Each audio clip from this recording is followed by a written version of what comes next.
Good morning. Want to call to order the Tuesday, October 31st, 2017 meeting of the Sacramento County Board of Supervisors, and happy Halloween to everybody. With that, I'd like to turn to our clerk and have her call the roll, establish a quorum, make a few brief announcements, and then we'll do the Pledge of Allegiance and get right into the morning's meeting. So thank you all for joining with us, and appreciate you being here. We'll move through the agenda as quickly as we can. So. Good morning. Supervisor Cerna? Here. Kennedy? Here. Peters? Here. Frost? Here. Natoli? Here. And you have a quorum. This meeting of the Sacramento County Board of Supervisors is cablecast live on Metro Cable 14, the local government affairs channel on the Comcast Consolidated Communications, and AT&T Uverse cable systems. The meeting is closed caption and is webcast at www.sacmetrocable.tv. Today's meeting will be repeated Friday, November 3rd at 6 p.m. on Channel 14. A DVD copy is available for checkout from any local library branch. Members of the audience wishing to address the board may fill out a speaker slip and hand it to staff. When the chair calls your name, please come to the podium. Also, please silence your electronic devices. Okay, thank you, Flo. Mr. Penrose, will you lead us from the Pledge of Allegiance this morning, please? Thanks. I pledge allegiance to the flag of the United States of America and to the republic for which it stands, one nation, under God, indivisible, with liberty and justice for all.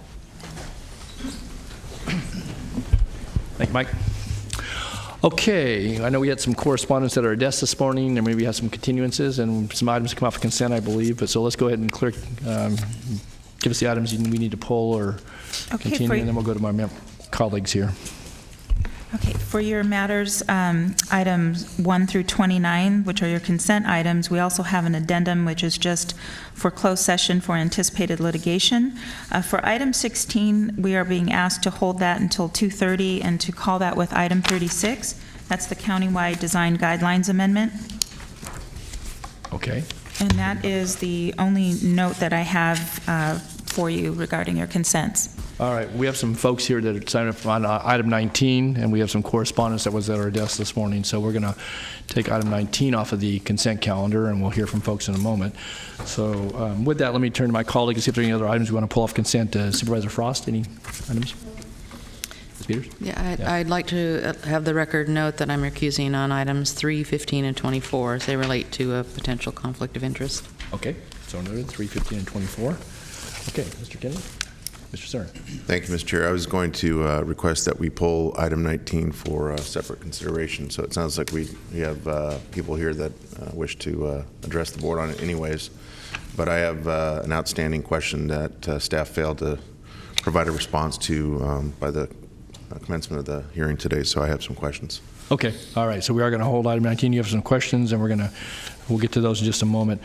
I did want to ask on items 22 and 23, if you could just call those real quickly. Okay. Item 22, approve retroactive agreement for processing of single-stream recyclable material with California Waste Recovery Systems. And then 23 is approve the retroactive agreement for the single-stream recyclable material with USA Waste of California. Okay. My question here relates to correspondence. I believe all board members may have received late last week from Robert Dugan on behalf of Peter Tishy, the president and CEO of the Metro Chamber, regarding, I guess, some pretty radical changes in the recycling, world recycling industry, and the impact certainly to private sector employment and the businesses that have built themselves around recycling here in our local community, but certainly in our region and statewide. And I guess I'm curious as to, with regards to the contract we have here, and I actually had heard from one of the potential proposers who chose not to propose because of the way the structure was here, and I think the uncertainty in the marketplace has again, I'd look to Nav, to Mike, and others. Have you been tracking this, and how does it relate to what's before us this morning? And because as I understand it, by the end of this calendar year, that the People's Republic of China, at least according to the information that was submitted in the letter, intends to make significant adjustments in the 24 categories of recyclables as it relates to, the waste stream itself and the sorting of that waste and so forth, and basically the uncertainty for value in the marketplace. So I don't know, Mike, you're shaking your head like you've been following this. Could you just maybe elaborate? Yeah, just briefly, Supervisor, these two contracts that are in place that are in front of your board today are responding to the change in the recycling markets. And they are structured in a way that is new and different from the contracts that your board has seen before as it dealt with the single stream recycling. Those were last seen in your board in 2013 or 14, and the market related to this industry was significantly different.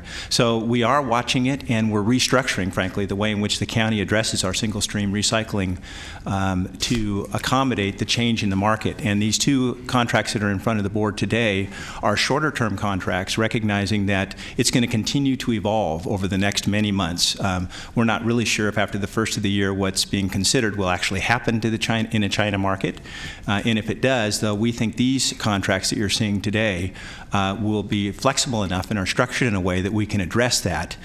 Fundamentally, what's happening for the county is that it's becoming a cost to the county to deal with our single stream, as opposed to either break even or a marginal revenue opportunity. And that's because of the change in the overall market. But we continue to look at ways to address that are most beneficial to the Sacramento County, the ratepayers, and to meet this single stream recycling process. So hopefully that gets to your point. And I think that in light of what the concern in the letter, which was a little more broad, it obviously relates to businesses, to employment, to other enterprises in the community beyond what our own contracts are. And so I guess I would maybe ask that you, Mike, and I see Doug Sloan's here, and maybe Nav even meet with chamber representatives to see what else from a business standpoint, because a number of these businesses are located in corridors that are certainly in the unincorporated area, but within the framework of this county, and provide significant job and economic contributions for the handling, processing, and collection of those materials. So if we could, maybe stay abreast of that. And if at some juncture this board needs to have a brief workshop or some additional report beyond any contract, I think that would be helpful as we encounter and interact with folks in the community, certainly within the business community. So. Okay, good. All right, I have two supervisors, Supervisor Cerna and Supervisor Peters. Great, thank you, Mr. Chair. Thank you Don, for raising this issue. I had the opportunity to meet with a current recycling contractor that is in contract now, and they're facing some incredible hurdles to make their operation pencil for them. So I guess what I want to ask you, Mike, is if we're going to be continuing to let contracts go and have a bid process for this type of activity, knowing how especially the circumstance in China has changed the market here, regardless of length of time, do we expect that even if you shorten the contract duration, that's going to do anything of substance to either attract more interest, or that will give the prospective victor in a bid competition the ability to perform? And do we just simply set ourselves up for more failure, inability to perform? Supervisor Cerna, I didn't get into all the details of the contract relationships that are now being considered, but the actual structure and the economics of the contracts that we're now bringing forward are responsive to the change in the market. So the actual criteria, the method in which you do the calculations and you evaluate the performance and finances of those contractors are now being modified. So we are trying to do two things. One is to restructure the contract work to shorter duration, because the long duration has a lot of risk associated with it in the volatility of the market, as well as change the performance metrics of those contracts to be more responsive to what's going on in the waste industry in terms of the product, the material, how clean it needs to be, and and so we're doing both those things. Is there any thought being given to those existing contracts we have now to reconsider them in light of the change, so that everyone's on an equal playing field here? Yes, pardon me. So it's specific to the recycling industry contract, which is the one that you're talking Right. about. I can just advise the board, and we're kind of trying to do that, is we're in an effort to resolve the difficulty with that specific contract with that contractor. We're bringing that to closure here pretty soon. Okay. I didn't want to go through all the blow-by-blow of that necessarily in this item, but we are meeting with your office to give you some information on that Sure. in the next day or two, as well as some of the other offices. Well, it's obviously Yeah. a timely issue, Yep. since some of us are being visited as recently as less than 24 hours by Recycling Industries. And I would appreciate it if, if there hasn't been some recent communication by staff to the contractor that happened no later than the end of this week. It will, Great, thank you. yes. Okay. Supervisor Peters. Thank you. My concerns are similar. I know Recycling Industries hasn't heard from the county in some period of time. That makes them uncomfortable. But I think the questions that they raise are important for us to understand. What is the future for the recycling market? Are we going to have recycling materials in the landfill? Things like that. So I think before we would sign any additional contracts or the RFP goes out for that there be some kind of discussion here at the board about the future of recycled materials, so that we can have a better understanding of what's going on in the market. There's the international market, and then there's the U.S. market, and I realize it's moving fast, but I think we need more information, as I mentioned to Doug a couple months ago. Mm-hmm. Okay. Thank you. Okay, so it sounds like a report back to the board, some juncture, maybe in the near future, on the. Just before the RFP goes out. Very good. Yeah. Good point. Okay. All right. Thank you for that. All right. Then we had no other items to be pulled from consent, so we're going to hold item 19, and we'll take a motion on the balance, noting that Supervisor Peters will recuse herself on items 3, 15, and 24. So. Move the balance. Okay. Motion. Do I have a second? Second. Okay. Moved and seconded to approve the consent calendar with the exceptions as noted. I had no one signed to speak on any other item. Anyone wish to address any other item on the consent calendar besides item 19? Seeing none, then please vote. Unanimous vote? Okay. All right, let's go to item 19. We'll call the item. Hopefully we have staff here prepared to an overview. I have 3 speakers, noting that correspondence was submitted by one of the speakers, and so we'll get a brief staff report after we call the item. Supervisor Tully, we Yeah. do have the answers. We were waiting for the bid protest questions that Supervisor Cerna asked. Okay. Mr. Penrose is ready to answer those too. All right. Very good. Okay, so let's call the item, and then maybe we can have the staff address them, and then I have Jennifer Dower, Douglas Akay, and excuse me just one second here, and Okay, item- David Brockman. I'm sorry. Sorry about that. Yeah, go ahead. Item 19 is Jaboom Street Bridge Rehabilitation Project, award of bid to Certified Coatings Company. Okay. All right, Mike. My understanding is that there was one question from Supervisor Cerna about, and hopefully I get this right, if I don't, modify it, please, but that if the contract was not awarded today, what would be the response to accomplishing this work, what time, and how would we do that? And hopefully that's on Generally, I want to know if we don't move forward with the recommendation today, what consequence is there to schedule? Is there a sensitivity to a traditional construction schedule? I don't think so, because we were intending to do this during the winter months anyways. But that is as you know, a very important entrance and exit to the community for Discovery Park, for all kinds of users, boat ramp users especially. And there's going to be some, inconvenience for a number of folks while the bridge is being resurfaced. So I'd like to have a better comfort level understanding of what this bid protest may do in terms of affecting that schedule. Okay. So first of all, the contract has been structured in a way and is in front of your board today so that it could be, the work could be accomplished over the winter months, which is the low use time, as you know, and has been coordinated with parks and others to have the minimum effect on parkway use by doing that. If the contract was not awarded today, we would not look to rebid the work and try and accomplish that work in this same season. We won't have enough time to do that. So what it essentially would do is move the contract out 1 year, because we would again come back to the winter months as the application for it. The only related consequence that I'm aware of that could happen if we don't accomplish the work this year is that the bridge is wait-listed right now, posted for weight limits. And next summer, it's our understanding that Safeco plans to do some work on the north side of the Garden Highway. And so it could affect heavier equipment for 1 more year. We haven't, as of today's hearing, gone through, well, what might be the workarounds to allow access for that. I don't necessarily believe that's a showstopper, but that is the only consequence that we could identify in any significant way. Revenue, the funding, it's federally funded significantly, should not be at issue. So it would essentially postpone it 1 year. Mike, before we have some speakers, but could you just, I think the letter was delivered to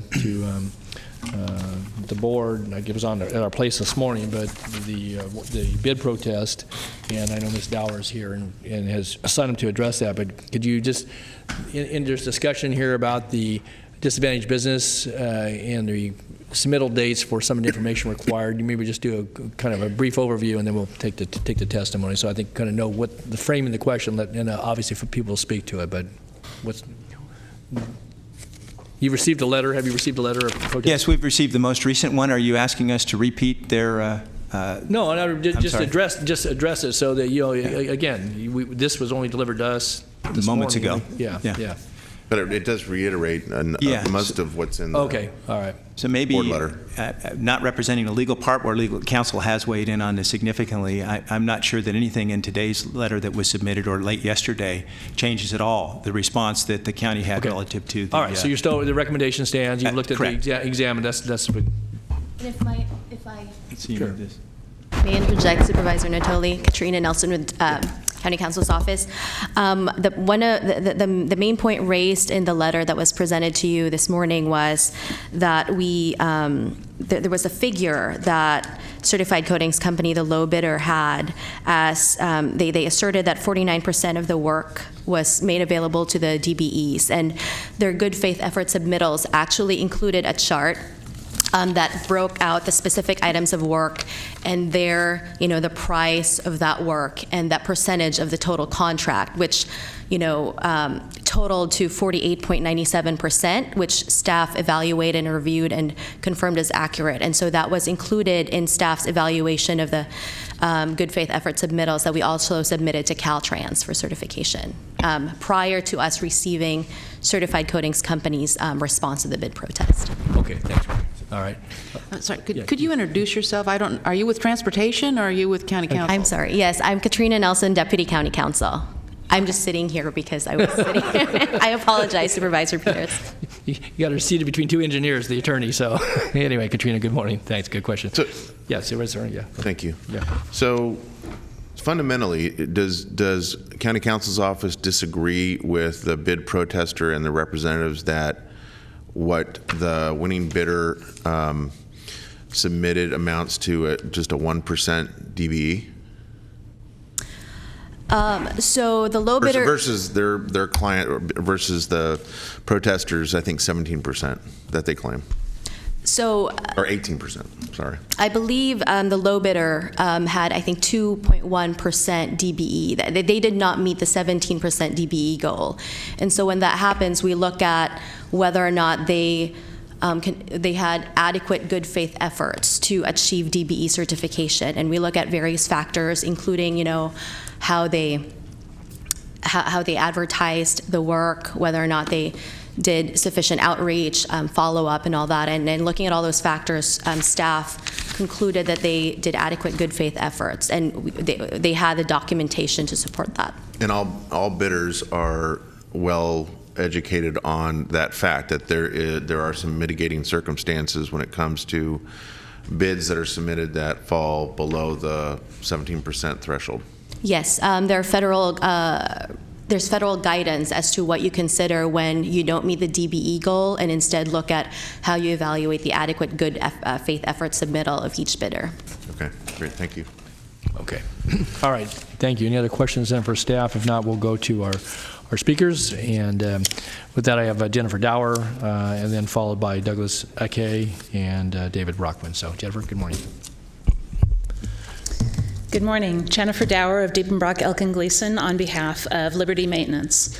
I'm going to take a quick left turn from where I intended to start and say the consequence here is not necessarily a one-year delay to this project, because my client submitted a fully responsive bid. They are a responsible bidder, and the county absolutely would have the right to accept that bid and move forward with the project without rejecting and rebidding. With respect to the issues in our protest, the bottom line question to the county is, do you want to risk loss of federal funding on this project? Because that is what you are doing by awarding to certified coatings. You must assume that the federal government will review the DBE documentation here, particularly when you do have a case in which there's only a 2% participation on a 17% goal. It was 2%. We did not have the full information when we submitted our protest. When they do review this, and it may be now, it may be at the end of the project. I've seen them do it at the end of the project. But when they do, they will see a contractor who offered 17% of the work in an attempt to meet a 17% goal. And I don't know how the county can say that the contractor reached out and made sufficient work available to DBEs when you look at their ads that was in their DBE documentation, and their ads, they admit in their response to the protest, solicited only 17% of the work.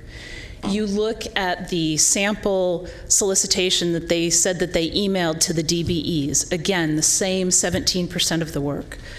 I have not seen any document in the DBE documentation, which was provided to us the day that our protest was due. I have not seen anything in there that indicates that more than 17% of the work was provided. The only thing that I have seen is something in a letter in response by their counsel that claims that this additional painting was offered to DBEs, but there is no documentation in what we are looking at, what you are looking at, what your staff must have been looking at. And so your staff, in coming to this conclusion, must have said, I think it's okay to only make 17% of the work available to meet a 17% goal, even though they only actually met 1% through their outreach efforts, an additional 1% through one of their subcontractors. The final issue I want to briefly address, well, I guess there's two. One is that they claimed, well, we couldn't reach Champion Painting because they had a bad phone number. Would have taken them less than a minute to Google it and find their website, or to check them on the Contractor State License Board, confirm the license and a number. If they seriously were trying to get participation in painting, knowing that Champion does painting, it would have been very easy for them to do that, and there is no documentation that they made that effort.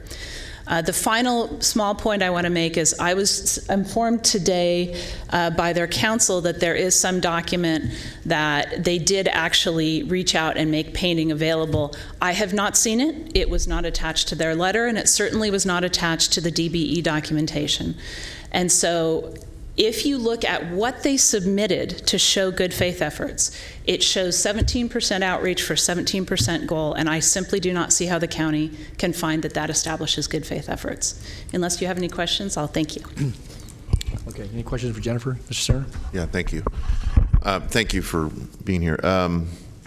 So I want to make sure I understand the position you've taken on behalf of your client accurately here. So first of all, you start by saying that this is fundamentally about putting federal dollars at risk. Yes. Are you disagreeing with our county counsel's office that what they're telling the board here today is that despite the fact that it's not, the 17% threshold is not being met by the recommended most responsive bidder, that the attempt to maximize an effort that results in a 17% DBE position that was not pursued in good faith? That wasn't, I mean, what is it that, and you've also mentioned that you haven't seen a number of documents. So I'm trying to weave together what I'm hearing from County Counsel's office versus what you're saying to understand your argument. Okay. So with respect to the documents I say I haven't seen, the first I heard was today that there was a document in their actual DBE documentation. They have to submit the documentation to the county that says this is what we did. This establishes that we made good faith efforts. And they did that. That was provided to us. I have not seen a document in those records that says and substantiates that they made anything other than 17% of the work available for DBEs. There was a representation just this morning that they did.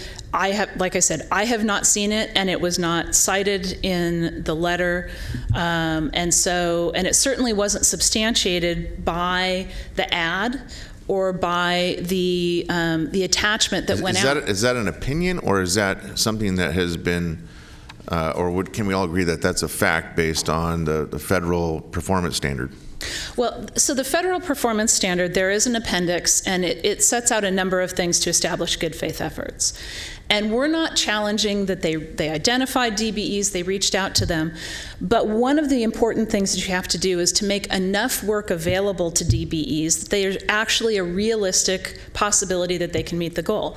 So you'd agree if they only made 15% available, there's no way they could meet a 17% goal.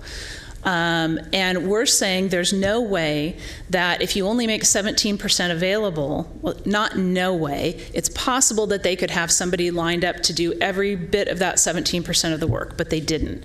And from what they had, that it is irrational to say I could meet a 17% goal by only making 17% of the work available. And in fact, when you look at the results of what they did, they only got 1% themselves, and then, like I said, 1% from another sub. So looking at the totality, you'd have to say they simply didn't make enough available, and that's one of the things that the federal government will look at. They're now claiming that they made more work available, but it's not in their documentation that shows what they made available. And when you look at, when they said to those DBEs, please come participate in our contract, what did they tell them? They told them about this 17% of the work, and there's nothing that I have seen, there's nothing I have heard of that says, oh no, here's a document that says that we reached out and we made additional work available. Other than, as I said, counsel informed me that there's a document that's not in the record that supposedly says that. But again, it's not in your record, it's not what your staff could have looked at, and it's not what anybody auditing the DBE participation can look at. Was that the one that was just distributed by the clerk's office? This invitation to bid? Is that what that's intended to be the... I just want to be clear, Jim, because I've heard you say that multiple times. This was just handed out to us. Is this the... I assume this is what she's referring to? I believe it is. Certified coatings will be addressing that point in a moment. They will be, but I was just wondering if that's because again, I've heard that it's not in the record and not previously been available. And this was just made available this morning, or was made available previously? Yes. Oh. I will have to double check. I know that in the Your mic's not on. Microphone. Put your mic on, Katrina. I know that in the good faith effort submittals, they had a sample notice invitation to bid. And to answer the point that, you know, that the 17% of the work was the only amount of work made available to DBEs, page 108 of Certified Coatings good faith effort submittal included the chart that showed while they did include only 17% of in their initial ads to DBEs. They later on provided additional items of work and solicited those for DBE participation, which totaled about 32%, which brought us to a total of approximately 49%, which when evaluated with all the other factors that, you know, show whether or not they did sufficient adequate good faith efforts, county staff was comfortable in saying that they did. Okay. Can I ask a question about process? When we have a bid process that is initiated like this, is county counsel's office shoulder to shoulder with DOT staff, or the folks that may sit on a review panel at every step of the way, saying yes, this is complete, no, that's not complete? When does County Counsel's office interject themselves into the process to ensure that submittals are complete? That's my question. Typically, County Council would not be a part of a normal review of a regular contract bid and award process. We do have a county process that does review good faith efforts. And those are done by experienced, trained staff in the construction management group. That it's a section of our county that does do that and has done it all the time for many years. County Council is typically brought in a case like this where we would have a protest that's formal that we then have to have an evaluation of the documents, the records, and a response. So I think that's kind of how this folded in. Is there any precedent? Is this the grounds for a bid protest that has surfaced in the past? Yes, it has. If you get into cases where you have an established percentage that you don't get to, and there's a good faith effort analysis made of it, it does provide the opportunity for people to challenge the adequacy of that, which is, I think, the fundamental thing that's happening here, including the review that happens by Caltrans later, which is the federal review that she's talking about. But there are guidelines to a good faith effort, right? And so we take all those things into consideration to make a determination. And there's some times when we have said, no county council involved, that was not a good faith effort. Yeah. So in those instances, Mike, where this same or similar argument has been posted by a bid protester, most of the time I assume either this board or past boards have sustained the winning bid. I mean, they've judged that it is complete, and we move forward with the recommended most responsive bidder that staff has put in front of us. Yeah, I think that's probably true, and I'll say it in this context, that oftentimes a protest will be submitted, a response to the protest will be crafted, and that, in fact, will end the discussion. So it's not as common to have the item brought in front of the board as it is today, where we're actually debating the various details of it. And I can't, off the top of my head, remember exactly how many of those have been. We'd rather not deal with that today, and we'll just reject all bids, yeah, which has happened a couple of times, as well as there's been times where it's been endorsed, the finding is correct, and we're going to proceed. But I don't have off the top of my head how many that's been, say, in the past 10 years. Not very many. Not many, yeah, it's true. Okay. I trust this has been entered in the record. We can make a copy available for anybody who wants it, including opposing counsel. So this is the item. I don't know if it changes any of your comments, but anything else, Jennifer? Then at this point, I don't know other questions from the board, so we're going to hear from some other speakers, but we'll make this available to you. So Sure, I appreciate that. okay. All right. You've come. We have Okay, so then we have Douglas Kay and David Brockman. I don't know who wants to go first, but take your pick. Board Chair and members of the board. Thank you very much. My name is Douglas Akay. I represent a certified coatings company. Well, the county has determined that sufficient good faith efforts were made. And as a matter of fact, they looked at the submission of a certified coatings company and determined that 48.93% was made available to various DBE contractors, and the proof of and if you look at the facts the way they are, it actually was. And even we submitted a late submittal that you see today. The protesting party says that we did not make painting available to these DBE contractors, especially to their chosen DBE contractor, Champion Painting. But if you look at this particular submittal that was this invitation to bid, it specifically mentions painting. It's lost in the thicket of words there between the two lines, but it appears there in the third line from the bottom, second word over, painting. So specifically targeted, as Certified Coatings said it did. Champion Paint was specifically targeted for painting on this project. And if you look at the protest letter from the protester, Exhibit F, Champion Painting responds. And Champion Painting says, well, we received the RFP from Certified Coatings, but we didn't get a follow-up phone call. Well, that begs the question, doesn't it? They did get the invitation. They did get the invitation to bid on a painting job. They are a painting contractor. They do not paint stripes. They do not remove asphalt. They paint. And so they got this invitation to bid, and the proof is right here that they got it. And whether or not they make their telephone number available on the California DBE site, that's in a sense that's their problem, but it becomes our problem in a sense because we're trying to get DBE participation, but they're not keeping their information current on the DBE site for the state of California. We did make an outreach to them. The phone was not picked up. It was not.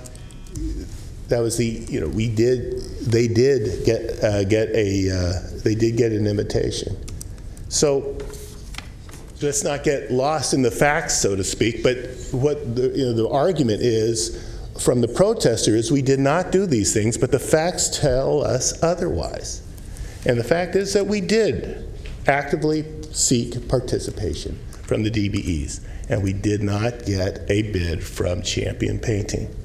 And we did get bids from other DBEs, and we used their bids in constructing the bid. And we made sufficient outreach efforts, extraordinary outreach efforts, trying to get more percentage for this particular project.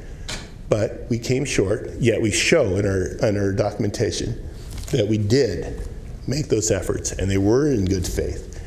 And what more can we do? Champion got her invitation. They declined to even contact us. So that is the problem here. And so nevertheless, as council has shown, and as as county council has shown, and as county has shown, is that they reviewed the submission of the good faith effort documentation from Certified Coatings, and they found it adequate. And since it is adequate, the contract should be awarded to the lowest responsible bidder, Certified Coatings. Thank you. Okay, thank you, Mr. Kay. Any questions, council, for Certified? All right, seeing none, thank you. Stand by if there are any questions as we go forward here. So, okay, I have Mr. Brockman, David Brockman. I don't have anybody else signed to speak on this, so if there's anybody else who wishes to address the board on this, please get a speaker request for him. Good morning. Hey, good morning. Yep. David Brockman, I'm president of Certified Coatings. I think Doug said anything that I needed to say, but I just wanted to make myself available in case you did have any questions of me. Okay. All right. Any questions of Mr. Brockman? David, I just guess would ask you real quickly. So to the point, it was both in the letter and response, and your council covered it. What is, again, procedurally, when you do the outreach, you have a lot of folks email. If you don't have a correct phone number, generally you just figure they change your phone number and it's up to them since they acknowledge receipt, or is there any follow-up beyond that? And again, I don't know how many bids you may do in the course of a year. Obviously, you're dealing with different contractors on different jobs, but I'm just curious kind of what standard protocol is if you have a changed phone number as a follow-on, obviously, as you get closer to the bid date and so forth. Yeah, so we do a lot of bids, and it's quite a production. You know, most of them do have some sort of goal that we're trying to meet, and so my lady that does, all this kind of contract prep, she'll, do the ads, do the searches, and send out the emails, and it's, in some cases, it's a lot. It's a lot of documentation. And when she doesn't get a response, then she'll, go to the phone number, document calling, leave, left a message, whatever. In the case of Champion Painting on their DBE registration, there's 2 phone numbers. One of them, you just don't get a response. The other one belongs to some attorney. Okay. And so she, Noted that. and wanted to move emailed on. and called and never got anything in response. Okay. All right. Thanks for answering the question. So, all right. Nothing else? Thank you for being here. I'll bring it back to the board then. Is there questions? Staff want to do any further comments? If not, bring it to us. Supervisor Cerna. Thank you. So first of all, this is a project that I think almost predates the beginning of my tenure on the board, which is now 7 years. So I say that just to underscore the fact that this is something that that bridge, that park, and our public have needed for some time.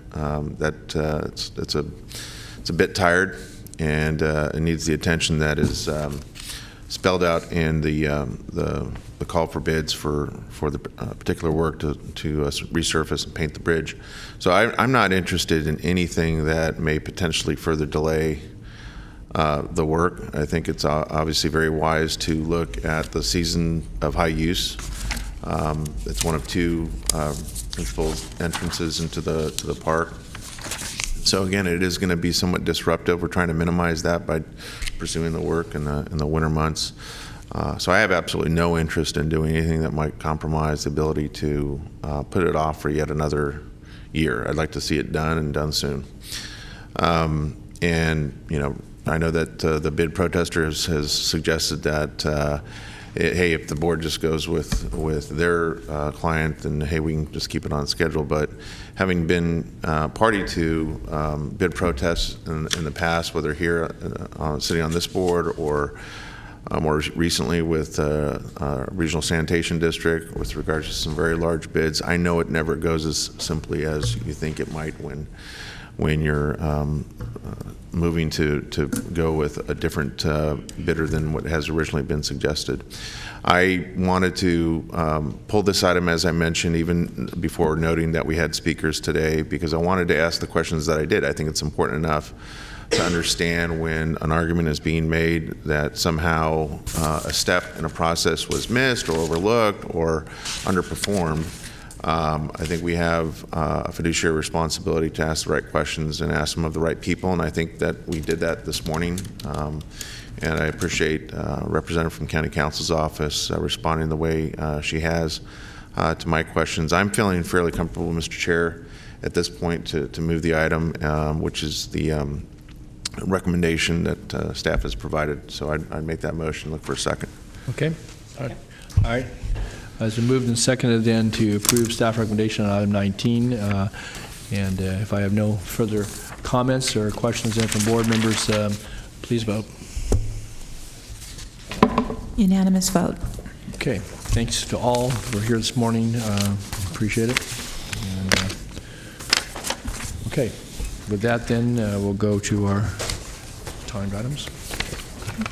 Item 30, County of Sacramento McClellan Park Community Facilities District Number 2004-1, adopt a resolution authorizing the issuance of special tax bonds, Series 2017, and authorizing the execution and delivery of a third supplemental indenture bond purchase agreement, preliminary official statement, and continuing disclosure certificate, and waiving credit enhancement and appraisal policies, and authorizing certain other actions in connection therewith.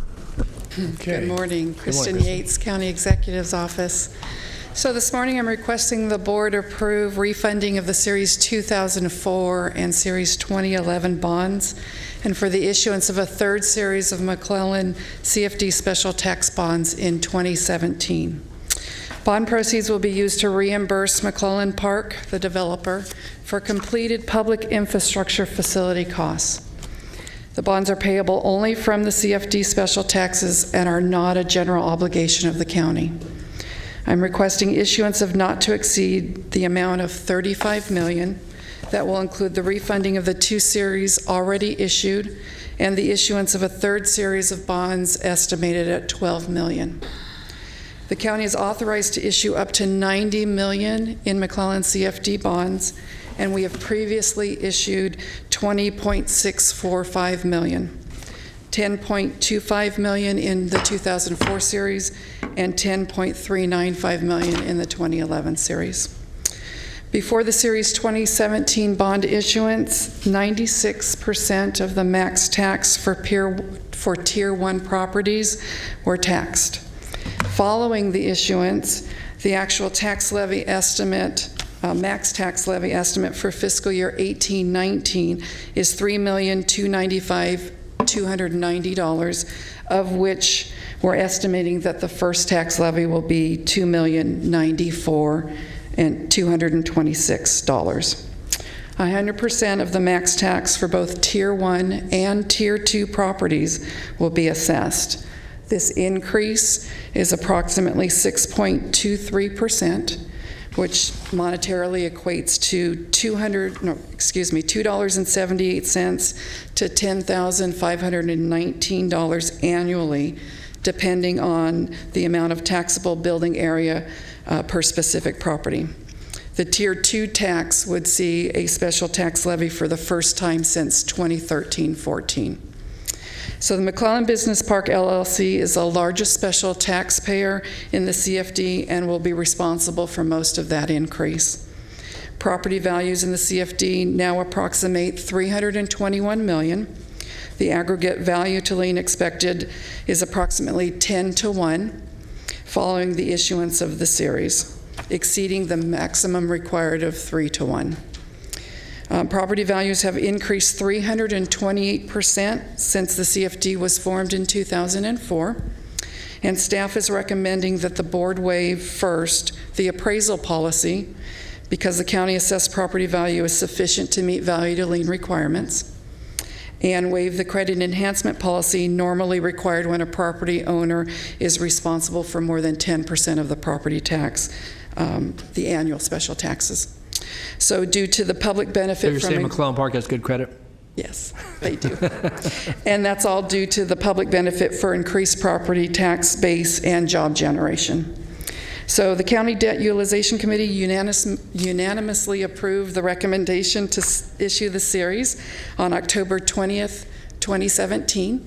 And the developer, county staff, and advisors are here to answer any questions should you have them. Okay, good. Well, thank you, Kristen, for the report and the summary. Supervisor Cerna, you punched up? No questions of staff, Mr. Chair, and I know there are representatives from McClellan Business Park here. I am prepared to move the item, and I would just like to take the opportunity to again thank the team at McClellan Park, Larry Kelly and all his very capable folks there that have been doing such a great job since the conversion started many years ago. This is we all often tout, whether it be representatives from the business park themselves or members of this board and our staff, we always tout the park as a role model for the nation in terms of a former military base and its conversion to, in this case, a job generator that is generating more jobs now than actually were there when it was an active military base. So that is just one of several metrics of the success that MBP has enjoyed, this county has enjoyed over a number of years. And with that, I'm prepared to move the item. This is just another step to, I think, continue to propel McClellan Business Park doing what it does for the economic benefit of our entire region, as well as this county. Okay. All right. Second. Okay, it's been moved and seconded to approve the staff recommendation as outlined. I would just note, too, that thank you, Kristen, and certainly our economic development team and all the folks who worked very closely over many years with the McClellan Park team. And obviously, as Supervisor Cerna said, and would be noted, again, just by the number of folks who report to work out there every day, and certainly, as you said, the valuation of the properties versus the debt that is being approved here today to continue to make some of those improvements and investments out there. So, again, thanks to all for their good work and cooperation. I have no one signed up to speak. Anyone wish to address item 30? All right, seeing none, then please vote. Unanimous vote. Thank you. Thanks, Chris. Thanks. Okay, next item. Item 31 is the adoption of the 2018 one-year action plan for the community Development Block Grant, Home Investment Partnerships Program, and Emergency Solutions Grant, amendment of prior year's action plans, amendment to the Sacramento Housing and Redevelopment Agency budget, and other related actions. Just one second. We'll let the chambers clear here just for a second. Okay. Good morning. Good morning, and Madam Clerk, I do have a presentation as well. So good morning, Celia Iniguez with the Sacramento Housing and Redevelopment Agency, Program Manager in the federal programs. I have a brief presentation for the action plan this morning. Let's see. So, as you're all familiar with our consolidated plan. The consolidated plan is traditionally a 5-year guide which assesses our housing issues, looks at how we as a community can establish fair housing goals, and aligns them with our variety of federal funding sources, including our Community Development Block Grant, Home Funds, Emergency Solutions Grant, as well as Housing for Persons with AIDS funds. It is developed through a community process where we engage with residents, we engage with electeds, as well as county staff, excuse me. The original consolidated plan went from 2013 to 2017. We requested in 2016 to extend that to 2019 in order to prepare an assessment of fair housing. The action plan is the one-year program guide, or one-year program which allocates funds in those programs. And we go through a process meeting with both electeds as well as county staff and others to identify what those projects are. Before we get to the projects for the 2018 action plan, just a couple of highlights of what we've accomplished in 2017. The Rio Linda Community Center improvements after a long time. We were able to provide some much needed funds to refurbish that facility. We were also on 44th able to provide improvements to make that pedestrian overcrossing much more pedestrian and bicycle friendly. And then down in the Delta, a much needed well replacement, which seems like, what does that do? Well, it provides clean water so that Gene Harvey Community Center will be more utilized, and we saw that at the grand opening. That was another long time project too. years as I understand. And it wasn't SHRA's fault, I can tell you that. It was just one of those, took years and years. I was lucky to be at the end, so it was Thank wonderful. You, Sally. Yeah. Not to say that we haven't spent CDBG and other council districts. We do, board districts. So these are just the highlights. So not only do we spend money on capital improvement projects, but also on public services and what we're calling here our funding for our safety net programs. So that's a variety of things, everything from Meals on Wheels, and what we're able to do is leverage the facility improvements like at the Rio Linda Community Center with the community services. So the new kitchen is greatly utilized by the Meals on Wheels. So we really try to align both the capital improvements with our public service dollars. We also, of course, provide services for homeless families and assistance, emergency repair programs for small improvements for homeowners. We also provide funding for shelter beds, as well as the alcohol and treatment center. And then that program that we hasn't started, but we got grant funds for, which is very important, is the Bringing Families Home program.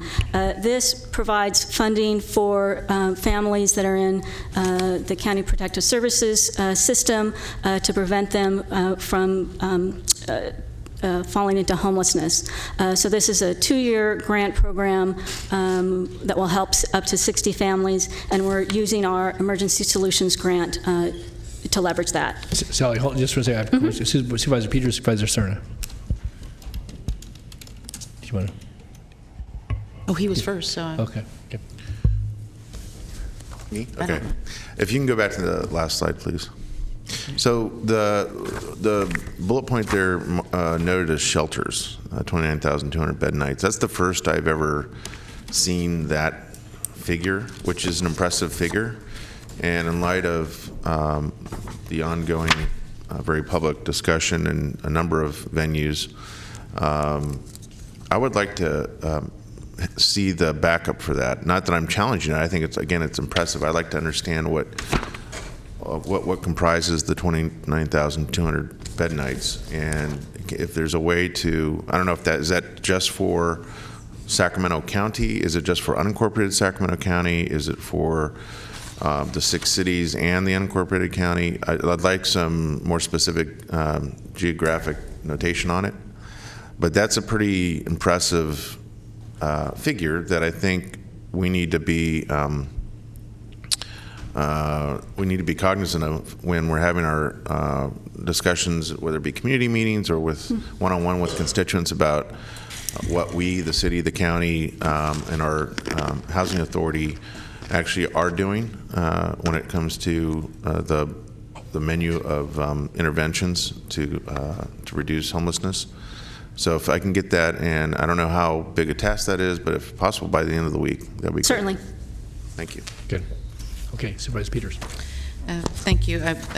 I'll talk now. I was thinking I would talk at the end, but I wanted to mention that yesterday I had the opportunity to attend an opening of 47-unit apartment house in Carmichael that Domus Development and the Redevelopment Agency collaborated on.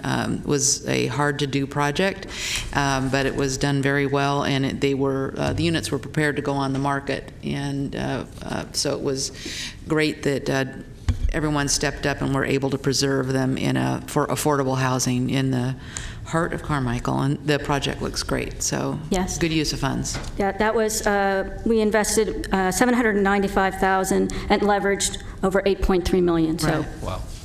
Good. All right. Very good. It was built in 1980 and looked it.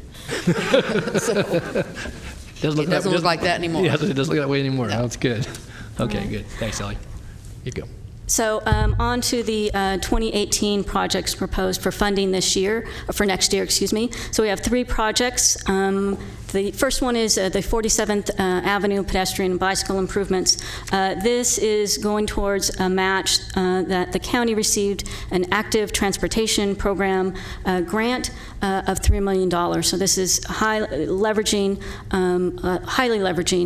our resources. They will provide sidewalk, curbs, bicycle and pedestrian improvements along 47th from approximately Stockton Boulevard to the light rail station. So it connects very well with the city's improvements. So this is making sure that connectivity for bicycle and pedestrians throughout the city and the county are complete. The Rosemont Area Streetlight project, so we allocated some money earlier this year, and this is the remaining amount in order to bring streetlights to that neighborhood. Very important. And then finally, the Homeless Triage Center that will be coming before you, and this is funding for that for next year. For our housing programs, again, we're going to be allocating money for community development block grant. One of the projects specifically that we'll be supporting will be the Courtyard Inn project. Other funding will go towards the emergency solution. Yay! Another great reuse of an existing motel. The Emergency Solutions Grant, where we're providing funding for rapid rehousing and homeless shelter. The home program for both new construction and acquisition and rehab, and as well for our fair housing activities. Sally, could I just ask you before you leave that slide? In fact, the HARPS program and the emergency repair program, I know that from time to time, probably each of us gets inquiries and we try to refer. There are some pretty strict limitations on those, and there's not a lot of funding. Is there any analysis as to, again, I think it goes back to just a comment about something that was built in 1980. When a lot of times folks live in a house that are built in 1930 or 40, and they're trying to retain the accessibility and or keep them in a livable condition. A lot of folks on fixed incomes, probably seniors in a number of cases. I'm just curious, has there been any look at, one, the need and the ability to meet that need, number of requests you may get in any given year, and again, obviously the limitations relative to income and qualifying for that.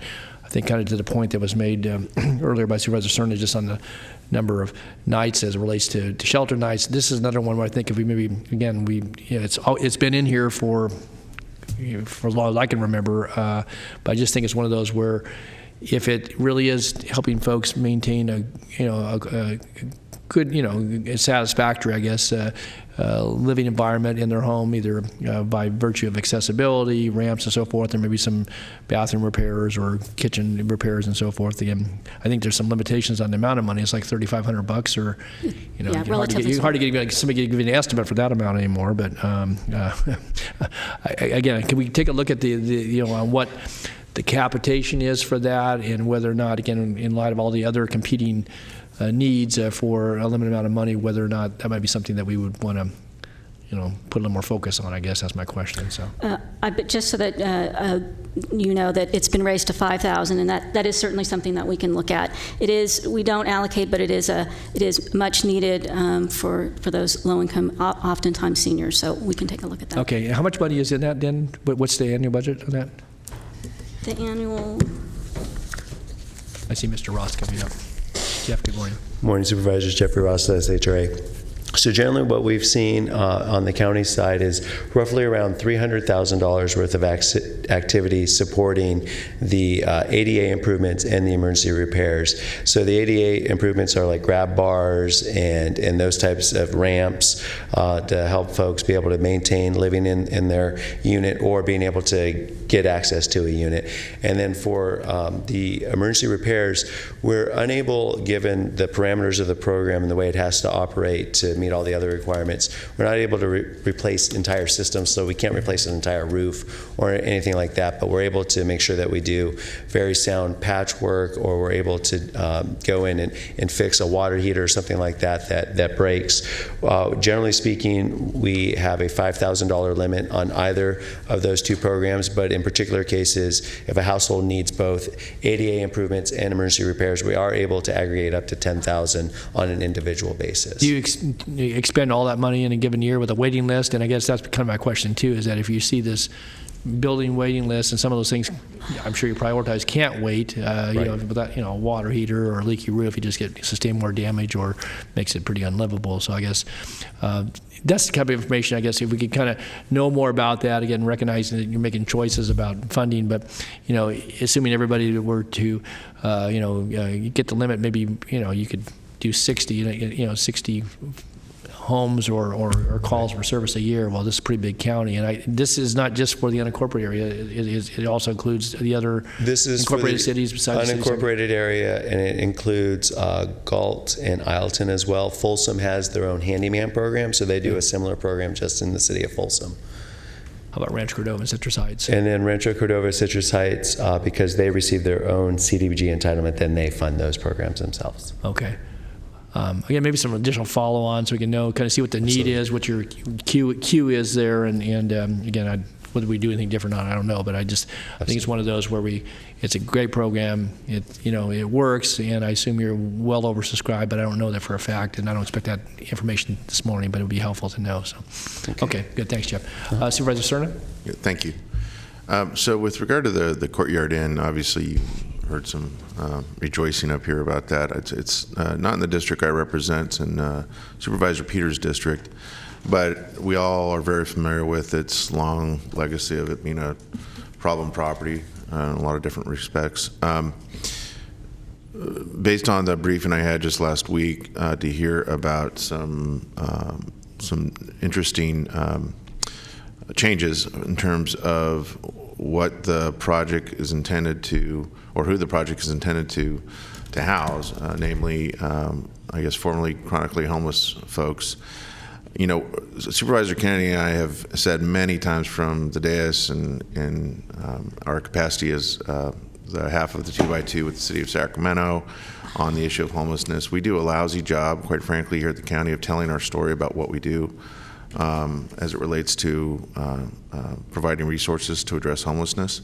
So with deference in respect to District 3, this is something that I think we need not waste any time, whether it be Kim Nava with the Executive's Office, who's in charge of messaging generally for the county, or through SHRA itself. I think we need to carefully craft the message around what this means and how this adds capacity.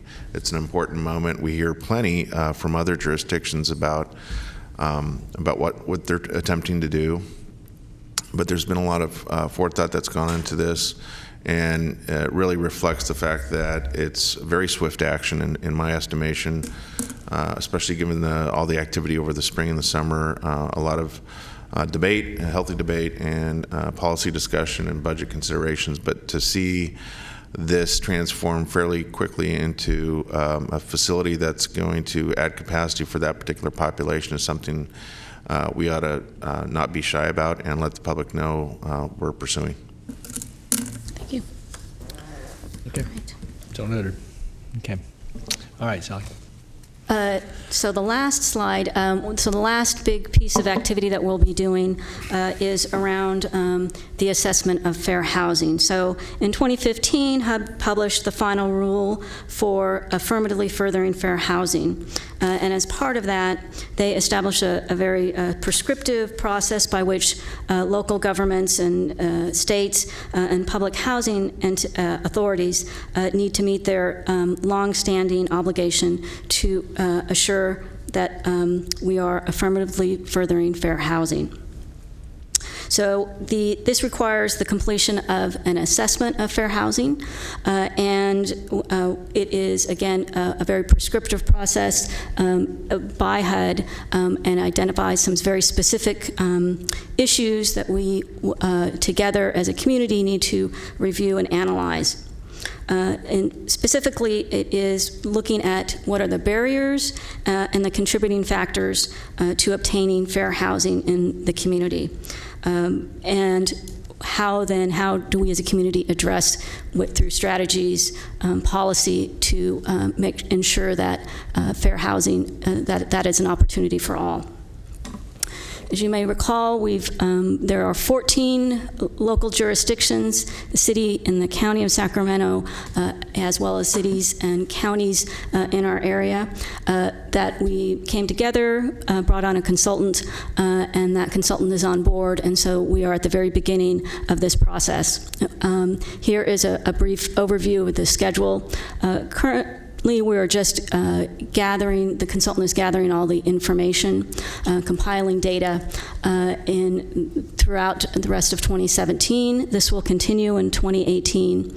At the end of this year, we'll have a website, and we'll begin meeting with our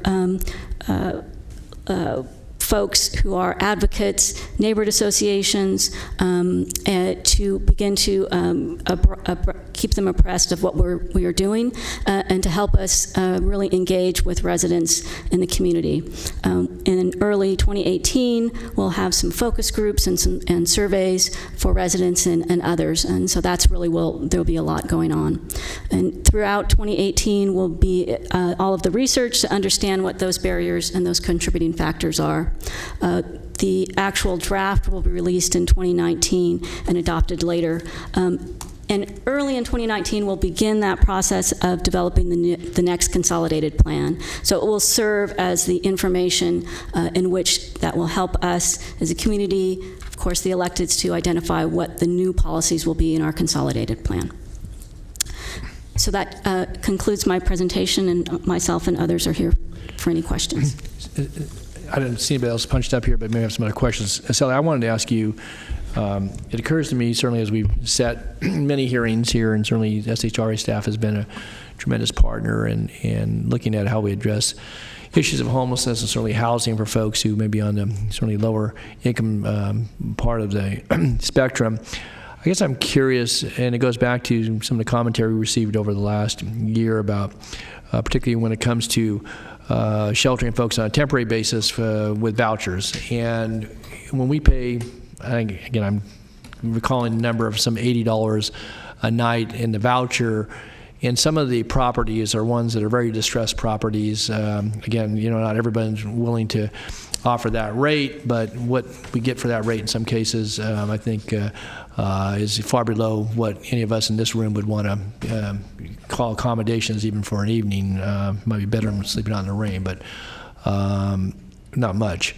And I guess my point being here is we're looking at housing. I'm wondering where, maybe in cooperation with SHRA and DHA, that we not just maybe look at securing some blocks of rooms for those temporary shelter voucher situations, but we actually hold folks to a better standard. That if you're going to take the government money and provide this housing in an emergency situation for folks, that you're going to provide, certain accommodations, and that, and I think basically drive to a little higher standard, so it's not just the bottom of the list. It takes the folks that are in greatest need, and we're spending good money, because when you think about that, $80 a night times 30, do the math real quickly, and that's $2,400 a month, assuming that person was qualified to get that. But on those bed nights anyway, that's what we're paying. Significant income potentially to folks who have properties that are distressed. They may be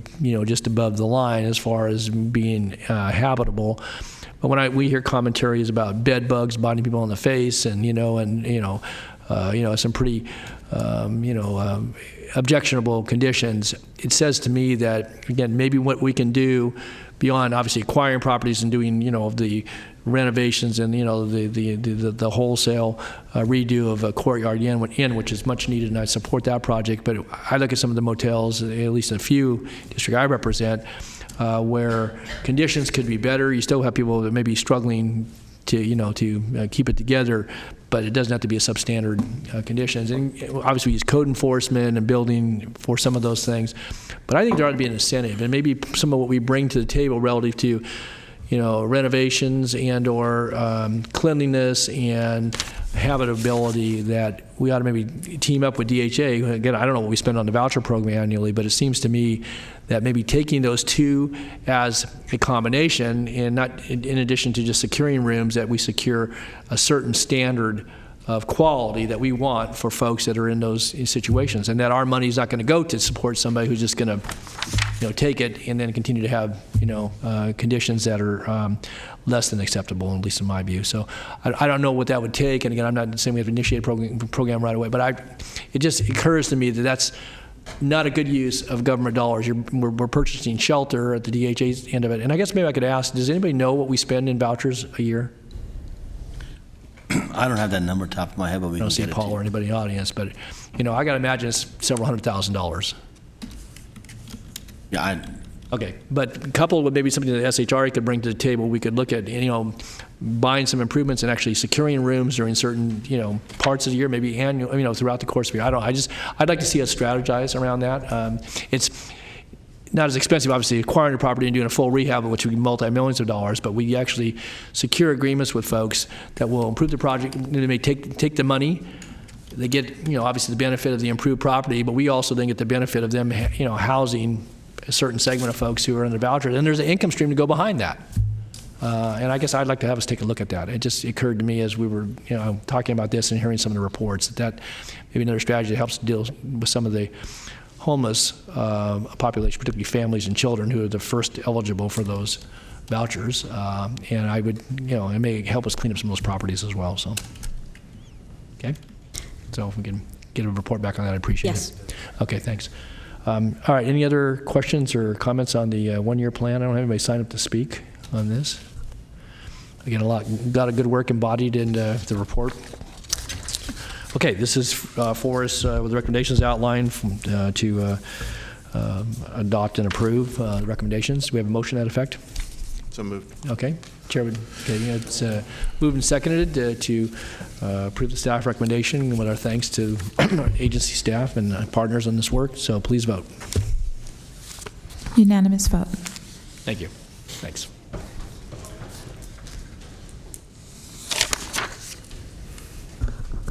All right. Next items.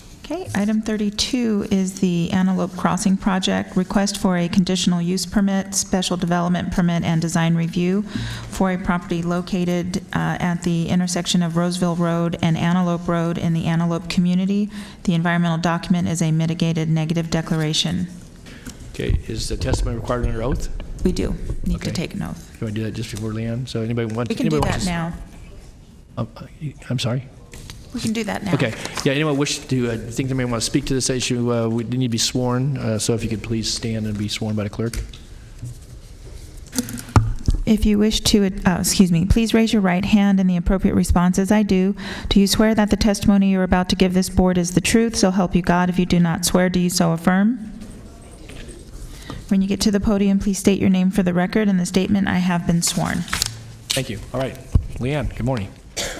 Good morning, members of the board. Leanne Moffett, your planning director, here with a PowerPoint presentation on a proposed ARCO AM/PM and Sonic drive-through in the Antelope Crossing project.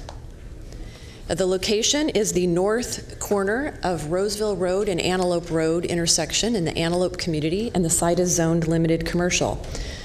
The request is a use permit to the board for a gas station, convenience store, including review of the canopy height for the gas station, a special development permit related to a carport and its setback from Roseville Road, and design review. Here is the site plan on your right. It does propose a 24-hour gasoline service station with 16 pumps under the canopy in the center of the site plan. The service station will include a convenience store, and there is a related PCN item immediately following this to serve alcohol at the convenience store. There is a Sonic restaurant proposed that would have a 24-hour drive-up and in-car dining in a carport located on Roseville Road. There would be limited hours of operation for the indoor dining that Sunday through Thursday would end at 11 p.m. and Fridays and Saturdays would end at midnight. There is a 24-hour car wash for a single car self-serve. We have included the locking doors condition on this, but I do want to point out that you still would be able to access the car wash. You'd have to have a code to open the locked door and go in and then have it unlocked. The applicant is also proposing to merge two parcels to allow for the site plan, and I already referenced the PCN. Here are some photographs showing the existing vacant condition on the site. And here is a rendering of the proposed facility with the gas station canopy in the foreground and the convenience store and the Sonic in the background there. The canopy height that they are requesting, the standard zoning code height is 18.5 feet, and they are requesting a little over 20 feet as part of this consideration. This is an additional elevation focused on the Sonic carport, so basically a feature of the Sonics.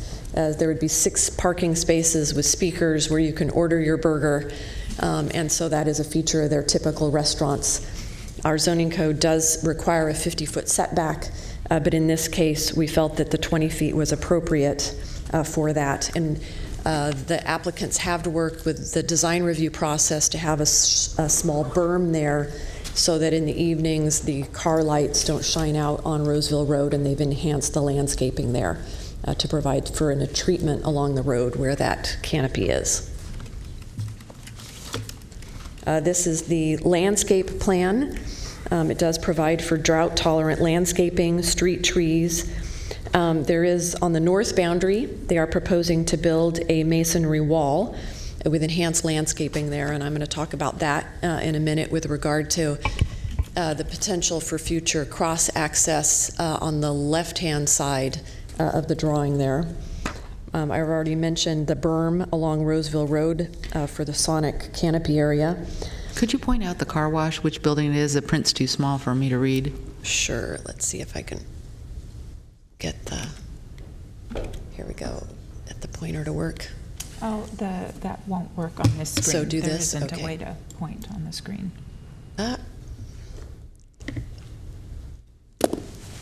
Okay, so basically there would be two drive-throughs. You would enter here, and you would go through the Sonic drive-through here, and the car wash entry is also here. You'd go around the back, and this is the car wash drive-through. So both would exit here. Is that where the masonry wall is? And the masonry wall is located on the property line all the way through the back. Where are the blowers for the car wash? This is commercial to the north, and the blowers would be here. Oops. There had been a prior project approved to the north on that commercial site for a mini storage. That mini storage has expired. We don't know what the use might be in the future. So. Could I just ask where you're at that? Sure. And again, I mentioned to you in briefing yesterday, and I mentioned to the applicant's representative that this is, again, the first of that overall site to develop, at least the adjacent property is not developing this time. But they're, in putting that concrete masonry wall, there's no cross-access provided for. And what that does is that then it fixes in place the corner, and in the event, and I assume it will develop, that the property develops to the north on this map anyway of that property, then people have to go out to the street. If they want to go to the Sonic, if they want to go to the car wash, they want to go to get gas, they've got to go out to the public street versus going, at least the opportunity to go through, the private properties. And so I think make some provision, and again, it's a little tight with your radiuses there and so forth, but if nothing else, some provision as the property would develop adjacent to this, that there'd be provisions for cross-access. Otherwise, it's just, from my perspective, that's not good planning if you force people out to the public street every time that they, if say there's a commercial center, and people do their business there, and then they want to go get something to eat or get gas in their car, they got to go out. It just adds to congestion. You've already got that triangular where Roosevelt Road and Antelope meet there anyway, pretty busy intersection at different times of the day. So it would seem to me that some sort of cross-access would be advisable. Yes. So we did raise that with the applicants, and last night and this morning, they have provided a potential condition to address that issue. Because we don't know what the use is to the north, and for example, if it were to return with a mini storage, right. We wouldn't necessarily want access through there. That's different, yeah. So the applicant has provided this new potential condition number 109, if the board wanted to apply it, that does give the county the ability to work with the applicant to obtain a cross-access agreement and a driveway there. We would sort of want to look at what's going on the north. There is a fair amount of, sorry, I keep accidentally clicking the thing here. You do have two drive-throughs exiting, and you do have a raised walkway here. So depending on what was going on the north, we'd sort of want to look at how congestion at that intersection worked. So we weren't necessarily prepared to design that today since we don't know what's going to happen to the north. But planning did feel that this condition would help address that if the county wanted to require that when the site to the north developed. Okay, thanks, Leanne.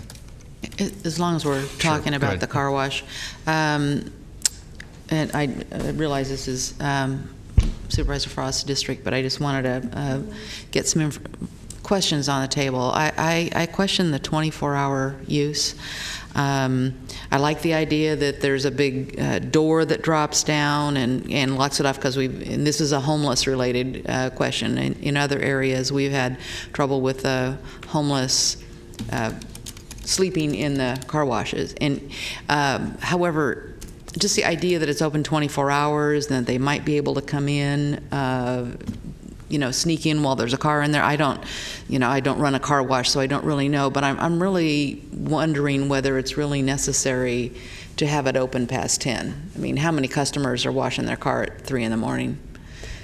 Right. I mean, I'd be happy to have the applicant. They did request the 24-hour. It is before you through the review with staff working that out. I think the sense was that It did provide some activity on the site. I don't know how many cars are really going to wash their cars at night. I don't think we'd object to that condition if the board wanted to impose it. If someone did go in there, they would be at risk of the next car coming through and turning all the water on. And Or being not, if no one else washed out. came through. Yeah, Right. yes, they would. So, yeah. But then you could have someone, potential criminal activity in there too, so, I don't know. I just really question that, the time there, so. Okay. All right, we'll come back to that, though. We'll note that, and we'll hear from the applicant. Supervisor Cerner, you punch Yeah, in. thank you, Mr. Chair. And I'm going to interrupt here because you have this particular exhibit up. And you may have already addressed this, Leanne, so forgive me, but the line of cars behind, it's on this exhibit behind the AMPM and the Sonic, but between those two buildings and the car wash, what is that, a drive aisle? What is that? The line Yes, of cars. this is the... Because this makes it look like parking, and very unusual No. parking. And very they're difficult to apparently get out of anticipating- parking. They're apparently anticipating a lot of people waiting for their Sonic burger. So these are cars queuing up So that's a queue for to the... pick up their burger from the Sonic. All right. That wasn't clear. All right, Yeah, thank you. They got a lot of demand for Sonic burgers here. Okay.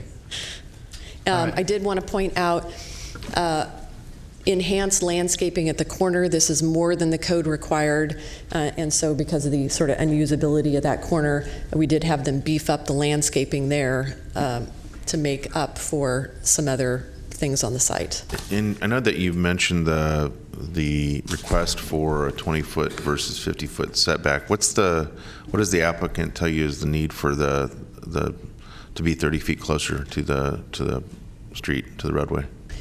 So that goes back to this canopy. Basically, Sonic's business typically has a number of parking spaces where you can park under a shaded area and order your burgers at the speakers and sit in your car and eat your burger. And so there's really no other place on the site to put this shaded canopy pursuant to their typical layout and business model.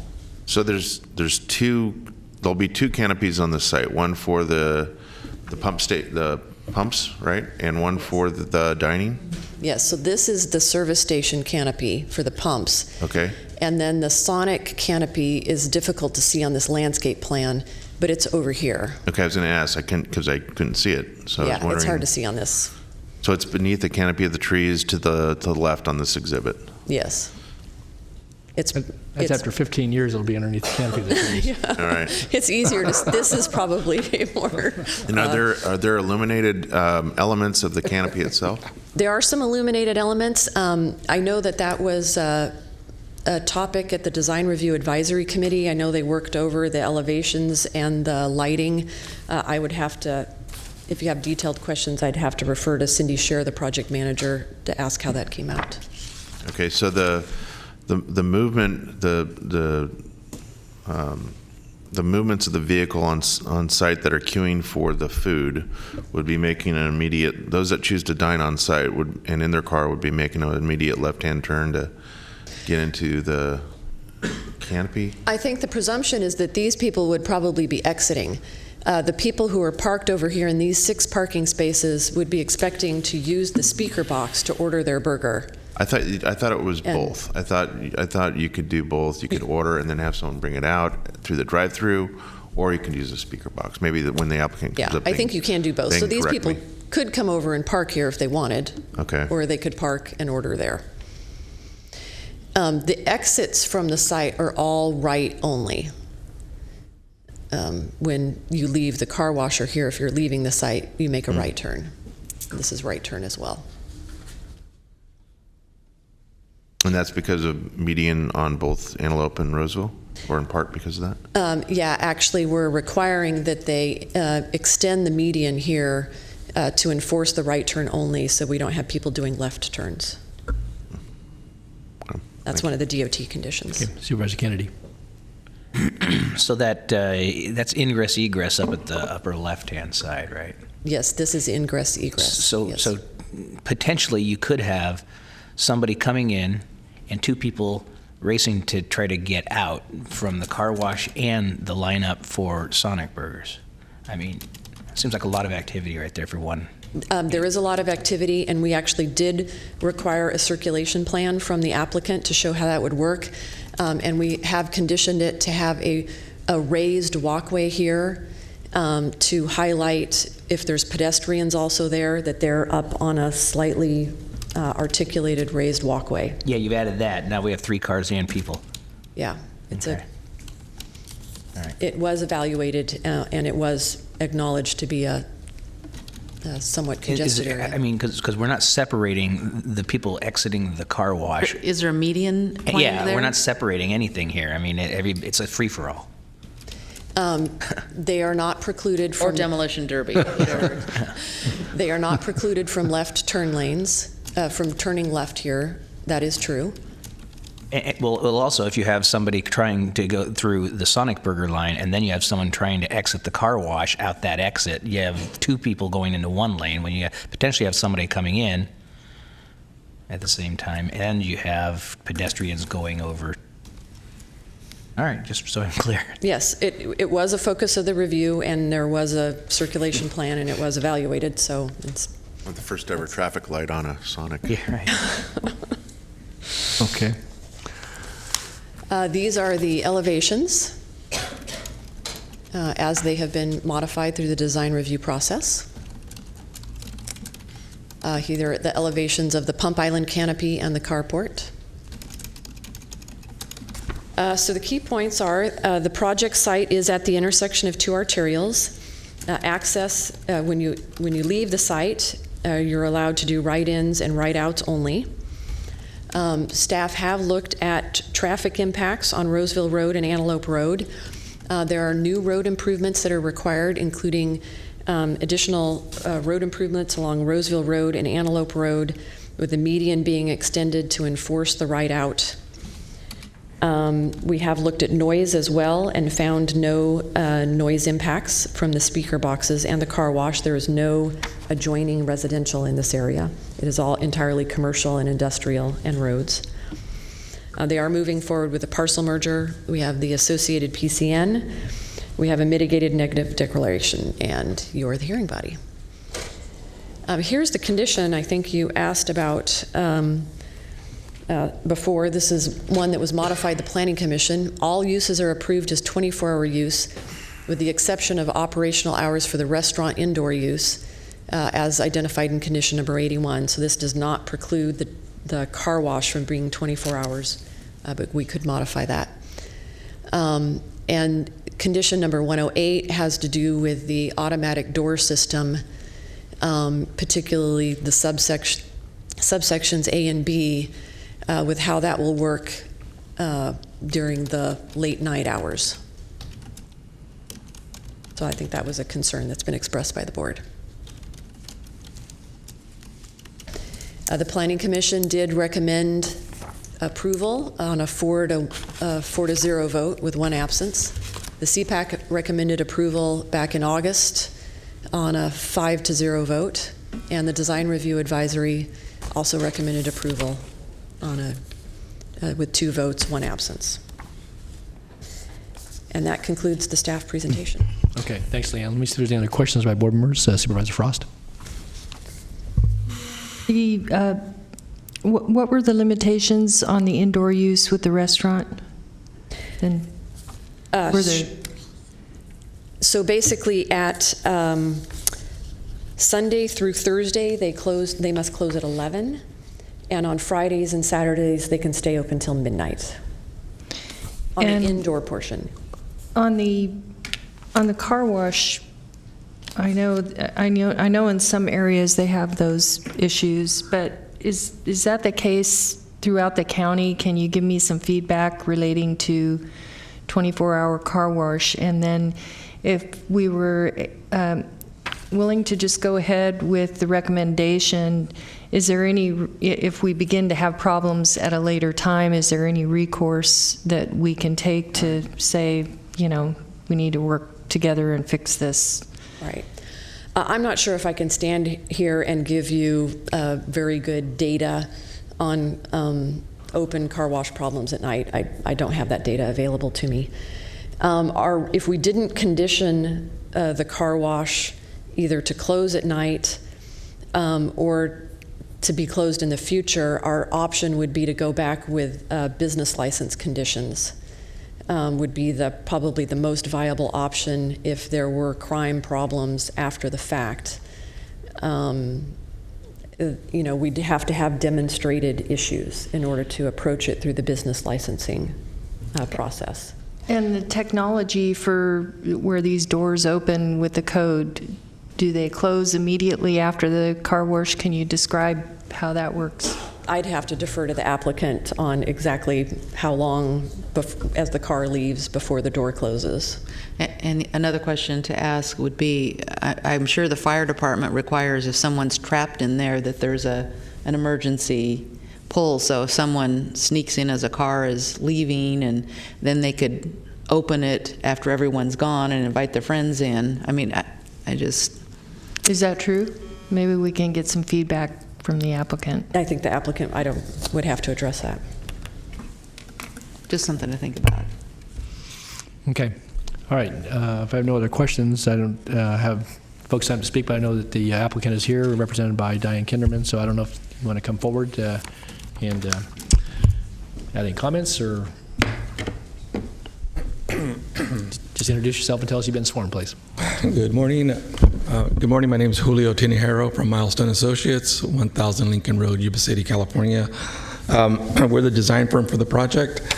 We're really pleased to present this to you today. A lot of work's gone through it with staff and the actual applicant, and both users are really excited about being at this location. So again, excited about it. I just wanted to address a few things regarding the site itself and also some of the architecture that we incorporated in this project. The site plan, can I get the site plan up? Just a second, we'll get it up. Or is it on here? You've been sworn, right? They'll bring the PowerPoint back up Yeah. and we'll find it. Julio, we need it for the record. You've been sworn. You were sworn. Yes. Yes. Okay. Yes. Good. Thanks. Do you want the landscaping Or plan the site or plan. the site plan? Site plan. The next one over. Well, that one's good. That one's good. Okay. So so we went ahead and designed the site with the driveways to the extreme ends of the site to allow for minimizing the impacts on the intersection. We are widening the roads on both Antelope and Roseville roads, so allowing the right turns on Antelope, giving us some more through traffic rather than people stopping to try to get into the site. So that was accounted for. If you look at, I wanted to point to, I don't know if you can see the entrance of the double drive-through lane. We're actually going to have signage there to make it very clear that there is actually two entrances there. It's going to be striped, one for the drive-through lane for the Sonic and the other one is for the drive-through the car wash. So again, we're anticipating a lot of stacking. These are very popular uses, and so we wanted to make sure that any stacking overflow would not impact the circulation of the site. So if you look at that, it's going to be very clear that those are entrances to the drive-through or the car wash. So we're not anticipating somebody going in there by accident and figuring out that they're in the wrong place. So we'll be well signed. We also have the question about the exit of the drive-through lane. Now they're both entering on the east side and exiting on the west. So they're both exiting in the same direction. We're not having somebody enter the car wash or the drive-through from the west. They're exiting the west. So we have a little island that's separating the exit lanes. If you look at that, it's kind of hard to see, but there is a little separation between the lanes. We're anticipating the drive-through lane to be a lot quicker than the car wash. They're both fairly fast, but there's going to be obviously more traffic coming out of the drive-through lane than the car wash. But the studies show that there's enough time and spacing to allow each vehicle to safely make the maneuvers without conflict. So the question about the gates, I want to just clarify that a little bit. So typically these car washes in a typical condition would be the car pulls in, there's gate, the tunnel's open, you pull in, gates close, you wash your car, gates open, car goes out, but the gates stay open. And so at our last presentation, that was brought up again about this area maybe having some homeless issues or just transients. So we proposed, and we worked with staff on this, and we worked with the car wash vendor. The way it's going to work is that during the business hours of operation, the gates are open. So the tunnel's open, and somebody will be able to come in, they punch in their code, the gates close, they get their car washed, and they leave. The gates stay open. But after the hours, when it closes, it's open 24 hours, but we agreed that we're going to close them during, I don't remember if we have the actual time that it was agreed upon. But that's important for us to know. the time is that it's going to be, I think it's like 10 o'clock at night. Maybe at that point they'll be closed. The gates will be closed and will only be open or activated once a person's washing their car. So once they punch in their code, the gate's open. You go in, you get your car washed, you exit, the gate's closed. Is the gate a solid metal or is it like a chain link kind of? No, it's a solid kind of like a garage door? Kind of. So you can't see in it? I'm not sure if it's clear. A roll-up door, but they make them out of chain too. They're like kind of folding door kind of type. What? Like folding door option, like a folding door? They come from the sides versus from the top? Right.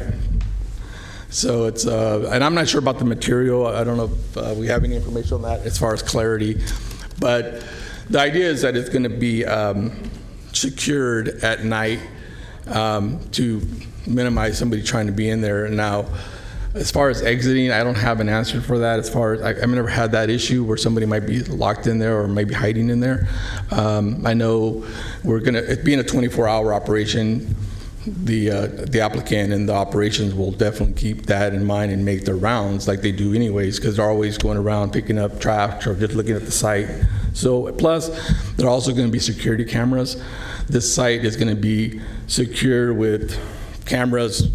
Any vehicle that comes on the site's going to have their license plate taken a picture of, and so we're working with the sheriff on new technology to help, again, with the security of the site. So cameras are going to be there, so it's not like it's going to be obscure and we don't have access to that. The person running the store will have access to all the cameras and basically have full surveillance of the entire site, including the car wash.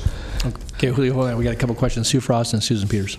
So the security cameras are pointing at the doors to the car wash, and they show up in the Yeah, there are going to be some inside, there'll be some outside. They're all designs for, because again, as you know, when you go to car washes, sometimes there's an issue where somebody says their mirror got busted or something.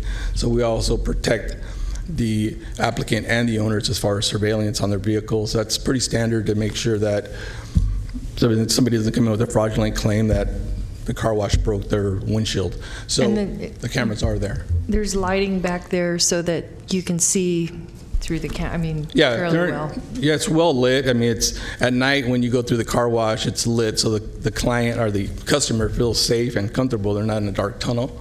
So they'll definitely have use for nighttime as well. So it's considered, they want to make it a nice experience for the customer, that they're not feeling scared in a dark tunnel. That's, so that's taken into consideration. All right, Supervisor Peters. Yeah, I appreciate your comments about trying to make it a nice experience for your customers, but we live in a different world now. Things have really changed about dark spaces at night. Right. And what percentage of your business comes in the car wash after 10 o'clock at night? I don't know those numbers. I know I do have the owner here that can answer that as far approximately? I don't have, I'm the designer. I'm not really the operations guy as far as that is concerned. Yeah, we're but going to get an answer to that in a moment. I see Diane and can confer with the client, so we can get. So just a couple of really other items, and we can get back to that? Yes. Yes. Okay. I just wanted to cover the signage, the canopy setback that was brought up. Sonics are really their concept is drive-in concept. So you drive in, and they used to have roller skate. People come out on roller skates with their plates, kind of like in the American Graffiti movie. We're not going to have that in this location. Again, we know that there's already a congestion or concern about that, so the applicant has agreed, and Sonic's agreed not to have that, have roller skates people around in the area. So you'll be able to pull up, order your food, and one person will come out and deliver that to you walking. And so that'll be that. And so the whole experience of the drive-in concept with Sonic, that's the reason for that canopy. And if you look at the way it's oriented on that site plan, again, it's along the street, so it's not going to really affect anybody as far as circulation or even blocking any kind of visibility. All the clearances are met. And then just really quick on the architecture before I move on from the site. It was, this is a dual concept, so there's an Arco and there's the Sonic both on one building. So we had to kind of meet each use wants to have their identity, so we had to kind of work with them, but we also wanted to make the center look really nice as a cohesive design. So we implemented different design materials and colors, but we also kind of used the same stone throughout the building. Also on the canopies, we added it to the columns of the canopies, so we enhanced the overall look of just a standard prototype. We actually added a lot of items to these buildings that are going to be really unique to this area. We're really excited about the architecture. We've been getting really good reviews on it. It's going to all flow. It's not going to be like two independent buildings. It's going to be one building that works together with the Sonic canopy and the fuel canopies, bringing in the materials and colors. Okay, so with that, is there any other questions I may answer on the site or the buildings? Well, just a real quick, again, I don't know that you as the architect necessarily get into all the circulation, but I think to the comments that some of my colleagues have added on, I'm just thinking about this. Arco obviously does a pretty good business, and their model obviously is one where, lower prices and quality gas, and so you have a lot of activity there.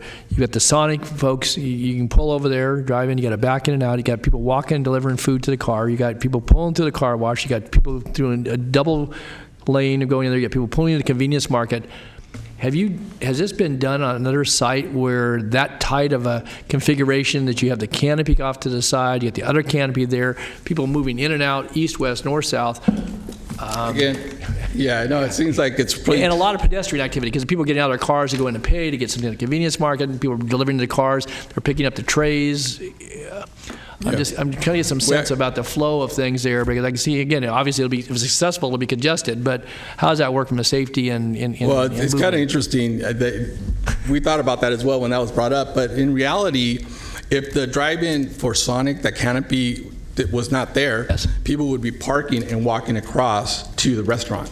So actually more traffic would actually be walking across to the restaurant part. So the actual drive-in where people actually sit there and you only have one person coming out to serve the food is actually minimizing the foot traffic.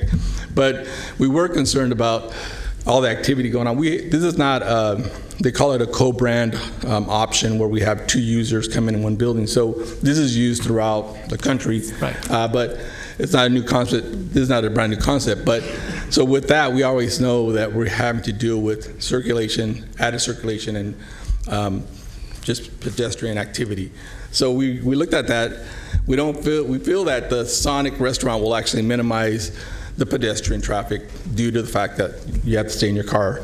As far as people that go to the fuel gas station, it's like any other gas station. Either you're going to park and get your fuel and leave, or you're going to walk across or drive across. Some people leave their cars and walk to the convenience store. Right. Some drive in. Just kind of depends. But that is going to be a pretty standard circulation with any typical gas station. So in reality, I know it's kind of, you don't really think about it, but once you start really looking at the numbers, and we actually had our traffic consultant look at this as well, okay, and they confirmed that it'll minimize the foot traffic. So the deliveries for your fuel, are they out in front of the canopy? Is that what that shows on the chart there? So when obviously you schedule your tanker deliveries. Correct. You try to do those off-peak, but everybody wants off-peak, so sometimes they show up during the day. So is that where that's at? So if you look at the canopy just south of it, you'll see the underground tanks. Mm-hmm. And so we have our truck path, either entering either driveway, but they will kind of loop down between the canopy and the tanks. Okay. And they'll stop there and they'll fill the tanks up. So we're not blocking any of the accessible aisles or any of the drive aisles, the driveways. So people will still be able to enter in and out of the site without the truck blocking them. What about parking spaces, though, Julio? About the parking spaces? Those parking spaces, you got parking spaces. Yeah, if you look at our parking calculation, I think we're over parked by. No, that's not the issue. The issue is if you have a tanker parked, let's say you have a fairly long tanker, double or single, that's parked there, and you've got vehicles that are parked in those stalls, will the tanker be parked temporarily far enough north so that people can get out of those stalls? Yes. So they're not going to be trapped? Two things we looked at when we did this. One is, yes, that's when the truck is there, it's going to still allow at least one, either in front of the truck or behind the truck, to have access to those spaces. Secondly, we saw that those spaces were kind of far away from the convenience store or the restaurant. So we said in reality, it's most likely will be employee parking. Okay. So those will not be accessed as much as maybe the ones right along the front. So we had thought about that, but yeah, that will not be blocked completely. They will have access or an egress out of there if the truck happens to be there. Again, it's going to be scheduled off or late hours, so we're expecting not expecting a lot of conflict with that. Okay. All right, Mr. Ernie, any other questions? Yeah. So I noted on the exhibit that staff has provided in their report that there's several elevations in one of the slides. There's a west elevation for the Sonic, but it doesn't show the patio.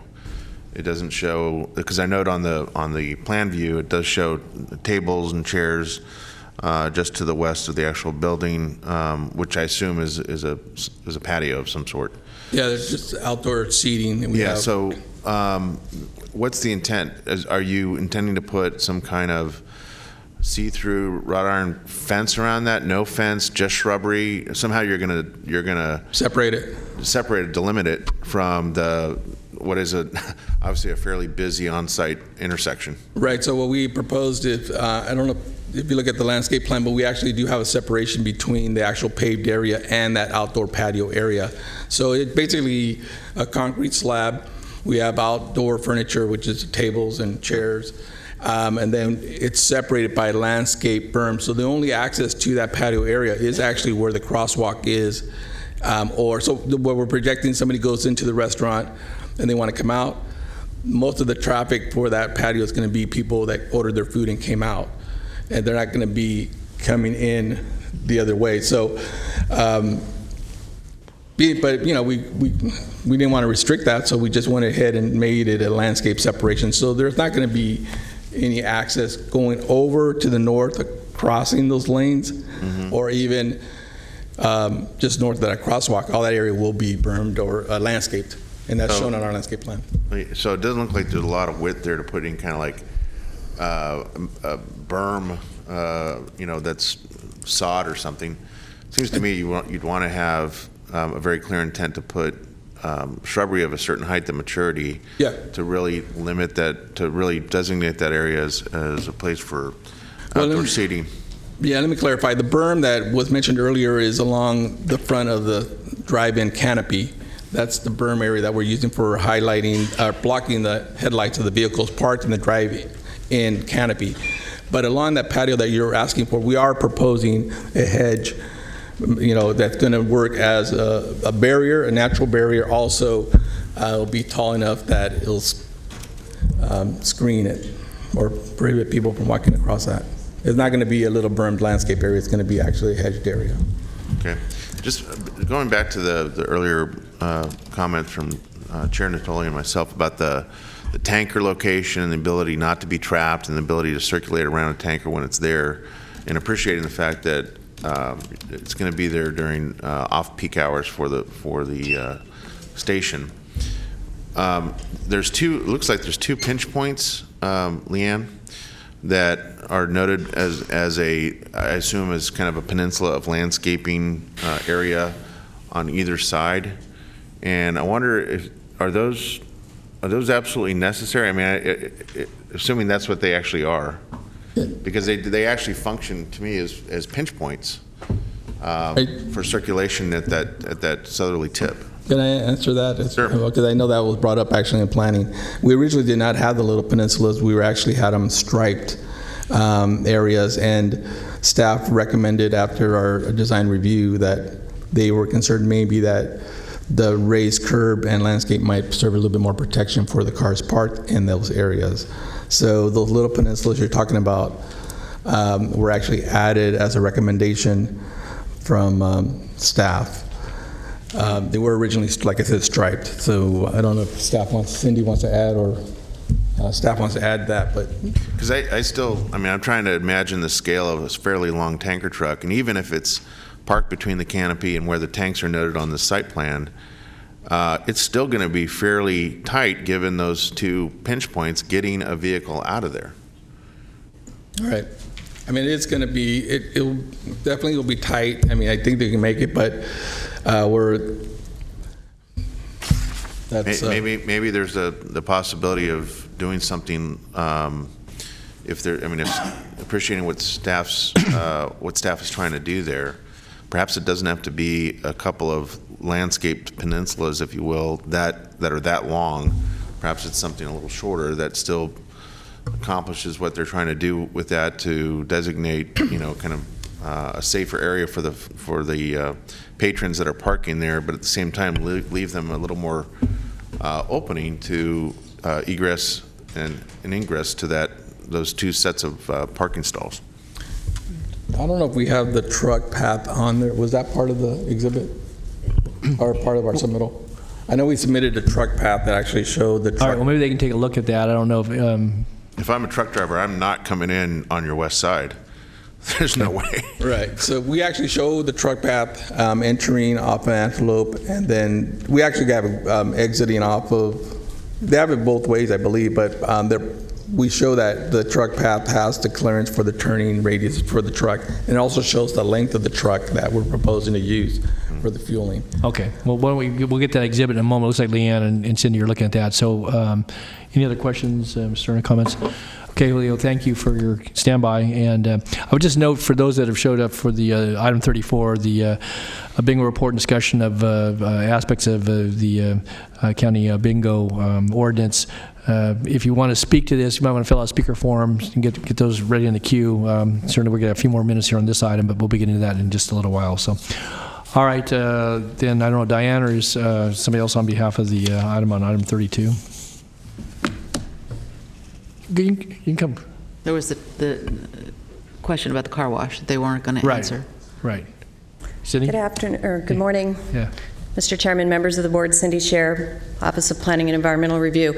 To answer the question on the truck route, we asked them for 3 exhibits. They are included as design review exhibits, so they would be approved if you approve the project, for 3 different tanker truck sizes. So the very large one with that second tank that they're pulling, because this site is so tight and there are so many uses, and as each one of you have brought up, so we also shared those concerns and had them propose and present those exhibits to staff and also to the Design Review Advisory Committee so we could look at them. We also had Department of Transportation, DOT, look at them and had them, again, redo their on-site circulation plan. So we looked at all of that for different size of tankers, different trucks coming in. Keep in mind, everybody's right in, right out, so that does start to eliminate some of those problems. But we do have those exhibits. We just didn't include them as part of the PowerPoint.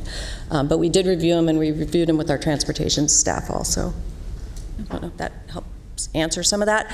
As far as the landscape islands, originally those were 2 parking spaces. Landscape architect, the county landscape architect, and I looked at that. We had concerns with people driving through the site and actually maybe hitting a parked car because there was nothing separating them. So if you came into the site and there wasn't anything separating this car the way the angle is there, we thought a little landscape planner, because they are overparked, they could lose 2 parking spaces fairly easily.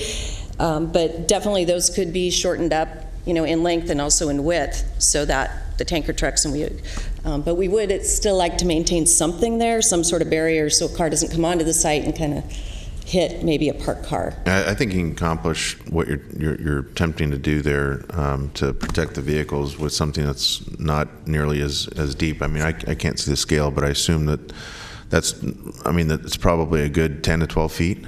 Yes. Yeah, yes. so it's about the car length. Yes. yeah, I mean, you're even correct. if it was even if it was something as shallow as maybe 3 or 4 feet, I think it's going to have the effect of, letting someone that's driving into that area know that this is not a normal travel lane. You have people that are going to be backing out. You have vehicles in front of you.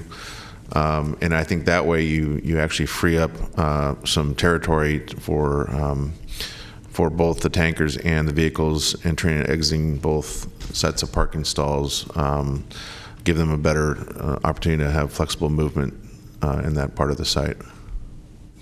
Okay. All right, take that into consideration. And then any more representatives? Diane, did you want to come forward so we can conclude the testimony, and then we'll bring this back to the board and answer any questions on car wash and drive aisles and so forth. So. Thank you, Chair and board members. I'm Diane Kinderman with the law firm of Abbott and Kinderman, and I represent the applicant. We want to thank staff, first of all, for their help. Both Cindy and Leanne have worked with us over the past year and a half very diligently, and as always, we appreciate it. So thank you.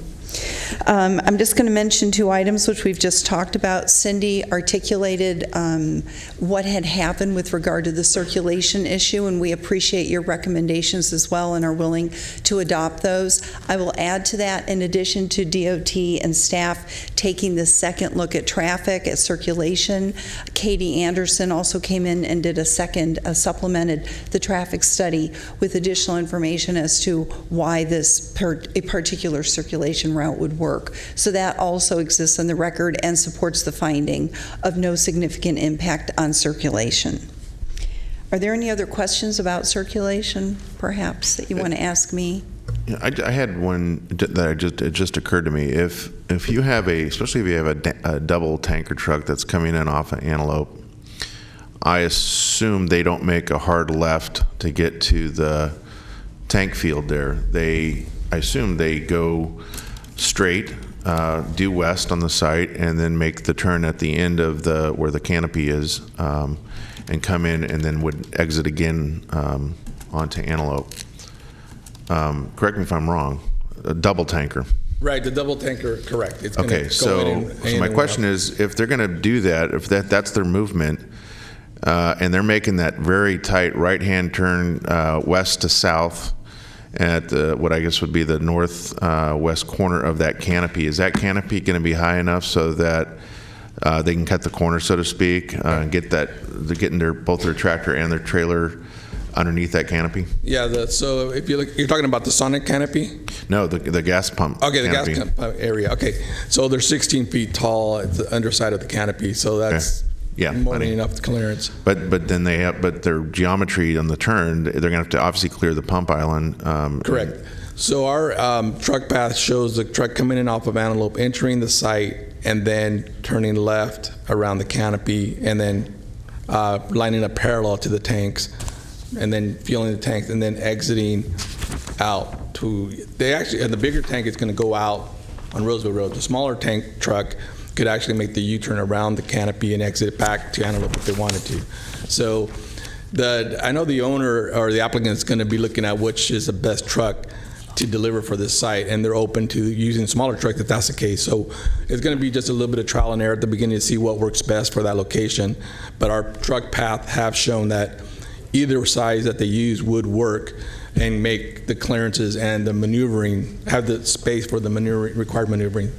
Okay, thanks. Okay. All right, thanks, Leo.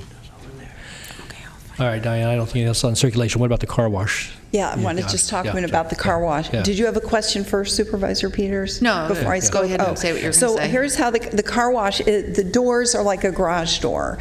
And when the driver enters the code, they go in, it will close behind them, it will be well lit and all of that. So it goes up and down, not sideways? Correct. It goes up and down like a garage door, and it will close once they're in there, and when they've concluded the wash, the other one will open up, and then they will exit it. And so it won't be an opportunity for them them to be open for a period of time where someone would sneak in, although it's somewhat an inhospitable environment inside a car wash. Someone's going to get pretty wet, and it's not like a cozy place for a homeless person to sleep necessarily. It's cozier than standing out sleeping in the rain. That is true. That is true. But that's how it would operate. So it would be closed, and the hours were 11 o'clock, as I recall, Cindy. Yeah. So they would start operating those doors at 11 o'clock at night. That could be moved up sooner. That was that hour range was identified at the Planning Commission, so that the doors weren't going up and down all day and add wear and tear to them, at least during the daytime. But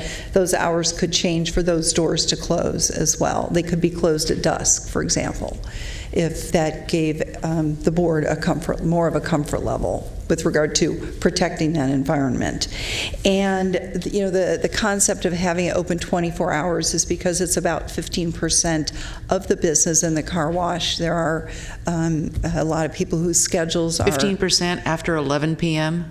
In the evening, yes, in that range of hours. From 11 till what, 5 or 6 in the morning? What's your range? Until, when were they going to open? Until 5, right, from 11 to 5. I guess swing shift drivers need to have their cars washed too. Right. Graveyard shift. And it's all part of the convenience concept. The Sonic drive-through will be open as well. There'll be lights. There would be, it just would be a deterrent to, it wouldn't be a cozy place to be necessarily, so. What, are there lights inside the car wash? I mean, just to me, Yes, the idea of going in a car wash and having the doors shut after there would be lights in there. And, yeah, it is. It That's is. scary I don't movie even stuff. like Halloween. going in them with the doors open sometimes, but yeah, there would be lights, and there is an emergency button in the event that something isn't functioning the way it's supposed to. There's an emergency button once you get in there. So To get out, to open the doors? correct. If it works. Correct. But they operate as garage doors. So, and the plan was from 11 to 5. Thank you for confirming that, Cindy. So it's just all part of the convenience aspect. And the drive-through, the Sonic drive-through is open 24 hours as well. So, but of course with Sonic, as many restaurants, the peak is at lunch and at dinner. So, but people would still be able to use it. So those were the questions we've tried to answer. Any other questions? I just want staff to know that when you come back with the design guidelines, I'm going to be asking you about a closing time for car washes. So, it's going to be hard for me to vote for this because I think it doesn't need to be open 24 hours, and I expect the rule will be changed possibly this afternoon. Okay. All right, Supervisor Frost. Thank you. Okay. Well, I'm comfortable with the car wash. I am sensitive to Supervisor Peters' concerns. I've just had bad experience. That's yeah, why. I know, but given the fact that we have some recourse with the business permit moving forward, if there were problems, we could make some adjustments. I would be okay with the staff's recommendation on the car wash, and I could even go so far as to say maybe we can close the doors sooner than 11 to make more people comfortable. 10 o'clock? My colleagues comfortable. 10? Okay, that sounds good. And I'm concur with Supervisor Cerna on shortening the landscape partitions, and other than that, would like to move the item. With the cross-access? 109? With the consideration for cross-access, but no responsibility for financial. That's new condition 109 that we provided for the record. Yes. Okay. And we can modify those landscape planners as part of the subsequent landscape design review process, so that's easy to do. Okay. I'll second the motion. Okay, it's moved and seconded. I had no one signed to speak. Did anyone come here for talk item 32 or 33? All right, seeing none, then with noting the conditions as modified and or added, please vote. Unanimous vote. Okay, the related matter should be pretty quick. Yes. Call next item, please. Item 33. There are some very happy Sonic youth up in the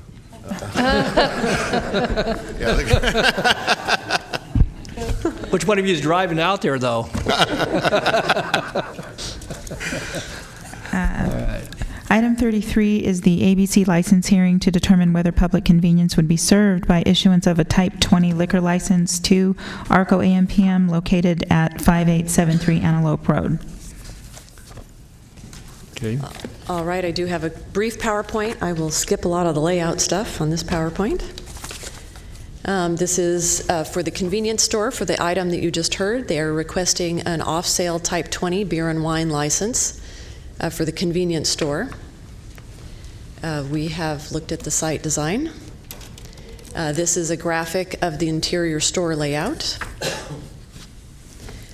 The key points here, this is a Type 20 license, beer and wine. The area is in a high crime area according to the sheriff's mapping, and is also in an over-concentrated census tract. It is quite common for the ARCO AMPMs to request liquor licenses for one-stop shop option for gas, beer, and wine. It is a 24-hour use. However, as with these uses, we do limit the sale of beer and wine to the hours of between 6 a.m. and 10 p.m. And we also have the no single sales condition, as we typically do. The CPAC did recommend approval on a 5-0 vote.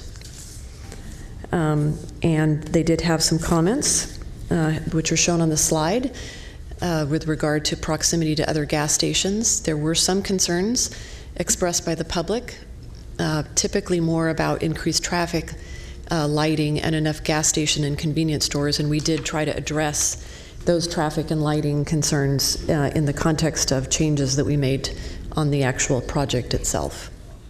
There are also members of the public speaking in support of the PCN. So staff is recommending approval with the typical conditions. Okay, thank you, Leanne, for that brief report. Do we have any questions by board members on item 33? All right, seeing none. I don't have anybody signed up to speak on item 33. Anyone here to speak on the letter of public convenience, ARCO AMPM? All right, I'll not bring it back to the board. Ms. Frost? Move approval. Okay, I have a motion to approve the staff recommendation. You have a second? Second. Okay, it's moved and seconded. And if there's nothing further, then please vote. Unanimous vote with those members present. Thank you. Okay, I know we have a number of folks in the audience on the next item. We'll call that, and we do have 2 off-agenda speakers who have signed up, so we'll continue to probably work at least partially through the noon hour. Thank you all for those. And I would just note that if you're here on item 34, again, you may be just here to either listen or enter support, but if you intend to speak to the item once the report's given and offer comments and or any concerns or suggestions, then please fill out speaker form. I don't have anybody signed up yet for item 34, so I trust there are folks that want to speak to that at some juncture. So, okay. Okay, item 34 is the fiscal year 2016-17 bingo activity report and discussion of 1199 games and 2% bingo cost recovery fee. Hey, Jimmy, hold on. We got to get a presentation from the staff first. Oh. Okay, so we'll be here in just... I forgot the process. Yeah, that's all right. Okay, so who is going to be presenting this on behalf of the Sheriff's Office? I see County Council seated with Sheriff's representatives. It's Ms. Purdon, Anita Purdon from the Sheriff's Office. Okay. All right.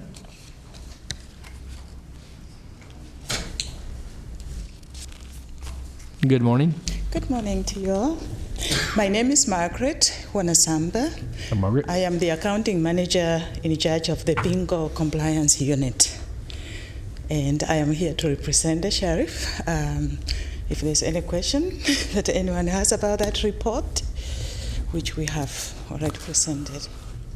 Oh, okay, it's a pretty brief report. I guess I for one, would ask, and Margaret, thank you for being here, that the staff report was a little, I don't want to say unclear, it just states the state law, but obviously we're going to hear today, we've heard from folks, so that's part of the reason beyond the annual report that we have this before us, is that in other neighboring jurisdictions, other cities, municipalities within the county of Sacramento, and granted the sheriff's responsible for the unincorporated area, but that there is competition for the games, obviously for the bingo, both for the parlor and non-parlor games, in that what we're having to see, and I think it's probably indicative of a number of things, but a migration of games from the county unincorporated area to cities, and whether it be the city of Sacramento or Rancho Cordova or Elk Grove, Citrus Heights, wherever it might be, and that at least in part that's due to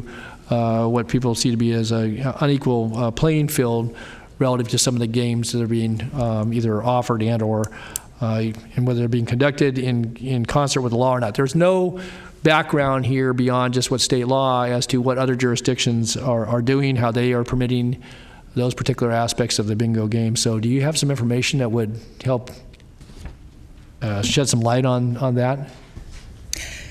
What I can say about the relocation of other bingo parlors and operators moving from Sacramento County to any other jurisdiction, I am not aware of any one of them that has moved so far since I started being the manager for the bingo compliance unit. I'm not aware of any of them that has moved. And so far, I cannot speak for the other jurisdictions, like, for instance, maybe Elk Grove, the city of Citrus Heights of Rancho Cordova. I cannot speak about what they do there, but I can surely speak about what we do in Sacramento County. We follow the county code and we follow the penal code, and our job is actually to enforce, to make sure that whoever is playing bingo in Sacramento County and the incorporated area of Sacramento County is following the bingo code. So whatever other jurisdictions are doing, I cannot speak for them because I cannot actually interpret what it is that they do there. Okay, well, I appreciate your response. I wasn't asking you necessarily to speak for them, but again, you must have some familiarity with, what brings at least part of the question, and we'll hear from some of the folks. But so when I see licensee activity on the summary page, is that there were no licenses added, no denied, no suspended. So what is the activity that occurs in any given year? This was for 2016, and so that portrays the entirety of that. I guess the fiscal year, from when to when, and so you're saying everything was static, and so there was no activity. You had no applications that were received for. Actually, at the moment, we are in the process of approving one. Okay. As a matter of fact, I think within a very short time, I'm going to be issuing a license for bingo operations. So we're going to have an addition, and I've had a few calls asking about beginning bingo operations in Sacramento County. And as usual, we just give the information on how to go about it. We've had some inquiries, and we're hoping that they are going to turn into something fruitful.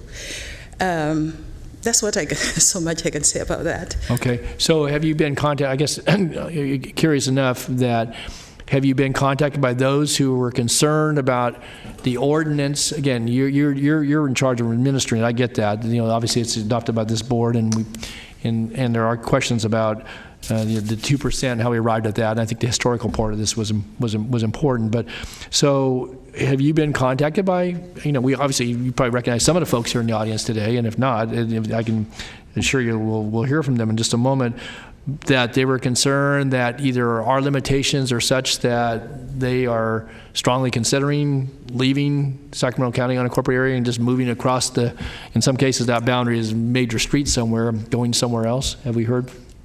Nope. You haven't heard that? That's brand new news to you? I only heard it when I was compiling the bingo report, which we are discussing right now. That's when I became aware that actually there are concerns about certain bingo games that we may not be playing in Sacramento County. That's when I became aware of it, but nobody has actually called me to discuss anything else apart from what we have in the bingo compliance bingo code. Okay. All right. Supervisor Kennedy? Thank you, Mr. Chair. I just wanted to clarify on the chair's point, specifically when it has to do with 1199 games. So you're of the opinion, and the staff report says that 1199 games are illegal because of state law. Is that right? I did not use that terminology. Well, it does here. Okay. If it is in there, I will take it. Okay. But you're not, I guess I'm a little surprised that you're not aware of what other jurisdictions are doing. I mean, just as I'm saying, I became aware of the fact that some people are interested in the 1199 games when the question came up, and I was compiling that report. And so I had to do some research and compile that report according to the answers that have been given before, because this is not the first time that that question of 1199 is supposed to have been raised before. So while I was compiling that report, I went back to research and I found out that a question had come up before. But as far as I am concerned, nobody has called me, written to me, or anything asking about the 1199 games. yeah, that wasn't my. So the answer is no, you're not aware of what other jurisdictions are doing? No. Okay, thank you. Okay. Any other questions for Margaret? Or if not, stand by. Thanks, Margaret, for being here. We're going to hear from members of the public who want to address this issue, so we may have some other questions in a moment. So, okay. Thanks. All right. Mr. Yee. I don't have anybody else signed up, but I recognize and certainly want to acknowledge our former colleague, former Supervisor Jimmy Yee. And you looking for the button to lower the... Lower a little bit.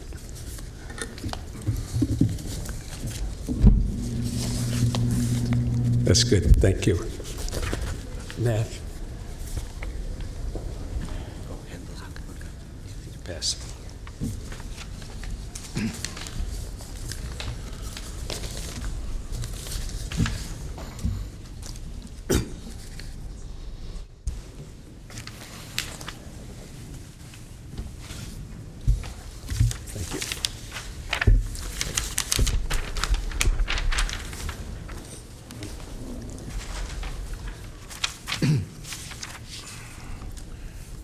Good morning, Jim. Thank you, Mr. Chair, members of the Board of Supervisors. For the record, my name is Jimmy Yee, and I'm retired, finally. But the reason I'm here is because of a long-standing issue that go back decades. And just recently, I heard from my good friend, Jim Tabucci, about the situation. But I have here with me different groups that provide the bingo to your constituents. I'd like to, right now, at least recognize who they are. Dano Reiber, would you stand? He's with Casto. Rick Kiefer with the Optimist Club. Right. Brian Taylor with Evolve You Foundation. Jim Tabucci with the Mandarins Drum and Bugle Corps. And I also have with me a bingo consultant who can answer all of those questions that your staff couldn't answer with regard to bingo. I would like to present our concerns, and then after that, ask each of the representatives of these different groups to tell you where all your money goes. Actually, it goes to the kids in your community. We're all nonprofit. We make no money. All the money goes toward the kids. And that's why I'm here asking you to make a little change on your regulations with regard to bingo. I went through the report that your staff made, and I'm very pleased to say overall, it's fairly accurate. It's, I was trying to find a recommendation. I couldn't see any recommendation. I just assumed that they are recommending status quo. I'm assuming that. But I'm here to ask you not to stay with status quo, because it's not being fair for the bingo operators that are in the county. And I specifically say it's not fair to bingo operators operating in the county. If you're in the city, Elk Grove, Sacramento, Rancho Cordova, you name it, they don't follow the same rules that the county have. The staff is pretty accurate in saying that bingo receipts have decreased. Essentially, what the county is asking for is a registration for a business permit, and then they go beyond that and ask what they call bingo cost recovery. And that's where I have a problem. Overall, the revenue collected by the county is about $280,000, and the cost to administer this bingo operation is approximately $280,000. So it's break even. It's not a money maker for the county. All they want to do is recover the costs.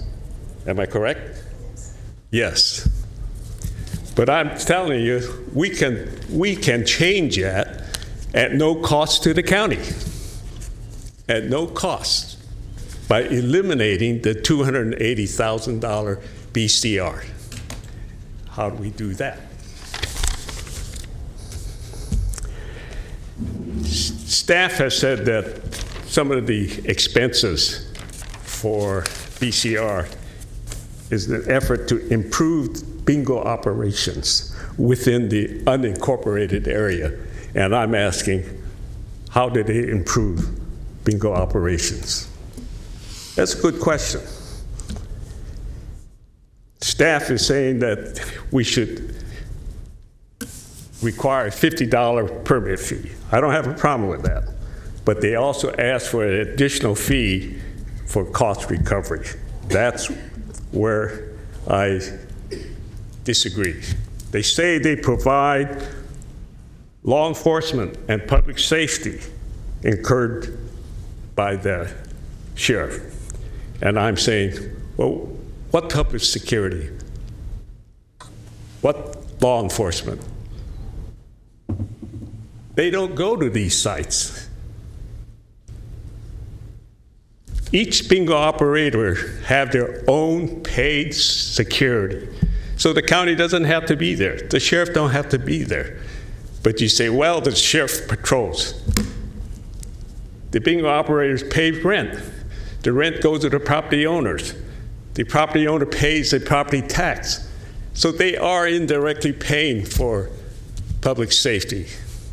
So why are they saying they need more money?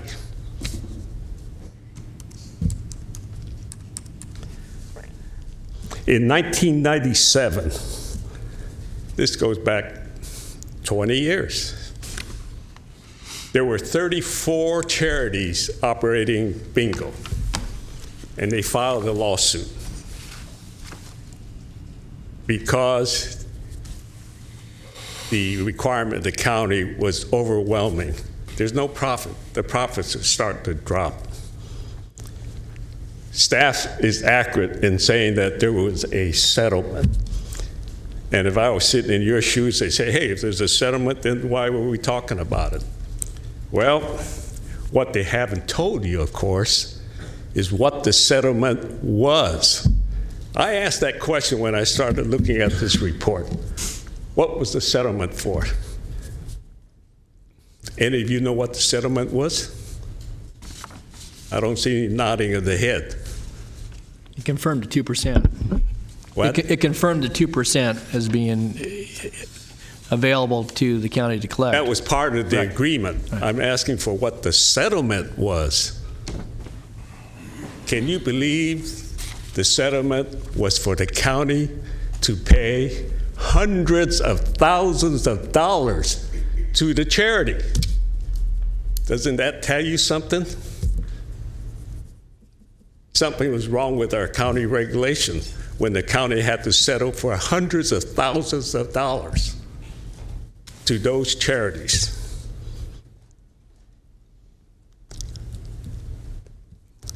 Today, the bingo operators have what they call 1199, and that is sort of a new game. And essentially what it is 4 or 5 different bingo games combined together, and that's why they call it 1199. The players love it. Why? Because there's a bigger payout for that particular game. And this is where the county disallows it. And that's, again, one of the reasons that I'm here to ask you to not require or not object to the operators to provide that game.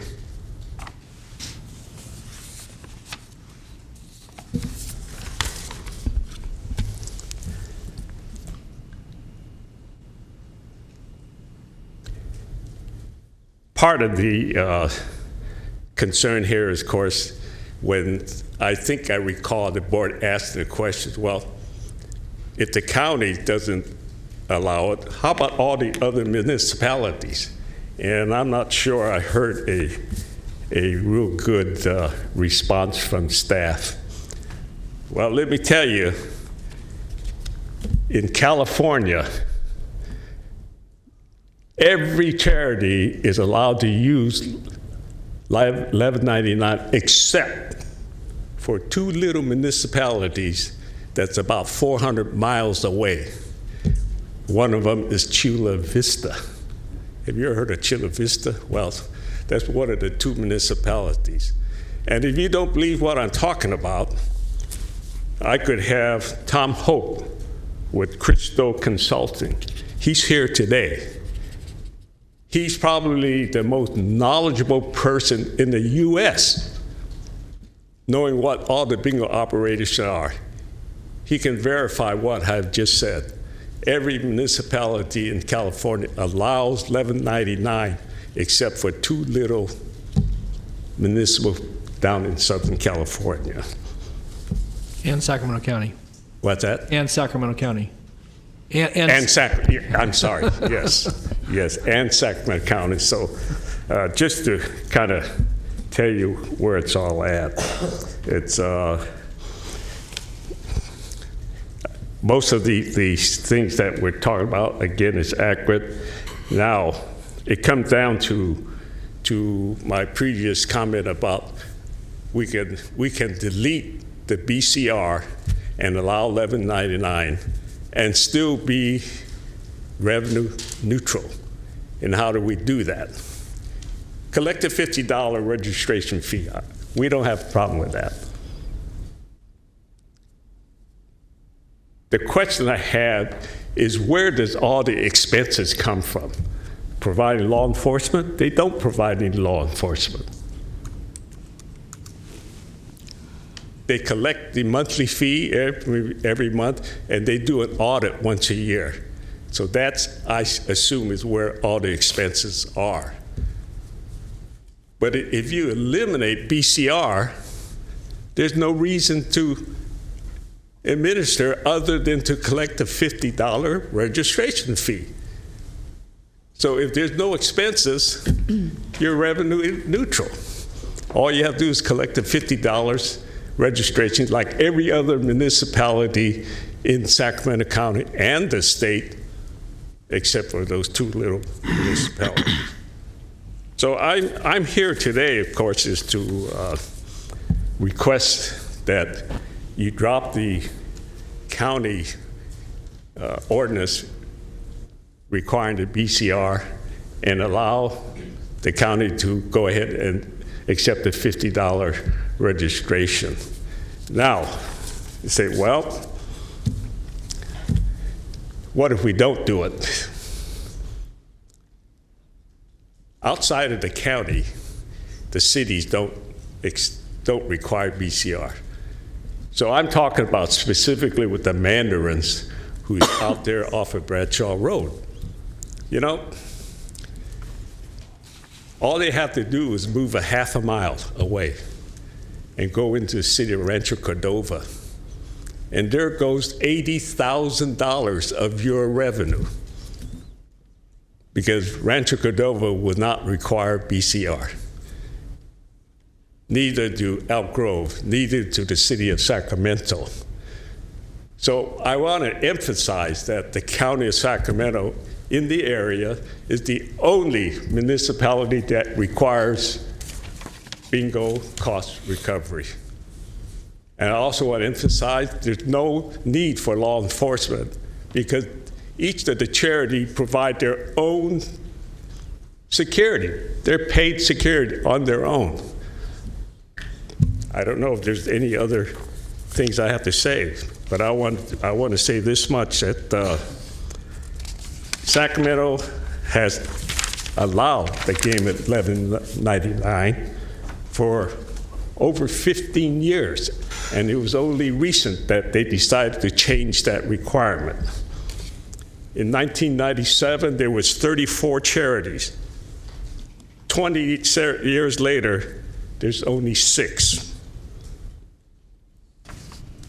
Remind you that 2005, by the way, the litigation started in 1997. It was 2005 that there was finally an agreement, a settlement. What took so long? But the county paid hundreds of thousands of dollars to settle it. Those are the things I want to remind you of. And at the end, I want to ask this board to consider, to request that you allow 1199 in the county, drop the BCR, and by dropping BCR, you can stay revenue neutral, because there is no administration required other than to collect a $50 business permit. Okay, thank you, Jim. We have Now, a question. any questions? Yep, Supervisor Kennedy. Thank you, Mr. Chair. I actually, if the supervisor would allow it, I would like to hear from the consultant at this time. Sure. Thank you. Yes. Good, thanks, Jim. So right now, we'll call the other speakers too. I have the form. So I'm not sure. Is Tom Hope on there? I don't think he's in here, so we'll call him forward right now. Yeah, he's the consultant. Yes, so. yeah. I don't have a form for him, but we'll invite him to come up right behind you, Jim. Good. Good. Here he comes. To your right. There he is. Good. Thank you, Jim. My name is Tom Hope. I make my living helping bingo games across the nation, from New Hampshire to here. Also have been involved and lived in Sacramento County since 1987. Was involved in bingo here for many years, 20 years at that point.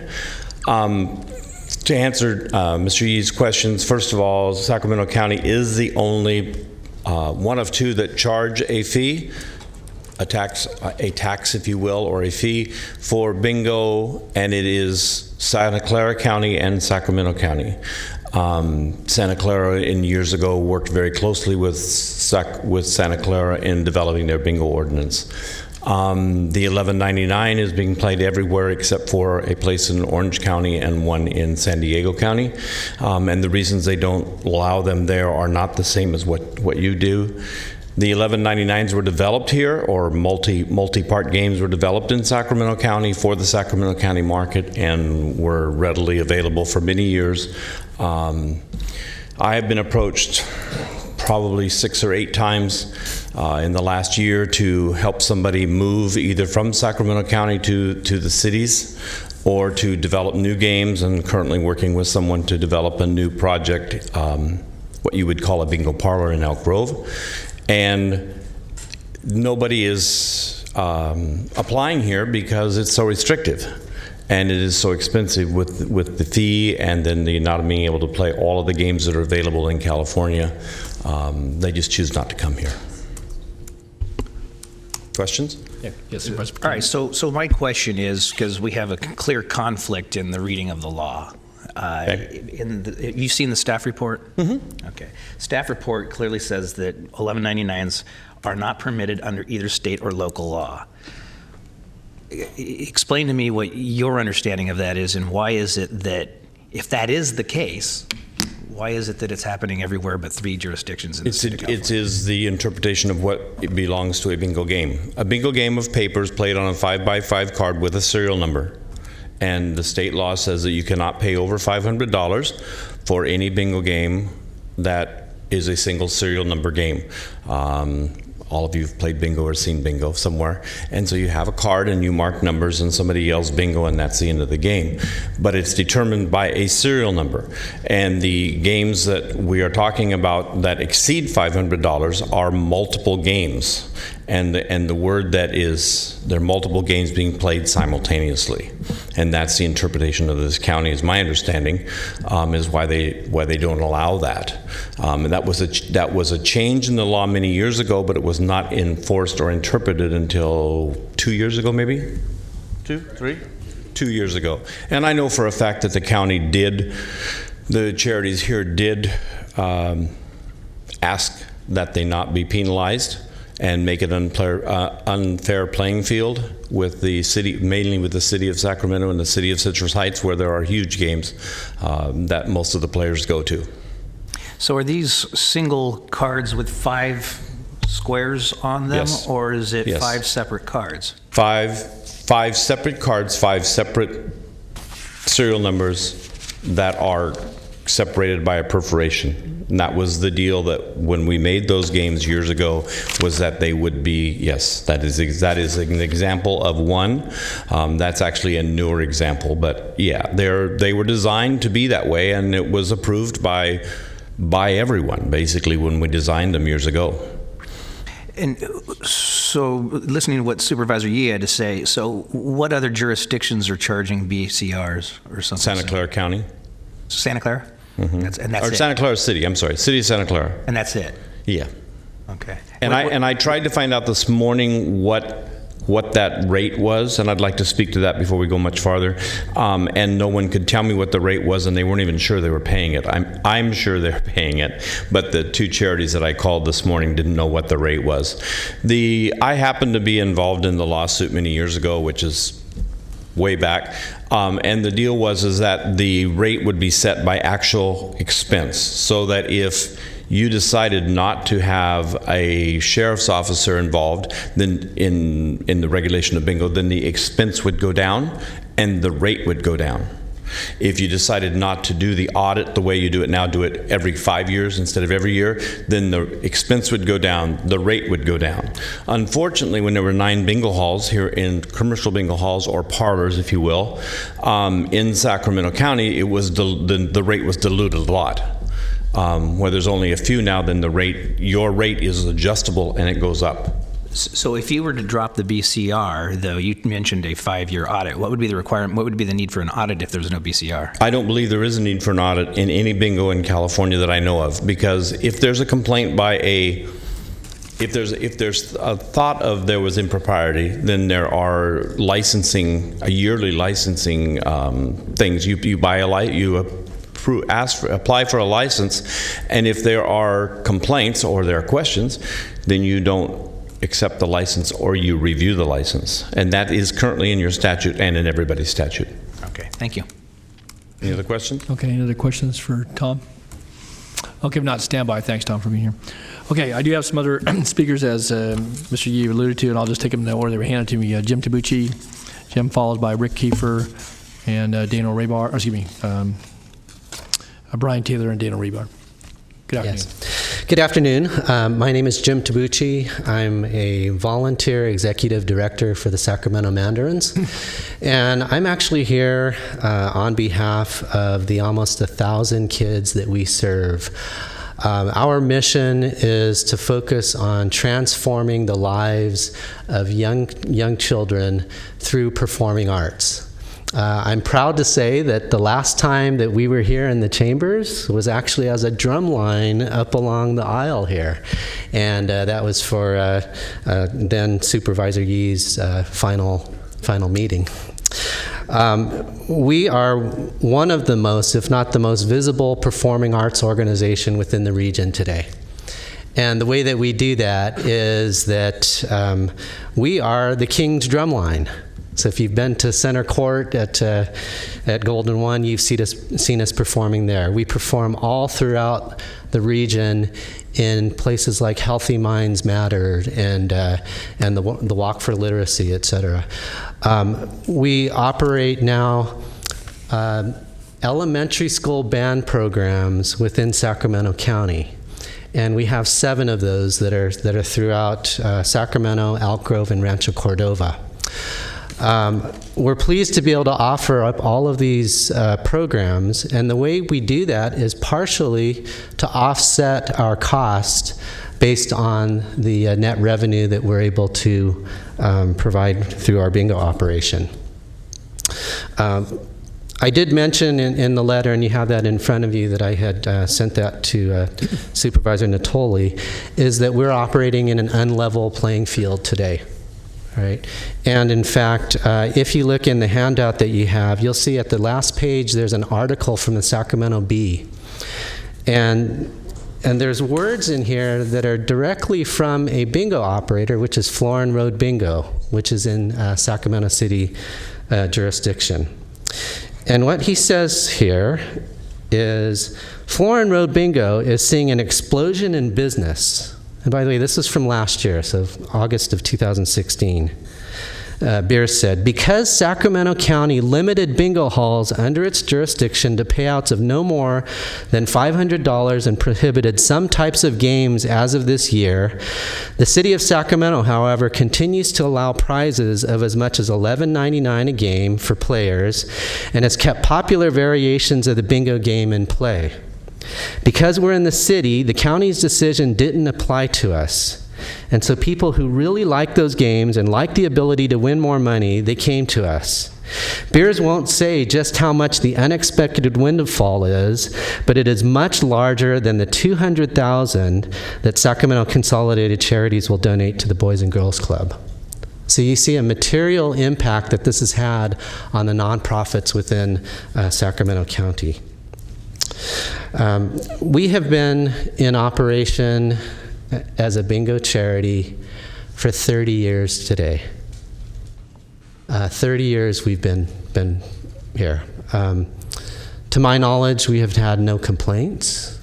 We have had no issues that needed to be addressed by the sheriffs. And we're an upstanding nonprofit within the county of Sacramento. We're asking you to take under recommendation from Mr. Yee this ability to level the playing field and allow us to offer up 11.99s, and also to eliminate the regulations that are to the detriment of the youth that we serve.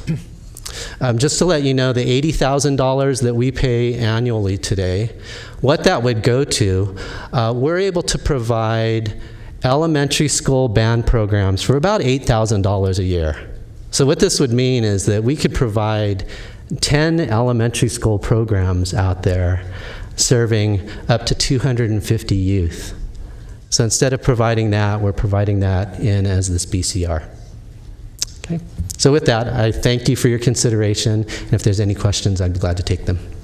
Thanks, Jim. Just a question, I guess. So in the event that we didn't act upon the request, I trust that you and your organization are looking at other options as it relates to where you would conduct your games, because I think to the point here, again, and you didn't put that in your letter, but I think it's certainly understood, at least from this member of the board, that that's part of what the consideration is. You are where you are, you have a home there, you have other charities that are here that'll speak to it, but in the event that, and it kind of goes back to some of the questions I asked earlier about whether anybody had contacted, whether it's Margaret or the Sheriff's Department, about not only the playing field, but then, you know, what people are looking at relative to their decisions. In the event that are you the single largest contributor to the BCR now at $80,000? I don't have privy to that knowledge, but I know that we do provide $80,000 per year. Well, but the answer to your to your point, though, yes, we would consider moving. And in fact, we have a current lease today, and where we're at within the county, As Mr. Yee pointed out, we are very close to the Rancho Cordova borders as well. Right. Okay. Thanks, Jim. Any other questions, Mr. Tabuchi? Good. Thanks for the Mandarins for all the good work and all the enjoyment you bring to our community. So. Well, thank you very much. Okay, good. All right, then next I have Rick Kiefer, and Rick's followed by Brian Taylor.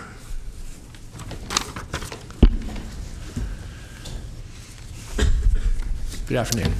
Thank you. I'm Rick Kiefer. I'm the current president of the Country Club Optimus Club.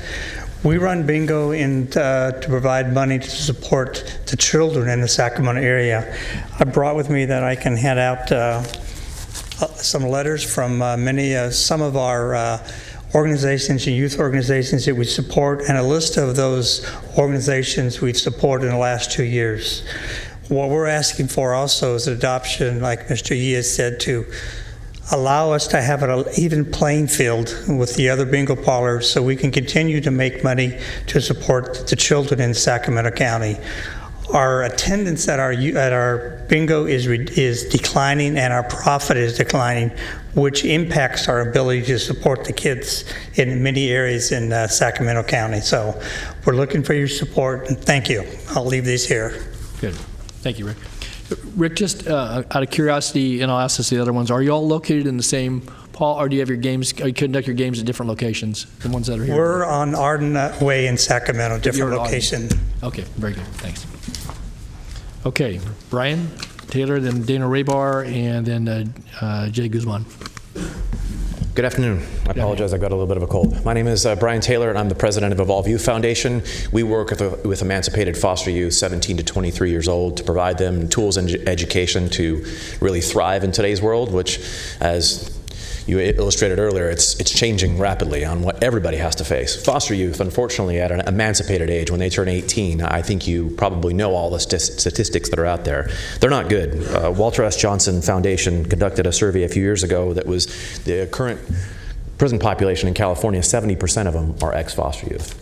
So there aren't a lot of programs that work to really provide tools and training for emancipated foster youth. So we do expanding on the training. We run one bingo session right now. My office is actually located in the Sacramento Bingo Center. We rent the back of that, which is 4,200 square feet that we built out. We built out that with a grant from the Optimist Club. Within that facility, we have a 50-person classroom. We've actually got a dedicated video room. We've got a dedicated audio recording room where we teach practical skills such as video marketing, digital marketing. We have a certification program for youth to be employed. I don't know, one of my youth is here. He had to go run and put some money in the meter. But he's actually the first foster youth in the entire nation to be a certified digital marketer. It's pretty impressive, and that's one of the programs that we run out of my facility. It's I would just say it's impressive, and with in regards to us, I would say that we're in a position of not moving. Because I have co-located there and the players know that I've co-located there, our solution for the attendance drop that we have seen is to open another session. So we're in a position currently of opening up a matinee session just to offset. We're year over year right now down about 50%. So that dramatically impacts our day-to-day expenses for all of our programs. To date, also, we partner with 2 other nonprofits as well as CPS to provide a jobs training program in addition to our entrepreneurial programs. We've had 50 youth go through those programs, and they're all employed as of now. So we actually pulled youth out of the 1,000 Strong program, and we've got jobs for them. So I'll leave that at that. Okay, good. Well, thanks, Brian. Absolutely. Appreciate it. Okay. All right, next Dano, and then Jay Guzman, and then Joe, I think, is it Fong? Yep.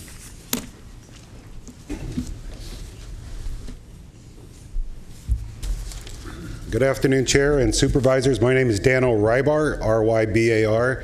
I am a volunteer bingo manager for the CASTO organization, which is the California School Transportation Officials.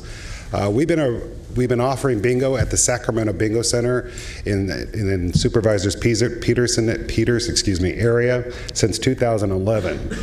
In regards to those games that you had questions on this morning, I believe the bingo compliance unit is following the county code as required.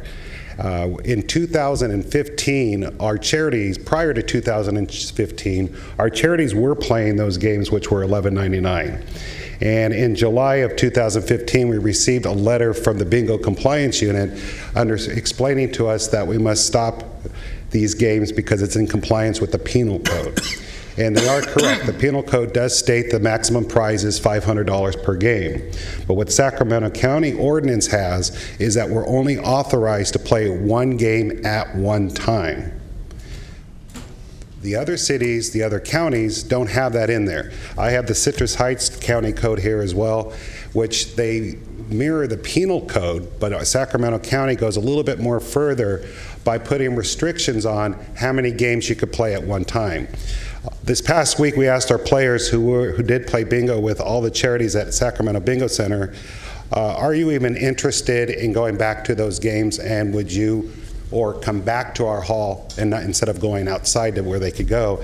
And then there's 400 people within a few days signed our letters requesting you to consider to remove the section in your code that we're limited to one game per rack of balls, as you could consider it as. So how we pay the price to stay in regards to the penal code, the $500, is if we're playing 5 games at one time and a person wins that game, they're only issued up to $500 for that one game card, and they document it, we sign it, we do what the county ordinance and the penal code requires. Nobody gets paid, as in documentation purposes, $1,199. It's like a scratcher. You buy a scratcher and it says there's 3 cards on a scratcher. And all our games that are played in California are required to be reviewed by the Gaming Commission of California. And so it must be authorized in the state of California. And these $11.99 cards do say that. It does say on the back of them, authorized to play in California. But what your ordinance states is one game at one time. We need that section removed from your ordinance so we could play more than one game, so we could go ahead and offer the prizes that are offered in the area. And I was talking to the president of Casto a few days ago, and she says, explain it to me a little bit in my terms. And I shared it with some other people yesterday. It's like I own a franchise of McDonald's. And McDonald's are everywhere in California. And you come to our area, which is on the corner of Arden Way at Watt Avenue, and I'm a McDonald's, and they want a Happy Meal. And I say, I can't sell you a Happy Meal because Sacramento County refuses for me to sell you a Happy Meal, but you could go a couple miles down to that other McDonald's and get your Happy Meal because I'm restricted to a cheeseburgers to sell you here. Your own county reports, and I got to give them kudos, they do a great job on their auditing in regards to the bingo compliance report. You have approved them yearly, each time you look at the report. If you go back to 2015, when we first received that letter from the bingo compliance unit to say to stop playing those games, we are down 52,000 players since that letter was issued to us in 2015, and that's what the other charities are trying to share with you.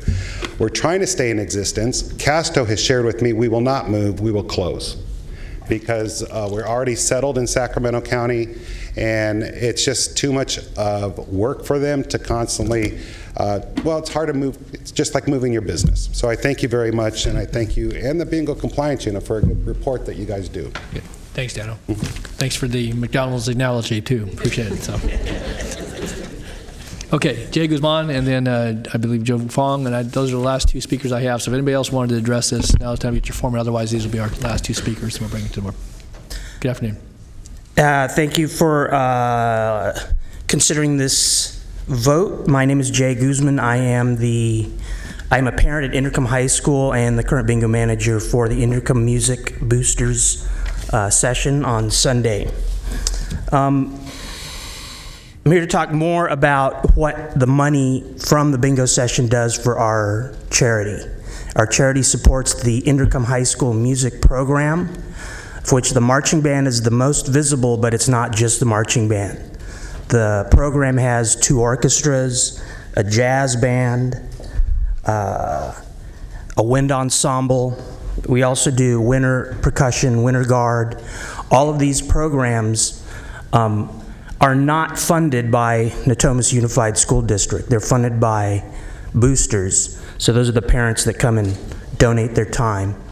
The bingo operations support all of this effort to make this program as good as it is. In 2013, we had a 60-piece marching band.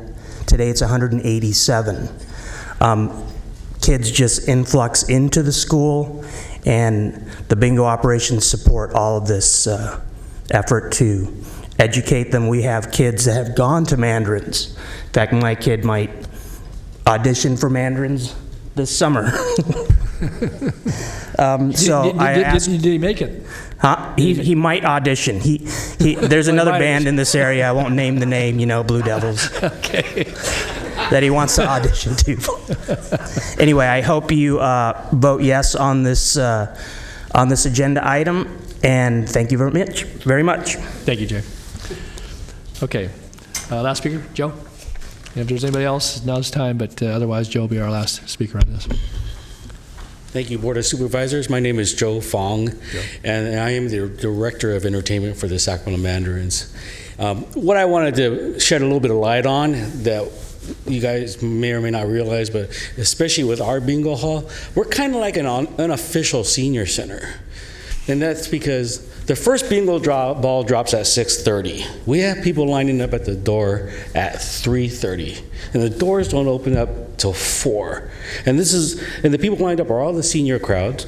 And the doors open, they grouse because they had to wait outside. They come on in, they put their daubers on the table, they drink our free coffee, and they sit there for 2.5 hours before the ball drop, and they socialize. It's a really cool sight to see, because when I first saw that, I'm like, what are these people doing so early? The ball doesn't drop for 2.5 hours. And I watched, and they all sit down, they have their own little groups, they sit down. Some people bring knitting, some people bring reading, and it's really heartwarming to see this type of activity that happens in our bingo center, because not only are we providing a service for our kids, but we're also providing an unofficial senior center for our seniors that join us. And if you want to come by at 4 o'clock one afternoon on a bingo session, you'll see what I'm talking about.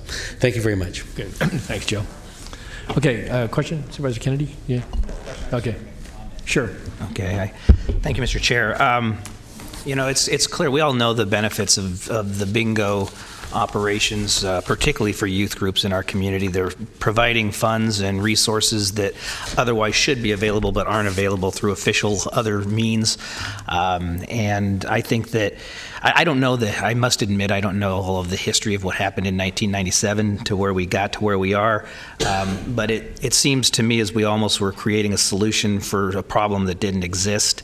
And I believe this is just a case of providing direction to staff. Is that right, Mr. Chair? I mean, there's no action. Right, direction. Yeah, we need direction today, correct. And what I would like to do, and if the board agrees, is I would like to look at revisiting our ordinance in a way which will actually satisfy both requests from the members of the public that have spoken today, and that's eliminating the ban on 1199s in a way that is consistent with the law and consistent with what other jurisdictions have obviously done throughout the state of California, as well as the 2%. And the 2%, I'm not convinced that I actually agree with Supervisor Yee in that I've been to many bingo halls. Every parent has to provide volunteer hours, and I got to tell you, I've never seen a member of the police department or sheriff's department in there.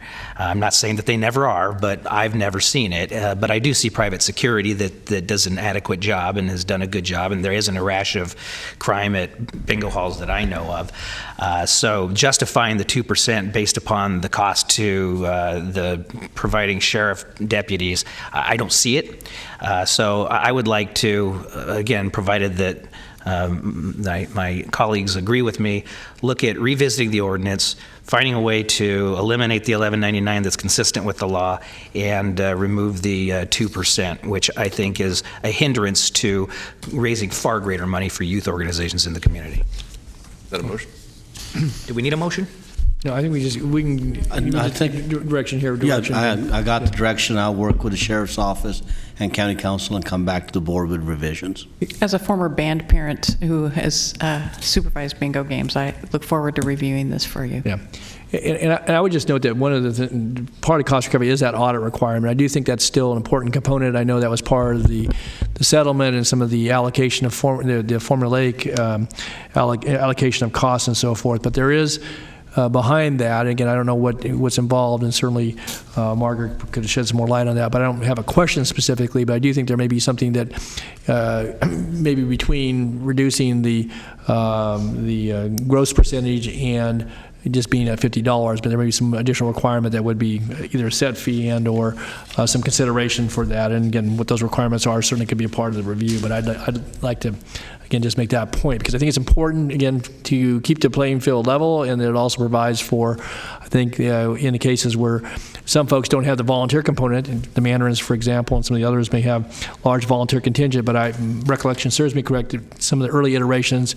actually were paid employees, that there were some volunteer requirements, there were some paid employees, and so as to how all that worked out, and again, Tom certainly has been part of the conversation here in this county for a number of years. I think it's important, again, to keep that playing field level and to allow for the maximum amount of return, certainly to the charities and the people that are being served. But there may be some other piece that needs to be looked at as relates to that. So I would ask it as a part of any direction that we have the kind of full review versus just, that limitation. So, okay. Any other comments that would provide direction to staff? Mr. Cerna, I'm sorry. And not to belabor it, but I appreciate Supervisor Kennedy's explanation of the direction that I completely agree with to staff to re-examine this, and certainly the chair's point that the county need not intentionally put itself at some competitive disadvantage when it comes to support for what we're blessed with here in our region, which is a very rich, deep and wide group of nonprofits that benefit from this type of activity. So appreciate Supervisor Yee and Jim and others that have I know made visits individually with some of us, maybe all of us, and taken time to really research the subject and inform this board about the opportunity in front of it. Thanks. Let me ask, as part of that direction, then, is this something we could have back before the end of the calendar year? Does this require a really deep dive? I guess looking to you, Robin. Obviously, Diana's been working with this, and Margaret's here too. But is this something that we could? Because it would require ordinance. There's certainly a time lag. We want to have a good deliberation regarding it. We've heard from parties today. Anybody else who may be interested would want to weigh in. But is this something we could actually have back to us before the close of the calendar year? So if we wanted to initiate action, because it's still an ordinance change would require. What I'll offer is that we'll strive for December 12th. If he can't meet that date, I'll communicate back to you. Okay, because it requires, in any event, it's going to be 30 days beyond that if we make ordinance changes and such. And so again, that's, I think, as people are looking at leases and their own, opportunities to benefit their charities, that's going to be a consideration. So if we could try to get back to us by December 12th with at least the initial report back, where we could have an actionable item before us. So correct. Okay. All right. Good. And all right, with that, I just want to note too, we do have our Wilton History Group representatives here today, and they are, I think, a licensee applicant, and I know I've been working with Margaret and then Sheriff's Office on this, so thanks for being here as well.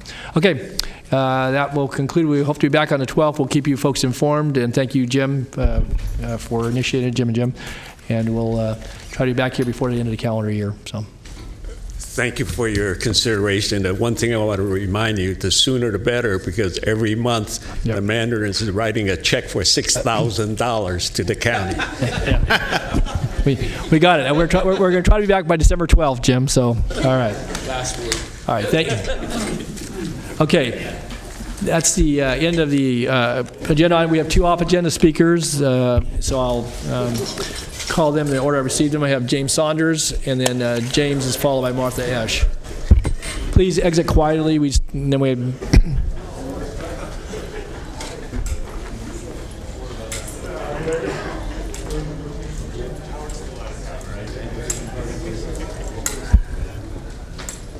Good afternoon, James. Good afternoon, Board of Supervisors and Don Natoli. Yes, sir. Just one second, James, till the doors close. Okay. No, we had two off-agenda speakers. I'm sorry. Yeah, we will be. Okay.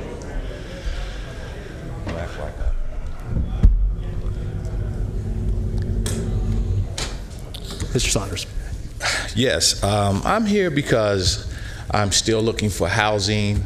I've been dealing with a housing program. I talked to Paul Lake, and he put me in a housing program. Supposedly, we talked prior to August 22nd, we had a discussion here.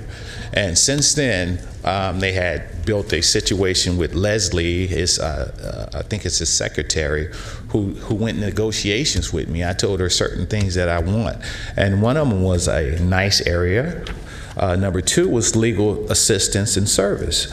That was reasonably accommodated. We were going to meet on September 8th. They changed it to September 11th. We met on that day. It was approximately 20 people in that room from different departments to help me. Well, that didn't happen that way. What happened was it seemed like I've been getting a runaround. I've been working with Volunteers of America. I wrote an email to a Michael Vincinia. He's not the person that I'm calling like as the scapegoat. It's one of the persons that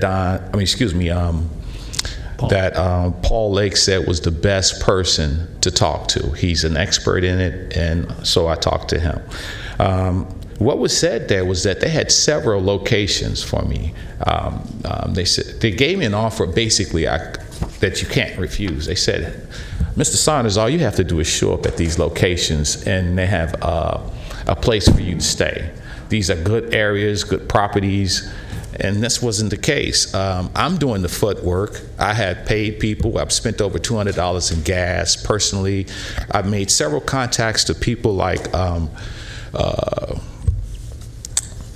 Victor Contreras, Eduardo Amenazero,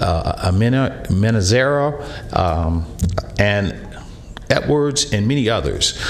It continues to be that way. I even assisted help. His name is Abraham Sharif. He went on several different locations with me. We swept many areas. We even set up an area, a location in the pocket area in which it talks about these were supposedly home-owned, and you can talk personally with the homeowner and hopefully get in. Well, that's not what I was told. I was priorly told that there would be places for me available, and there's none been available. I was directly told that by the head person in charge at this time, which is Michael Vincini. I got from Teresa L. Sunstorm. She told me if there was any difficulty or any problem to personally give her a contact call. I did such, and nothing has arrived from that. So I'm still dealing with this as an issue at hand.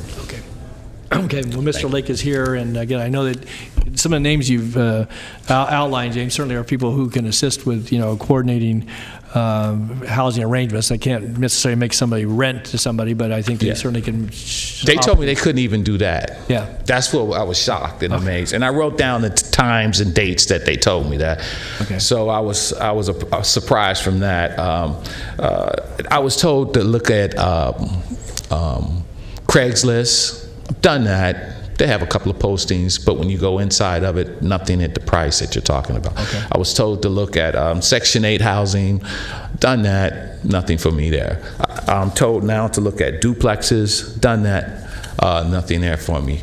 And that's why I have a written statements from people. I do have photos of places that I was directly told to go to. Okay. It was unlivable, and that was some of the considerations that I had already spoke to Paul Lake about at the meeting. Okay.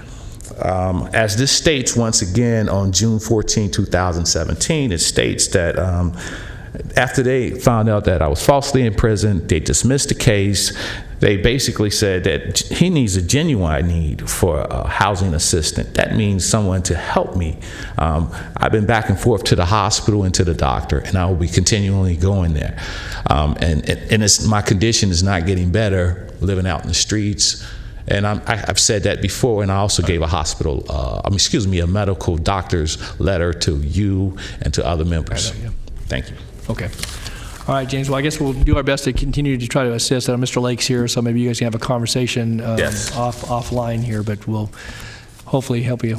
And I would like to give those photos of the places I went to. Some people think I'm a county rep, so they have given me their names, addresses of dumping areas. I try to take photos of some areas. I didn't want to get taken out for taking up photos of people. Part-time code enforcement officer. Right. Well, so if you can share, you can certainly give them to the clerk, James, and she can Yes. distribute them to us. So to show you the effort you're making. So I appreciate everyone listening to me. Good. Thank you. Thank you, James. Good luck. Okay.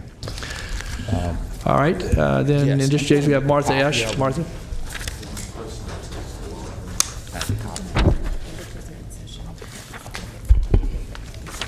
Good afternoon, Martha. Good afternoon, Board of Supervisors.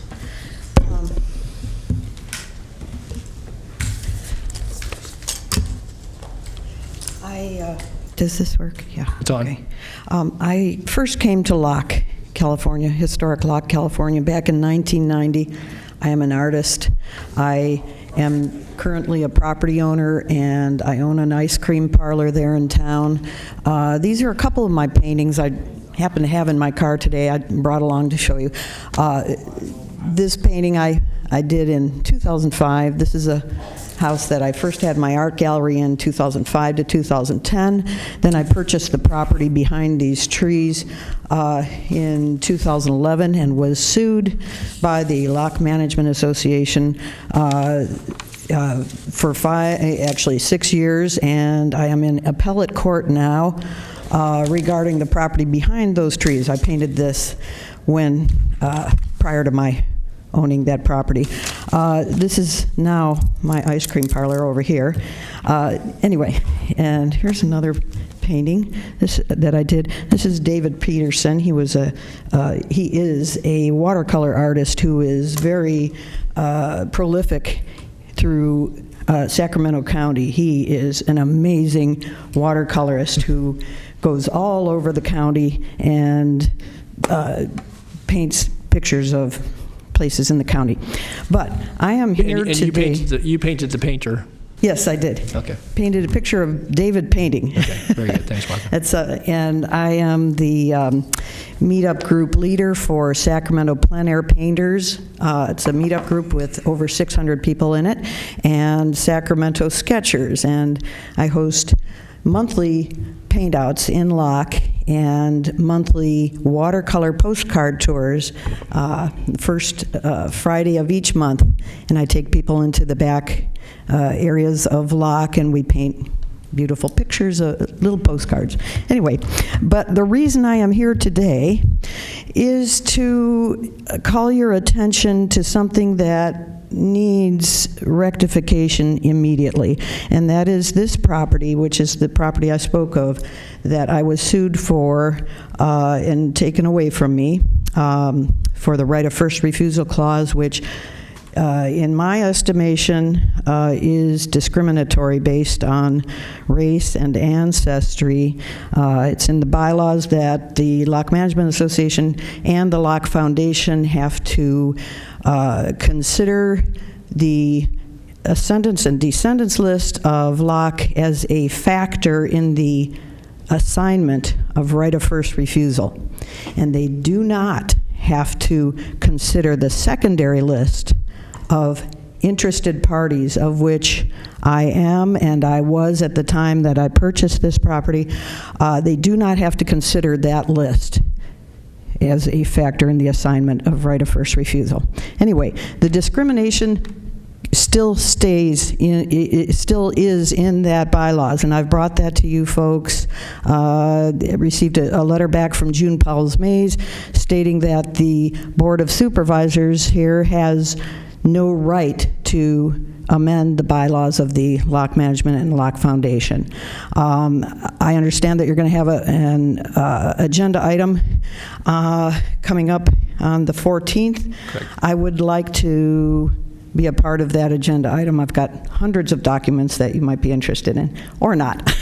Probably not. But nonetheless, this property recently was taken away from me through the courts, Sacramento Superior Court.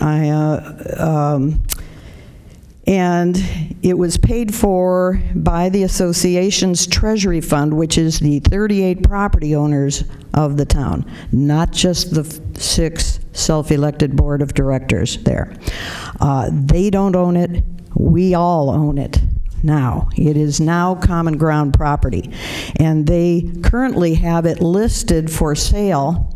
And the rumor through town, which is more accurate than what you get from their board meetings, the rumor through town is that they are selling it to someone for about 8 times what they had to pay me for it. They only had to pay me the $21,000 for it that I initially paid for the property, not the $80,000 that I invested into adding ADA access to the property and fought for building permits to get. Martha, you need to wrap this up, so. Okay. Yeah.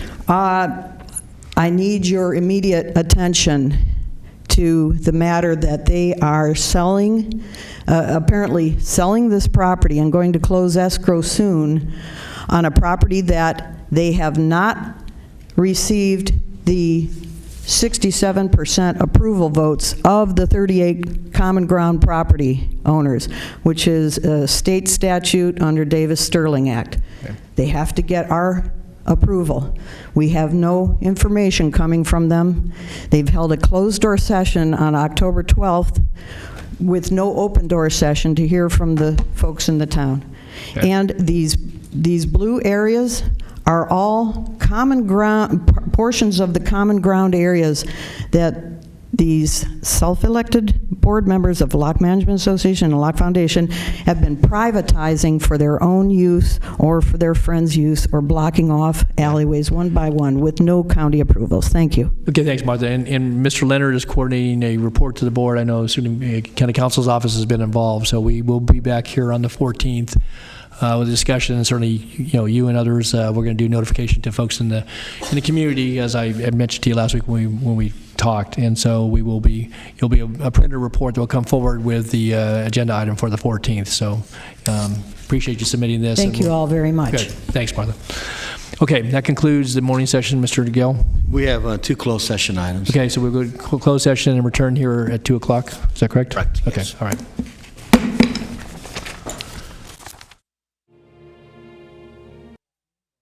Back in the session, the Sacramento County Board of Supervisors, the October 31st Halloween version of the Board of Supervisors meeting. And I want to note that we had quite a lengthy morning, and hopefully the afternoon will not be as lengthy. And I'll ask Flo to call the roll, please, to establish a quorum, and then we'll go into some of our presentations. We have some special visitors with us today. So. Afternoon. Supervisors Frost. Here. Kennedy. Here. Peters. Here. Cerna. Here. Natoli. Here. And you have a quorum. Okay, let's go with our first item, if we could. Item 35 is the presentation to board members and law enforcement regarding the Deputy Danny Oliver Freeway dedication. Okay, and we do have some very special guests with us. We have Susan Oliver and her daughter here, and then we also have our captain and police chief from the City of Rancho Cordova, Mr. Pittman, Chris Pittman, and Chief Deputy Freeworth. And Susan's going to come forward and make some special presentations, and certainly we want to acknowledge her and certainly her family for their service to our community. And again, it's been several years now, but this community certainly celebrates Danny's service to this community. And I know you've got a very special presentation, so Susan, welcome. Thank you so much. We wanted to thank you. I know that you guys played a vital role in helping us get this sign, and it meant a whole lot to us to be able to get it and be able to memorialize him on the freeway. We always tell jokes about his love for cars. I don't think he had a bigger hobby than cars, so being able to have him on the freeway really does kind of help us memorialize something that he loved. He loved to drive. He loved the chase. I always joked about him being kind of like the canine dog in the car. As soon as he heard sirens and saw fast cars, he practically was howling in the car, and it's like, okay, you're not working. So his love for cars and being on the road was very important. So the sign, we wanted to make replicas, but we decided you didn't need a 12x4 sign in your office, right? Thank you. So we have made one for the Board of Supervisors so that you guys can have one up in a common area in your facility. Okay. And then we've also made one for the Sheriff's Department. Sheriff Jones was helped us administrate the paperwork for getting that finalized, and so that was excellent. And then we also wanted to thank the Rancho Cordova division. they were excellent at helping us put the dedication ceremony on for Dan's sign, which was lovely. We had a private ceremony where Supervisor Natelli came out to speak, and we really, really appreciate that. It was probably about 50 to 60 family members and friends, and we were able to all take photos with it. And then the following day, we were able to house it at the Rancho Cordova location where people were able to come throughout the day and see it. And I believe there was also a vest fitting during that time, so a lot of deputies and police officers in Rancho Cordova were able to come by during that time and have fellowship as well. So these were just the items that we wanted to dedicate to you guys and thank you. And these are provided through the Danny Oliver Foundation, where we are continuing to do a lot of work to help in communities. This next year we hope to put on a couple of programs. This year we were able to give away $9,000 in scholarships to students at McClatchy High School, as well as at the Sheriff's Academy for students in an unpaid academy. So we're really proud about being able to do that, and we'll continue to do that. And so this is just our way of thanking you. And again, thanks so much to everyone. Well, thank you so much, Susan. And I would just note, too, that if someone wanted to get a hold of Susan, somebody wanted to get a hold of the foundation, what's the best way to get in contact? Is there a website? Sure. Okay. Yeah, there's a website that is DannyOliverFoundation.org. Okay. And then there's also our Facebook page, which is the Danny Oliver Foundation. Great. So if you put Danny Oliver Foundation in any search engine or Facebook search, you should be able to easily find it. And remind us of where the sign is up on Highway 50. Sure. Yeah. Yeah, it will be both on the east and westbound, and it will be just prior to the Cameron Park exits, which is, it really is close to Cambridge, but the exit, you go right past the Cambridge exit, and then it is there. And that was vital for us, and I know that you guys were really helpful in getting that done for us, because it's where our family lives. And my husband and I have lived in El Dorado County, no offense to Sac County, but we've lived there for about 12 years now. So it was kind of, I know it's not in the county, but it was certainly essential where we would see it on a daily basis, so I really appreciate that. You bet. Well, thanks, Susan. Thank you. And Chief, would you like to say anything? Yes, absolutely. Yeah. On behalf of the sheriff, I would just like to say thank you, and to Susan and your family, thank you for the presentation today. It means a great deal to us. Thank you very much. Very much. Good. Chief Pittman, would you like to say anything? Just again, thank you. Echo what Chief Freeworth said. This means a whole lot to us, and being able to help you any way we can, we really part of our family. So thank you very much. Thank you. Great. Yeah, and thank you so much, Susan. Again, certainly to my colleagues and all of us, obviously, in different ways, certainly been supported, but thoughts and prayers and efforts along the way, and appreciate his service. And certainly a great way to memorialize his love for cars, his love for his community, and obviously his love for his family. So, Supervisor Serling, you punch up. Thank you, Mr. Chair. Is there any way that I could just do a quick photo? Oh, sure. Yeah, I'll come down. Yeah, you betcha. Yeah, we'll come down and do it. Let's finish take comments. I'll come down and take a photo. So stay right there. Okay. So appreciate this very much, and I don't think we did much of a heavy lift here. I know it was a team effort to get this accomplished, but this is something that means a great deal to all of us. Some of us, this was the first time we lost a peace officer since we've been fortunate enough to serve on this board. So that was a very trying period for all of us. And I think this is very appropriate. I have a question, though. My understanding that Danny was not just into cars, but I think he had a green thumb, too, didn't he?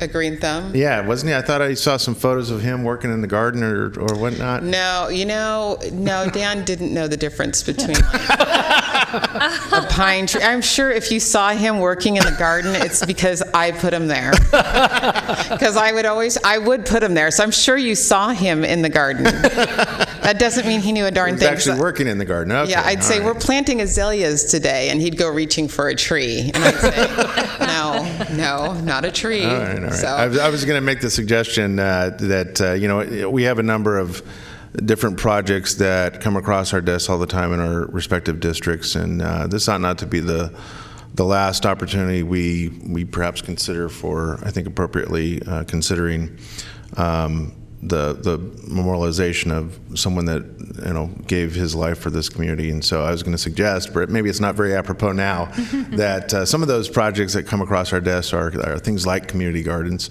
But if he was more in the business of perhaps mistaking flowers for trees, then maybe that's not the most appropriate way to do it. But I think we should all keep our eyes peeled and keep that as an open consideration moving forward. Yeah, no, and I appreciate that, and I know for you it might not seem like a big, a large deal, but this was really important, and we were glad to get this accomplished. So thank you. Good. Susan Peters. Yeah, sure. I just want to say we'll look forward to seeing you on December 2nd. We are dedicating a park in the Mission Oaks Park District to Danny. Yes, and we are so excited about that. So am I. It's taken a lot longer than I thought to get finished. And it's okay that it's taking longer, because for us, we lived in our grief for a long time, so we didn't do well at having. Initially, we had so many people wanting to do wonderful things, and it was great. And I found myself just in the last year actually going to some of the sites where people did dedications, because the first 2 years we just couldn't. We were just too emotionally in our grief. So the fact that it's happening now is it's a real joyful. So we're pleased that it's now. We really are, and it looks lovely. It really does. It's looking really nice. I know that he loved working with you and your staff very much. Yeah, we did too. He was a great guy. And if the weather holds, just cross your fingers. Everything will be done by December 2nd. We'll come rain or shine. It'll be fine. That's a deal. Well, I guess I want to invite the board to join for a picture, then let you all come down. That would be there. excellent. We Let got me a just park grab and other things in the works. That's great. You want to grab my phone? Take it away first. She looks so happy. I know. I pulled her out. Pulled her out all the fun. Well, it's just those days. Look back here. Yeah, that would be great. And then if someone could take a picture for me. I'm not sure. Okay. William, thank you so much. No, I think everyone together, that would be great. Yeah. So I'll just kind of all squinch up in here. I know. There we go, kiddo. On 3. 1, 2, 3. Okay, I'm going to take it this way.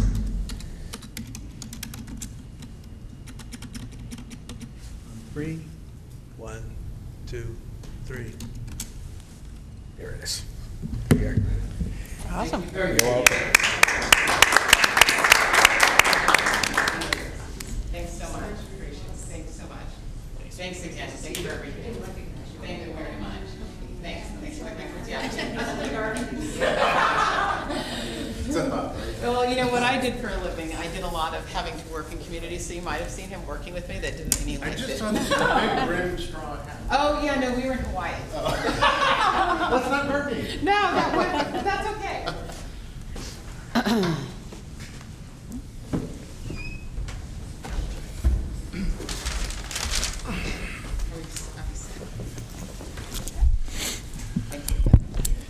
Okay, well, thank you once again, and look forward to that park dedication December 2nd. Was that what you said?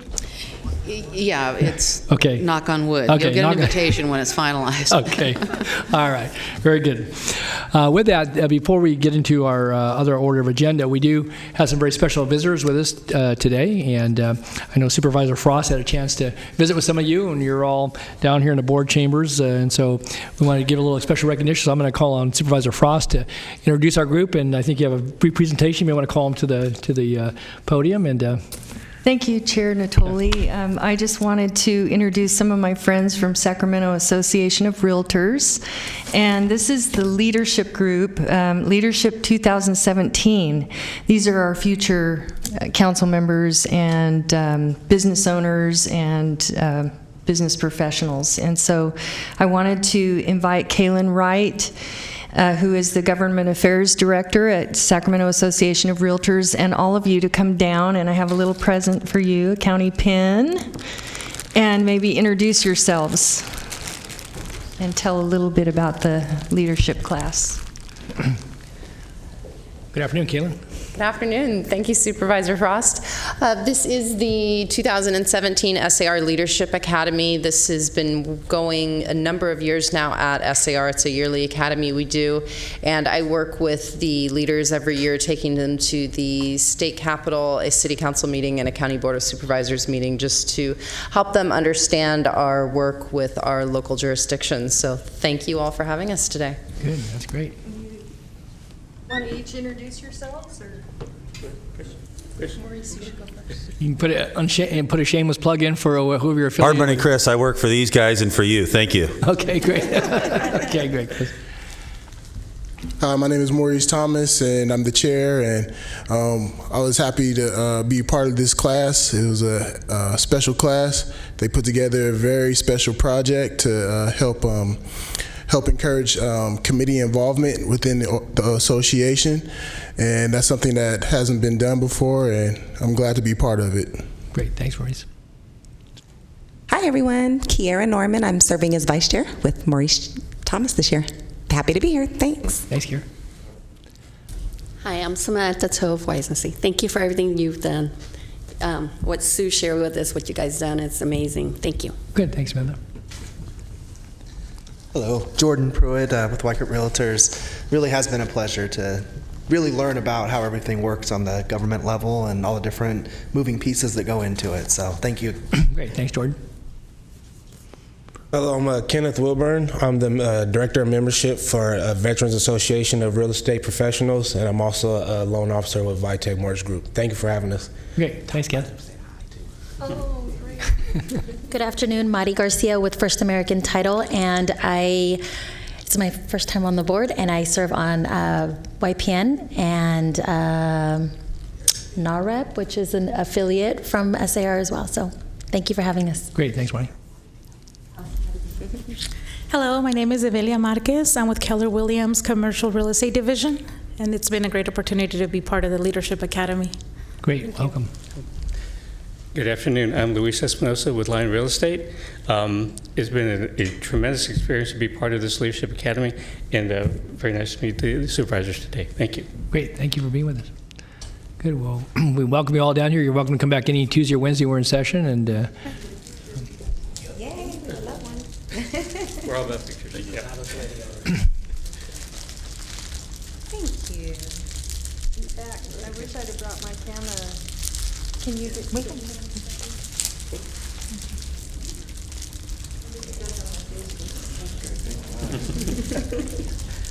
So, do you want us to go in the light, or would that be better?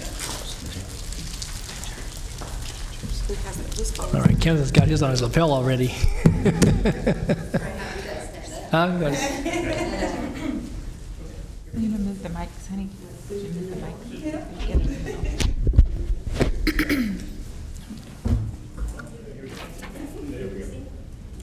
Hey, smile.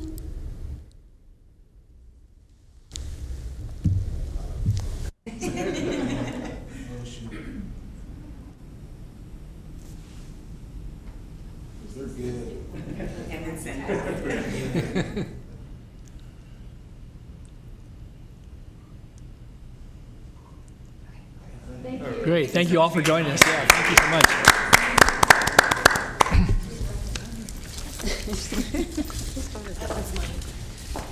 Send it to me, Sam. Thank you so much. You're welcome to stay this afternoon, and hope to see you back here again. Thank you, Supervisor Frost. Okay, Ms. Flo. So do you guys want to take your nominations? Because we have to wait until 2:30. And you can do that. So that would be item number 41. You also have some, sorry, I wasn't prepared. You do have some appointments from your own ranks, and we can start with those as well if you'd like. So did we couple 16 with the 230 items that we did? Yeah, Okay, that's going all right, with okay, that item. yeah, okay. So you're on appointments? Yes, please. So do you want to start with item 37, which is the, excuse me, not 37, 38, appointments from your own ranks? 'Cause you have several of those, and then we can go into your nominations. Are you okay with that? Sure. Okay. So item 38 is the appointments from your own ranks to the California State Association of Counties, CSAC, Board of Directors in the Urban Counties Caucus. All right, I believe it's Supervisor Peters as the member and Supervisor Stern as the alternate. Everybody okay with that? Yeah, we spoke earlier, and I think I'd like to keep it the same. All right. That's the board, of course. Also, I just thought I'd share with the rest of the board members I shared with Susan. I'm going to be running for second vice president at CSAC this year. All righty. You're going to get into that lineup, huh? I think Muriel and Sandy Smoley and Muriel Johnson Yeah, I both remember served Muriel. as former presidents of CSAC. Okay. All right, then do we need a motion on that? Yes. Chair would move. Second. Okay, move and second to approve the appointments to CSAC. Please vote. Unanimous vote. And then for item 39, appointments from your own ranks to the National Association of Counties. I think this is written up incorrectly. Phil Cerna is the member and I'm the alternate. We switched that last year. Yeah. We'll note that correction. So the recommendation is for Supervisor Cerna as the member and then Supervisor Peters as the alternate. Correct. Okay, and Okay, Phil, did you have a comment on this before? No. Okay. I was going to point out the Okay, same thing. got that. Okay, the chair would move. Please vote. unanimous vote. And then for item 40, it's the appointments from your own ranks to the Regional Water Authority. Okay. Susan would be the member and Carrie Schmitz would be the alternate appointed member. Okay with that? Yeah, unless someone else would like to do it. Oh, no. Okay, I would move the recommendation. Regional Water Authority. Please vote. Unanimous vote. All right. Okay, now we're ready for your nomination, which is item 41. You are continuing to November 7th, the Delta Citizens Municipal Advisory Council, Equal Employment Opportunity Advisory Committee, North Highlands Foothill Farms Community Planning Advisory Council, South Sacramento Area Community Planning Advisory Council, and the Southeast Area Community Planning Advisory Council. You're continuing to November 14th, the Cemetery Advisory Commission, County Service Area 4B, Slough House, Wilton, Consumnes, County Service Area 4C, Delta, Consumnes Area Community Planning Advisory Council, Fair Oaks Cemetery District, Local Child Care Planning and Development Council, Sacramento County Redevelopment Successor Agency Oversight Board, and the Sacramento Environmental Commission. And for your matters today, we have Adult and Aging Commission. Mr. Natoli? Yes, I don't happen to have the list in front of me, so. My notes show that you are nominating all of the candidates, April Carney, Marshall Wilkerson, Palvinder Dillon, Jacob Wolf, and Joseph Zamora, and continuing the remaining to December 5th. Okay. And the chiefs have, I know, interviewed with all those folks, so, all right. Okay. For Children's Coalition, my notes show that you're nominating Zima Creason, and then continuing the remaining to December 5th. Okay. Maternal, Child, and Adolescent Health Advisory Board, I have notes that you're nominating Christina Newport, Sacramento County Office of Education, and then you are continuing the remaining to December 5th. And then finally, the Sacramento County Alcohol and Drug Advisory Board have a note here that you're continuing that to December 5th. Yes. You have pending interviews.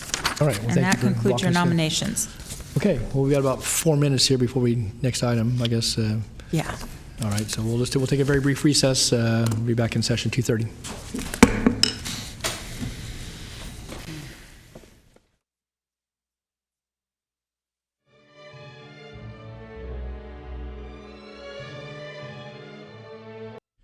Good afternoon, back in session again. Call the roll, if you could, real quickly, to establish quorum. Okay, Supervisor Cerna, Kennedy, Peters, Frost, Natoli. Here. Then you have a quorum. Okay. Next Okay, item. so we're going to take up item 16. This was held from your consent matters from this morning, and we're going to call that in with item 36. Item 16 is the Countywide Design Guidelines Amendment, an ordinance amending the Sacramento County Countywide Design Guidelines. The environmental determination is exempt, And for item 36, it's the 2017 Zoning Code Amendments Round 2, request to amend the zoning code of Sacramento County and the North Watt Avenue Special Planning Area Ordinance. The environmental determination is a negative declaration. Okay. Mr. Pooley. Good afternoon, Supervisors. Chris Puhuli with Planning and Environmental Review. The item before you for consideration is adoption of an ordinance amending the countywide design guidelines. I'll handle that item first. The ordinance is a fairly comprehensive update to address multiple items that were not previously addressed in the guidelines, and the scope of work was prepared in consult with the Design Review Advisory Committee and also with the Design Review Administrator. And in addition to those items that weren't previously addressed in the document, there's also a major reformatting of the guidelines. As the clerk mentioned, the item was scheduled for consideration on the consent calendar. However, staff requested the item be pulled off consent to address an issue that a board member raised regarding automobile wash vacuum equipment. And so I did provide you with a handout, and I'd like to use the overhead projector if possible. This is an excerpt from page 4-18 of the countywide design guidelines, which is Exhibit A of the ordinance that you have in your staff report package.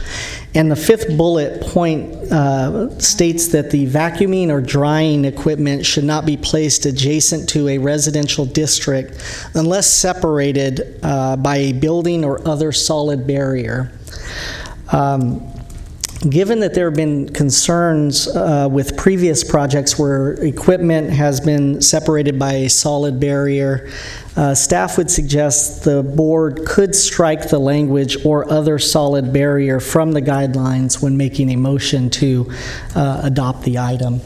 That was the extent of the remarks that I was planning on making on this item. However, I am able to answer questions about this specific provision and or any other provisions in this package.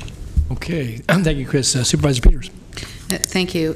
Chris, I think that's removing the other solid barrier is a very good idea. One of the, I had a couple of other questions, and that have to do with the sound levels allowed from the vacuum blowers, whatever you call them. Is there, is that just a standard with environmental? It is an environmental standard that generally is considered as part of the environmental review process for a potential project. Is there a way to, if it's near a residential area, to have an increased standard of quiet? So they're not as loud near residential areas? Right. That's something that we could evaluate as part of our zoning code provisions as it relates to washes, and it's something that we could evaluate. There's a lot of coulds in there. So what does that mean? I think that currently we would evaluate based on the standards in our county code to ensure that it meets standards, and that if we were to establish a new standard, I believe we could look at it as part of an update to our zoning code, if so directed. Okay, when would that, is that scheduled to come back to us? We are working on a new, staff is beginning work on a next round of zoning code amendments. You're scheduled to hear one right after this, but we are working on another package that's going to be going to the Planning Commission for initiation on November 13th. And it is something that, if the board wishes, could direct us to relook at some of the provisions in the zoning code as part of that amendment package. Yeah, I'd like to have you look at it, because the other thing that happens when people are vacuuming their cars, they have a tendency to leave the engine on and the radio turned way up so they can hear it over the vacuum, and that makes a large amount of noise coming fairly constantly during the day and evening. Right. And Leanne Moffett, your planning director, I would also add that you had, in the context of a project this morning, you had asked about the 24-hour use of car washes. And we actually think that looking at that in the context of the zoning code itself rather than design guidelines might be a better place to regulate that. I agree. I just wanted to get it on the record so we didn't lose it. So staff was thinking that with your board comments today, presuming that the board would like us to look at car washes in general, that could be something that we would have that topic initiated by the Planning Commission for us to evaluate whether we need to make any zoning code changes and bring that back in the third round package. I really personally don't see any need for 24-hour use. Right. But particularly with these dryers or vacuums that are so noisy. And then if you're going to be bringing it back, I'd like you to look at whether the requirements for the wall, whether the height and sturdiness of the wall are sufficient. Yes. Okay. All right. Okay. Other comments or questions people want to draw attention to within the guideline? I guess I want to. Just sorry. On the blowers and the radios, I didn't separate those. I think there needs to be something in there about radio usage is discouraged or has to be kept below a certain level or something like that. I mean, these tend to go in areas where there's a lot of homes because everyone wants to wash their car. That makes total sense. But running the neighbors out of their houses because of the noise is not what we're after. Excellent. Yeah, we have had some problems with some recent car washes, so I think taking those into account and looking at how the zoning code regulates them is timely. And there may be an application coming in my district for a new one, and I'd like to move right along smartly with these changes. Okay. Okay. Okay. Thanks. All right. So we have a staff recommendation here. You weren't coupling these two for purposes of action, so we can take action separately. So correct. Okay. I think we've direction around that relates to car washes and some of the noise and compatibility issues to bring that back. If there's anything else, no one signed up. Anyone who wished to address item 16 held over from this morning, development guidelines? All right. Okay, with those changes, I'd move that item. Okay, it's moved. Do we have a second? Okay, it's moved and seconded then to approve the recommendation as outlined in the staff report, and noting the direction was given as a part of that. Nothing further, please vote. Unanimous vote. All right, very good. Chris, you're going to call next item. And now we're going to do item 36, and that's the 2017 zoning code amendments, round 2. All right, so this item is an ordinance amending the county's zoning code and also the North Watt Avenue Special Planning Area ordinance. The amendment package before you for consideration largely consists of items clarifying zoning code sections and provisions that were unintentionally omitted from the 2015 zoning code update. These updates are intended to make the code easier to implement and more clear to customers. And additionally, there are amendments related to small wineries and craft breweries and also tattoo shops that are a bit more substantive. Therefore, my presentation will only briefly discuss the clarification and omission items, and I'll spend a little bit more time on the more substantive matters. It is important to note that these amendments were provided to the CPAC members for review and the Planning Commission, which recommended adoption of the amendment package at their September 11th hearing. The first series of amendments relates to clarification items, and the first I'll mention addresses unclear regulations for event centers. Currently, there's no standards related to event centers, and these uses have been inconsistently processed as other types of recreation uses in the code. This amendment will create clear and enforceable standards and permitting requirements specific to event centers.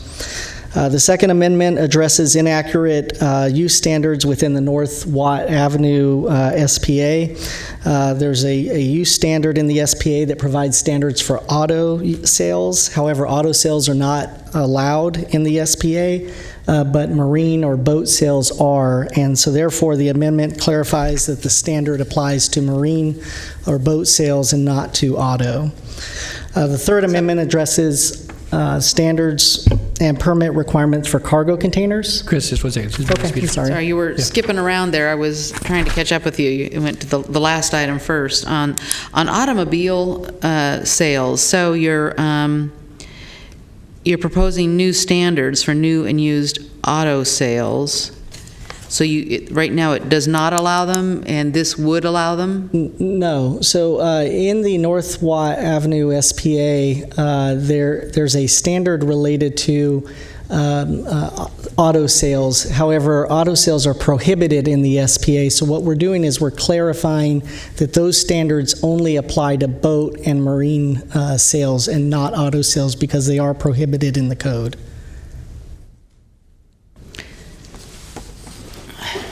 You're clarifying this, and you've still got me lost. So, draw a picture. Yeah, so the SPA does or does not allow auto sales? Does not. Okay, and you are suggesting that we also do not allow marine and boat sales, or that we do? Marine and boat sales are allowed. So staff believes that there was an error with the SPA that should have applied standards to boat sales because that is allowed, and that's what we are clarifying. I love clarifying. Okay, so you're changing it so that marine supply or boat and boat sales will not be allowed? No, I'm sorry. You're getting double negatives in there, so that's why I'm losing you. Okay, here comes Leanne to the rescue. See if I can interpret. So auto sales are not allowed, and they will continue to not be allowed. Okay, I got that one. Yeah. It's the boat sales. Boat sales were allowed, but when it came to the standards, the title of that referenced auto sales, not boat sales. So boat sales will be allowed, but the standards will refer to boat sales. Why are we allowing boat sales if we don't allow auto sales? That part I'm not sure. We were not trying to change the uses that had been adopted through the prior public process. We were trying to get the language to match, and that's all we were trying to do. Why? I'm sorry, that doesn't make sense to me that you'd allow boat sales and not auto sales. I know Phil's got part of this Watt Avenue. Does that make sense to you? It can make more clear sense. You're going to clarify that? I just know, I mean, boat sales are, I think they're more unattractive than auto sales. Honestly, on certain parts of Watt Avenue, auto sales would be I've seen beneficial on some of those huge lots. I've seen both do a great job and both do a really poor job. Yeah, but why would you not allow auto sales but do allow boat sales? Well, again, it kind of depends on the standard, the establishment. I mean, I've seen some car lots used and new that, in my opinion, just are not very aesthetically pleasing. I've seen boat sales, for instance, even along highway quarters, the backs of boat lots. Notably, the one in Rockland, San Ramon Boat Center, that does a great job. So, I mean, well, one of the things that caught my attention was some years ago during the recession, there was a shopping center project in my district that was trying to create different sources of revenue, and they wanted to use cyclone fence to make a big square in the middle of the parking lot for boat sales, and which we declined to move ahead with that. But I don't know. It seems to me it ought to be all one or the other. Maybe that's a different item in front of us. I'm not sure. We were not attempting to tackle the original decision that had been made through that process. If you'd like us to put that on the list and revisit that at a future package, we could. But this was simply to clarify inconsistent language. That's all we were. I guess maybe I'd like to see the design standards before we do that, if you can bring them to me, and maybe run them by Supervisor Cerna too. So you want to hold on even the clarification then? No, So- I'd say go ahead with the Okay. clarification so that that's clear, because it takes a while to come back to us. It's just, Right. And we are routinely running packages through, so if it does look like it warrants something, we can have that initiated and put it in a package. Can't drive, but you can float. so did this come about as a request from a property owner, or It did you were not. just reading this at 3 a.m. and found this inconsistency? Close. We do have inquiries that come in to our planning counter, and it was an inconsistency that was brought to our attention. Okay. So the last item on this slide is related to cargo containers. Several of the standards and requirements are currently unclear in the code. This amendment makes it clear that design review is required for cargo containers in residential and ag-res zones, and strengthens permit requirements in ag-res zones. They're required to be in the rear yards, correct? For residential? Or Ag residential. Yes, they are. Since we changed the code, I can tell you they're showing up more and more. I've heard from a few neighbors about where they're placed, and I don't think it's really clear. I don't know if that even people are even getting permits. Do we have suppliers of those that would know the regs? So when most people don't just take their pickup in and have it loaded up and bring it home. So somebody's got to bring this out there. So I don't know who handles cargo containers, but I imagine it's a pretty small piece of the overall industry. We ought to maybe have a meet and greet with those folks and then introduce them so they know when they're, That's something that we could do. We have not done any proactive work with suppliers of cargo containers. And again, I have no idea. Maybe there's a whole lot of folks that do that. It just seems to me once they put them on the site, they're there to stay unless hard to move. Yeah, hard to move. So whether in residential, ag residential, and I know it's come to my attention recently in a couple of situations that they're showing up in the front yard, right across the road from somebody's front window, and and they're painted different colors, and so because they're required. So when you say development review, somebody comes and gets a permit in order to place one on their property. They would come in for a design review for What's it. the cost of doing that? As much as a container costs?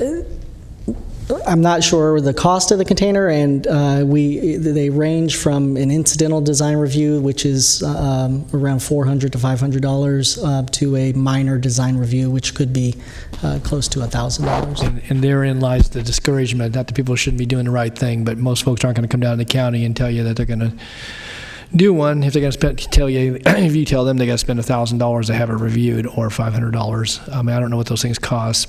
And again, I think the rule is an important rule, but I'm not so sure we're encouraging folks to do the right thing. And then they're there, then it becomes a code issue. And do you have any sense, Chris, of what sort of complaints we're getting on these since we're doing this clarification? And Yeah, we have gotten complaints from neighboring property owners about the location of it being close to property line, that it's visible because they're rather tall, and so if you have a standard fence, if you don't have proper screening, which are some of the changes that are being made to the code to require screening, these are visible from neighboring properties, and so those are some of the complaints that we hear from property owners. could we not have an advisory type of, similar to a building permit, so we could come to the counter, you could give them the guidelines, and if it looked like it was too out of sorts, obviously you could drive it to another level, but to charge $400 just to give them basically the zoning code and tell them, here's what you got to do, because you don't require a building permit to have those. So you're just basically giving them guidelines. I don't even know if we do any checking to go and see. I mean, is that part of the $400? You go out and check it afterwards? No, that wouldn't be checked as part of the process. So I guess I'm going to suggest, and maybe I'll hear from colleagues on this, but again, I fit into one of our unique categories. But once they're out there and they become a problem, then then we chase them with code enforcement. We're $400 on their first inspection and all that goes with that. Maybe we can do this like an over-the-counter generally, unless they're, but encourage folks to come in, not unlike what we do with water heater permits where they're less than $100 or, a re-roof, where it's a basic one, and people are going to use these for, extra storage. what we really want to encourage, because they don't require a building permit, is they put them in the right place, that they have them painted, that they be screened if that's, appropriate, depending upon the size of the residential lot. And I'm thinking probably more in the lines of the ag residential. But if I'm going to tell people, you got to go get planning department clearance, and then they make the drive downtown, or maybe they could do it over the internet. I don't know, but you're going to go downtown. You're going to spend $400. You're going to have to fill out this application. People, a lot of it is going to say, forget it. You find out, well, I got one, then come get me. And again, I don't want to encourage that type of activity. I don't know how many we're dealing with here, but I can't imagine there are hundreds. But maybe this is one that we have a streamlined permit with a clear diagram, talks about setbacks. And it could be done for $25 over the counter or something like that. Basically, but then you've got an address though, and you get some signature to it. At least you know that people have, gotten the information, and I think it would help clear up a lot of, people just doing it because they figure nobody's going to say anything about it until somebody says something about it, and then you're getting the complaints you're getting, and then we're into a whole other process. So I would encourage us to, I think the clarifications are fine, but maybe we got to look at a streamlined, very reduced fee, basically to get it on record, get the information in their hands, and then if we do get complaints, obviously then you'll chase it with code enforcement and force them to do, if they don't want to comply otherwise, to do it right. So, okay. All right. Okay. Next. Oops. All right. The Fourth Amendment organizes regulations related to drive-through facilities. Requirements for drive-throughs are located in separate sections of the code, but generally have identical standards. And so this effort is to consolidate and clarify those standards and permit requirements for those facilities and removing redundant language. The next amendment relates to design review requirements for signs that are attached to buildings or wall signs. The amendment removes the design review requirement for wall signs, which is burdensome to owners where business names change frequently and tenants change.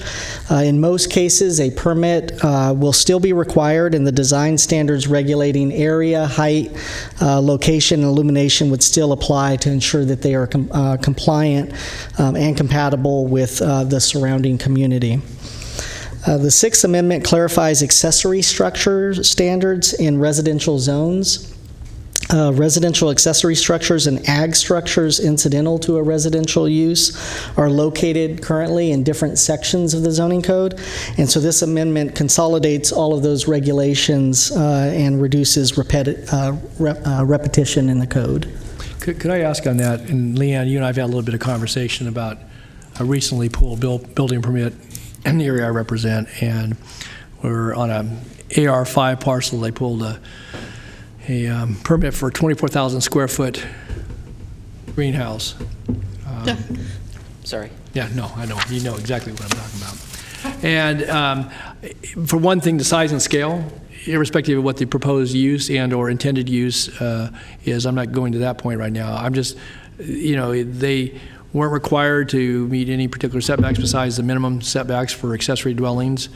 The height wasn't necessarily exceptional, but the size was, and then scale it with fences that exceed 7 foot in height and so forth. That again, it's one of those things where they did come down, they paid the building permit, but building permits said they did just what they required. They got planning department sign off because there's nothing in the code. Again, I don't want to discourage animal husbandry or certainly uses throughout this county that would, for barns and related agricultural pursuits, even on smaller parcels. But I think that won't be the first time we may see one of these. And I do know that it's got significant concerns with the neighbors, and it hasn't even been put to use yet. So I would just suggest that we might want to take a look at this. And I don't know how we address it, but I think it caused enough concern with folks in the immediate neighborhood that, and I could see where it could, there's nothing prohibits it. Just the scale of this thing, and where we used to have requirements for accessory dwellings that said it could only be twice the size of the house on the property and that type of thing. Yeah, I was recalling, was that an agricultural structure or residential structure? No. Well, there was for residential and accessory. You used to be in the past, you couldn't have a shop that was more than, either half or 2 times the size if you had a large house, depending upon that. We changed some of that in the most recent code changes, but now when I see a 24,000 square foot layout on an AR5 and the house is, you know, a tenth that size or whatever. It's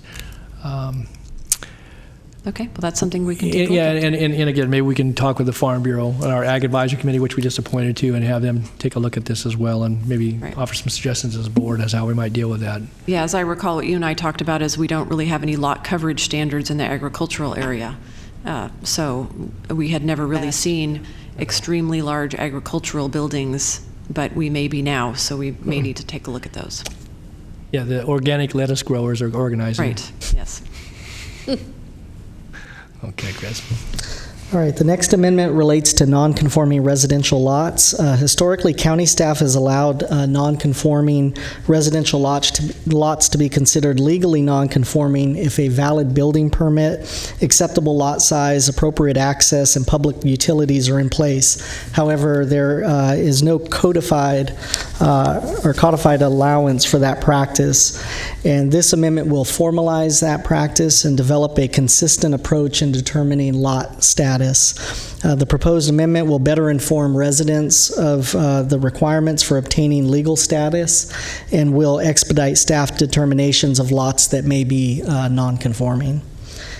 The Eighth Amendment addresses clarifications related to emergency shelters. The zoning code references incorrect development standards for emergency shelters and does not reference the section detailing the permitting requirements for county facilities for which the board has budgetary responsibility. The amendment corrects the development standard notation and clarifies the permitting requirements. The Ninth Amendment clarifies regulations for uses subject to both distance separation and minor use permits. The amendment does not change the requirements for permitting, but makes it clear that the findings must also be made for approval. The amendment better informs users of the code of all appropriate requirements for these uses.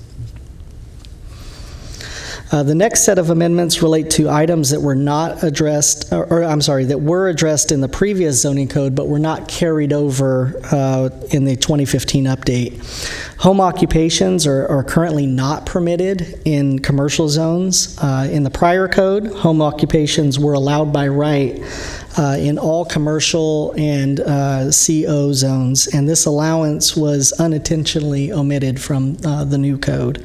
The amendment allows for home occupations by right in all zones where residential uses are legally permitted, consistent with the provisions of the prior zoning code.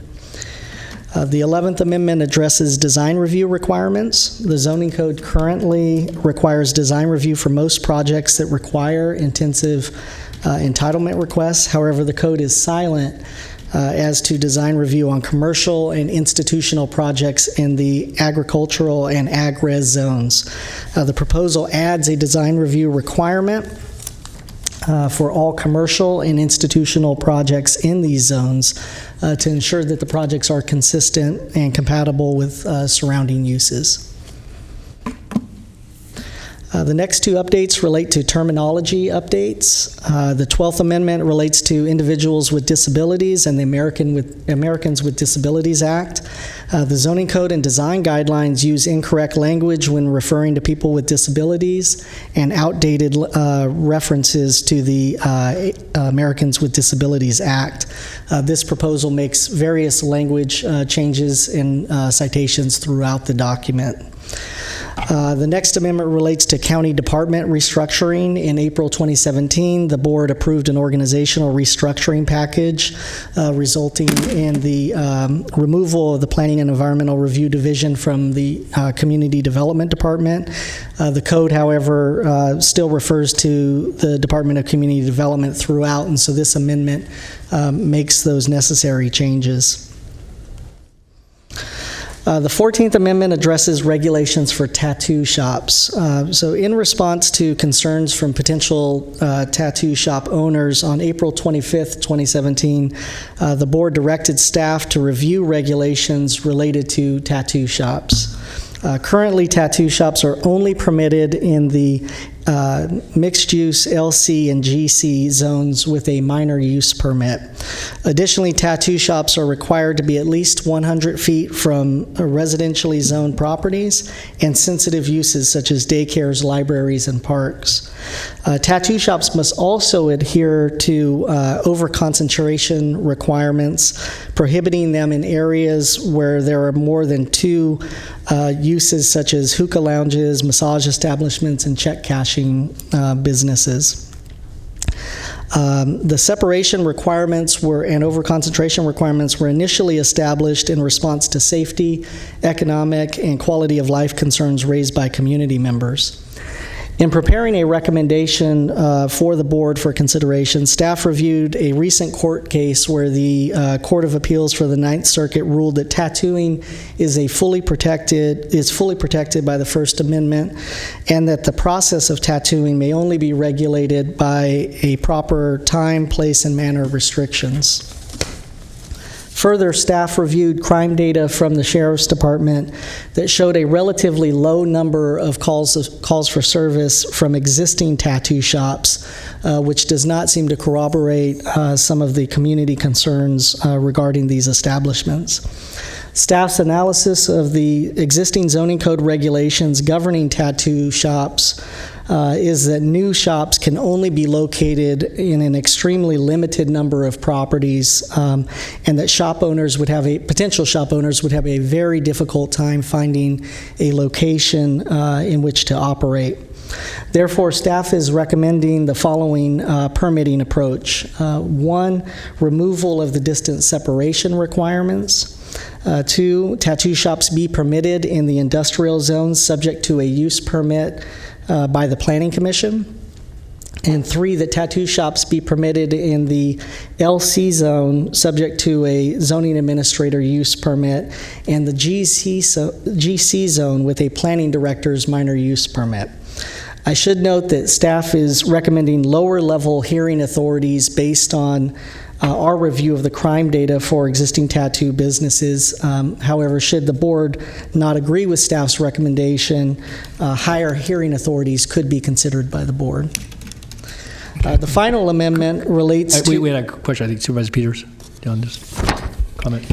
Yeah, back in your presentation, you said subject to time, place, and something else. Time, place, and manner restrictions. And what? Manner. Manner. What does that mean? I can take that. There's generally zoning regulations. Microphone, I don't know, Christopher, your microphone's on? Try again. Turn it on. You just get closer to it. Okay. Sorry.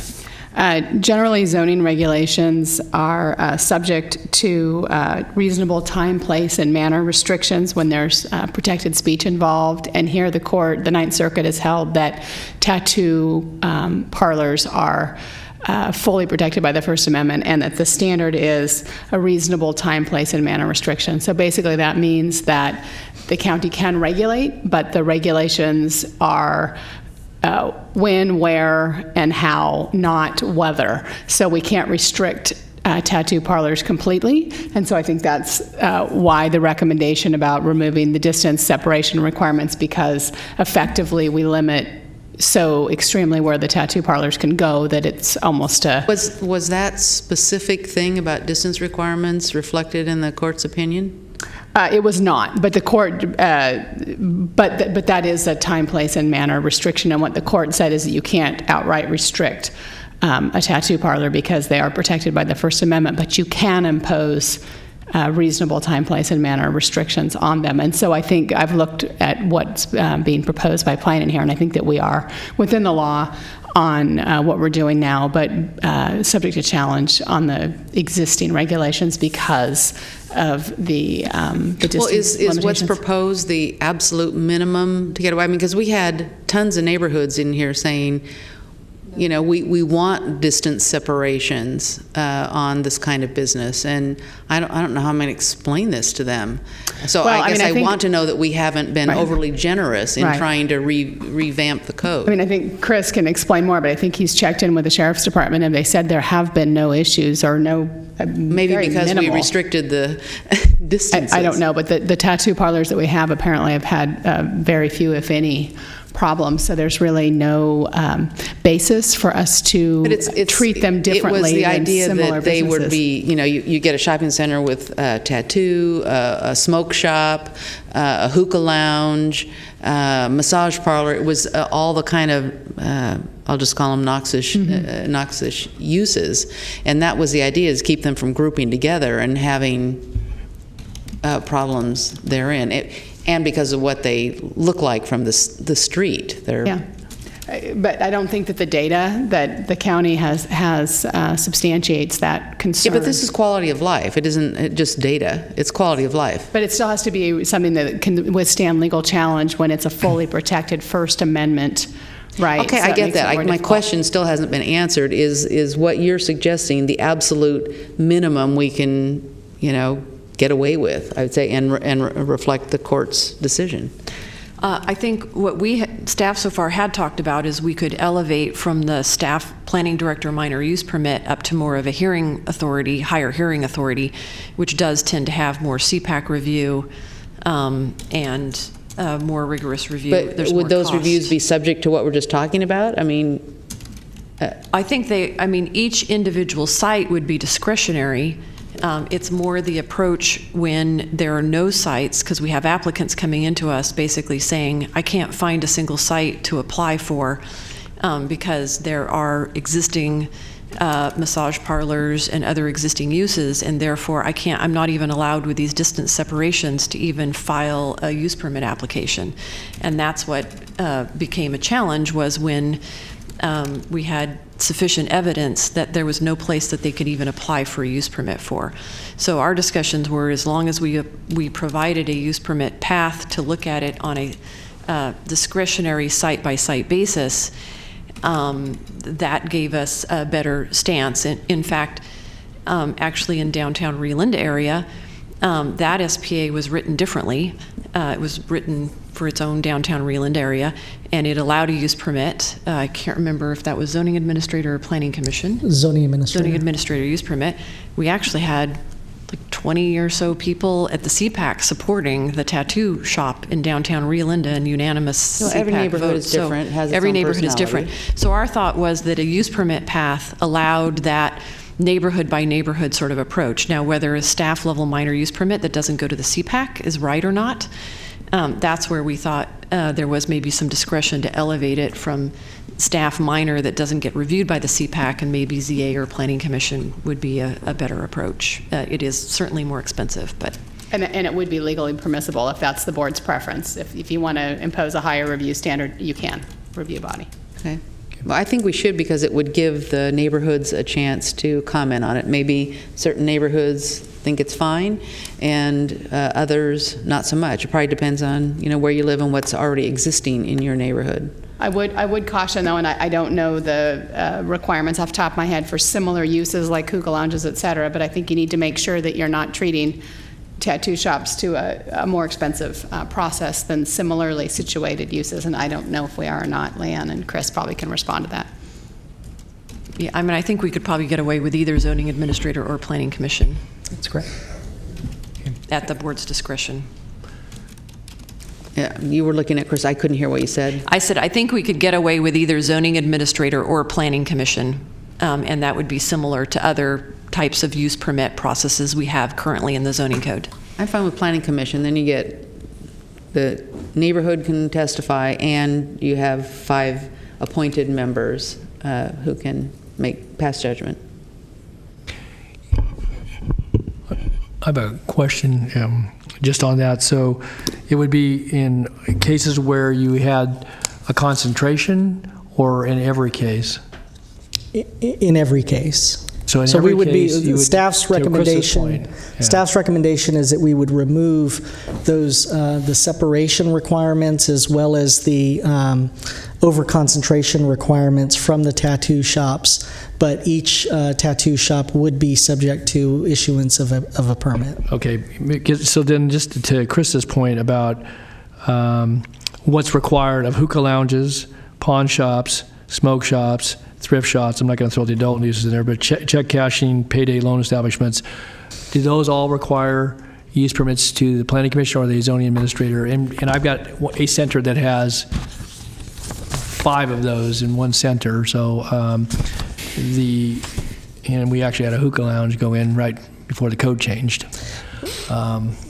We would have to go back and check. I think most of those uses are subject to a minor use permit. Minor use permits. But they are subject to all of the distance, separation, and over-concentration requirements. Okay. Making it very difficult for any of those establishments Well, to... that's what brings us here, right? Right. So if you were to take it the next step above, again, hearing certainly Supervisor Peters about the Planning Commission, but the zoning administrator would be the next one in between, and it's appealable to the Planning Commission. Is that correct? That's correct. Or if you were to go appealable to the Board of Zoning Appeals. Board of Zoning Appeals, the Planning Commission sitting as that.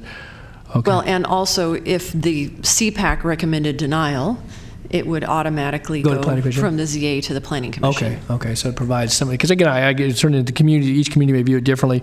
I wanted to say too, because again, at least one of the situations, and I believe the proprietor is in the audience today, actually can do piercings, but can't do tattoos.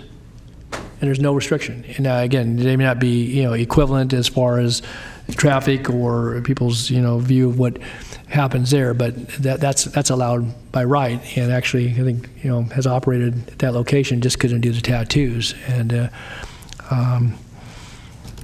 so again, I think some ability to go through a hearing process. I'll just say that I think it's really important. I know I've visited with staff about this, and I recognize that each community may have different views. And we did have some folks, as Supervisor Peters says, that were concerned about a number of these uses, and there was a reason for the concentration. But I think as it was, at least made known to me, that it became very difficult to find even a location where you could even propose, because the uses that were there, they got grandfathered in, and we have those distance requirements for a good reason. Others got in under the wire, and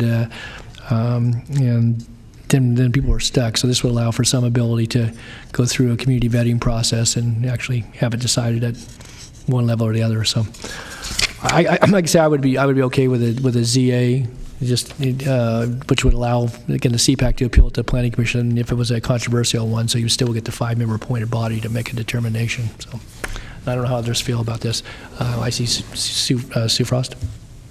How does that impact those who we have limited use on certain projects where we said you can't have tattoo parlor here in this one location? So if there's a zoning agreement with a list of restricted uses, this would not apply to that. Those restrictions remain. This is like general applications that are coming in for a new business. Yes. Did Rio Linda work out their problem?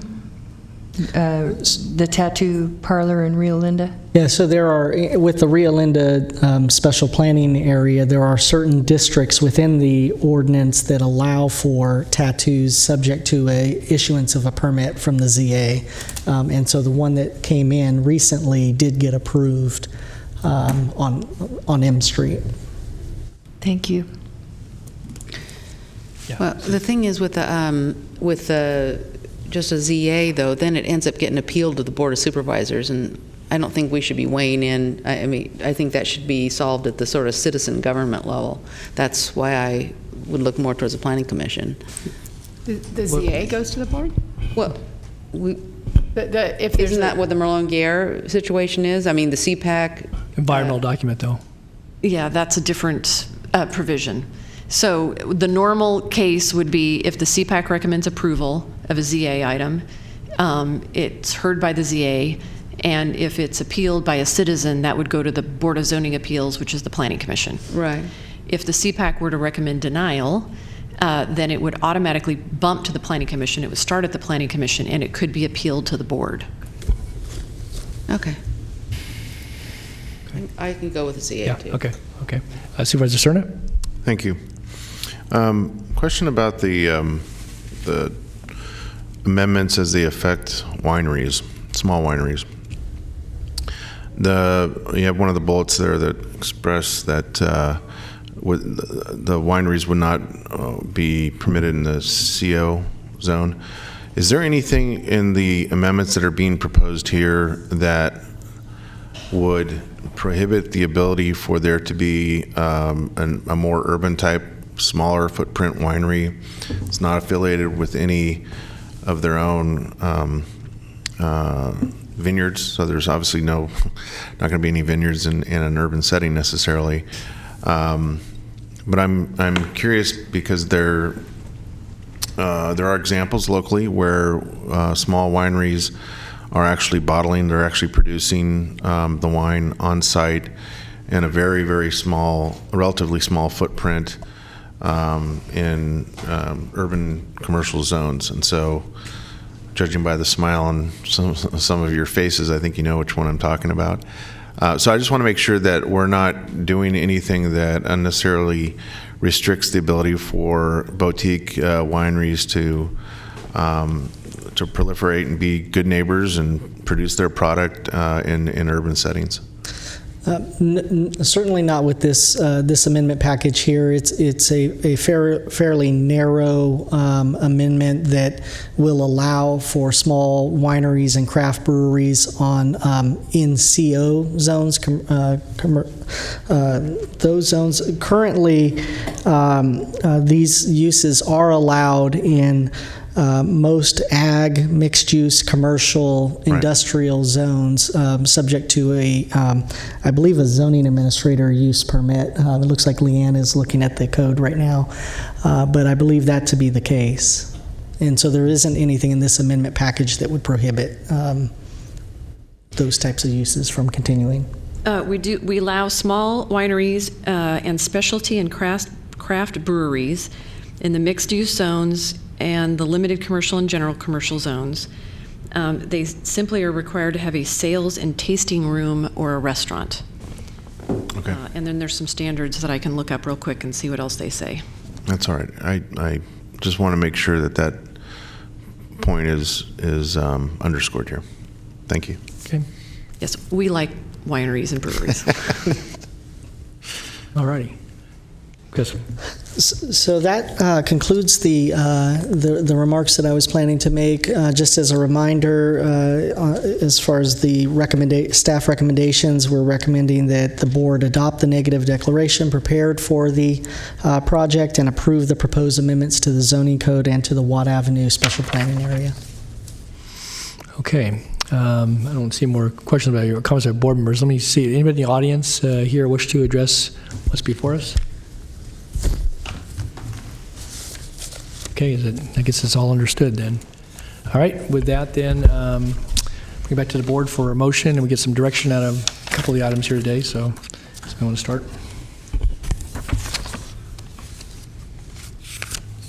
We move the staff recommendation, I believe, with the designation on the tattoo parlors for the use permit to the ZA. Is that correct? That's where we ended up.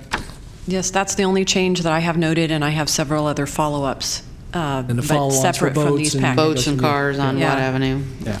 Car washes, North Watt Avenue, cargo containers, and accessory structures and agricultural areas are all follow-up items. Okay. All right. Move it. Okay, I'd second it. So it's moved and seconded. Nothing further, please vote. Unanimous vote. And this becomes effective 30 days? 30 days. 30 days, okay. All righty, very good. Okay, next item. Got one more left for today. Item 37 is the Reclamation District Number 1000, election of trustees and vote for district trustees. Good afternoon, Chair Natoli, members of the board, Rob Leonard, Deputy County Executive. RD 1000 is a special district that was formed by the state legislature.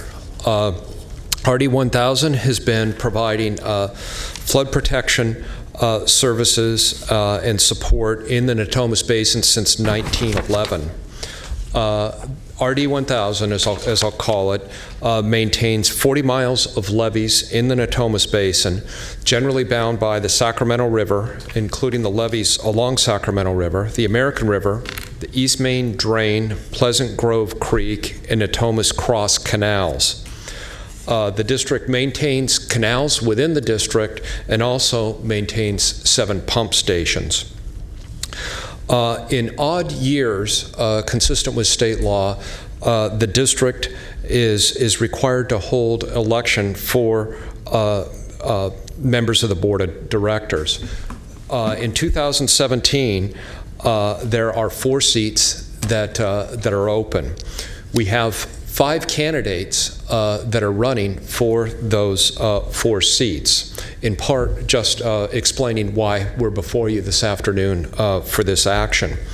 So because of the fact that we have 5 candidates running for 4 seats, and we do have 4 incumbents that are running for re-election, the Board of Supervisors needs to appoint a election board. And so one of the recommendations contained in the report is the appointment of 3 individuals who I'll identify in just a moment to create an election board to oversee the election which will occur on November 7th. Another action for consideration of the board today is the casting of the ballots associated with the county's ownership of land in the Natomas Basin. And so that's a process that I'll walk you through today. And then another action associated with this item today is the board approving a resolution that would designate Michael Peterson, Director of Water Resources, or Brandon Ladd, who's with me here today, analyst in the county executive's office, to cast the ballots consistent with the direction that the board gives today.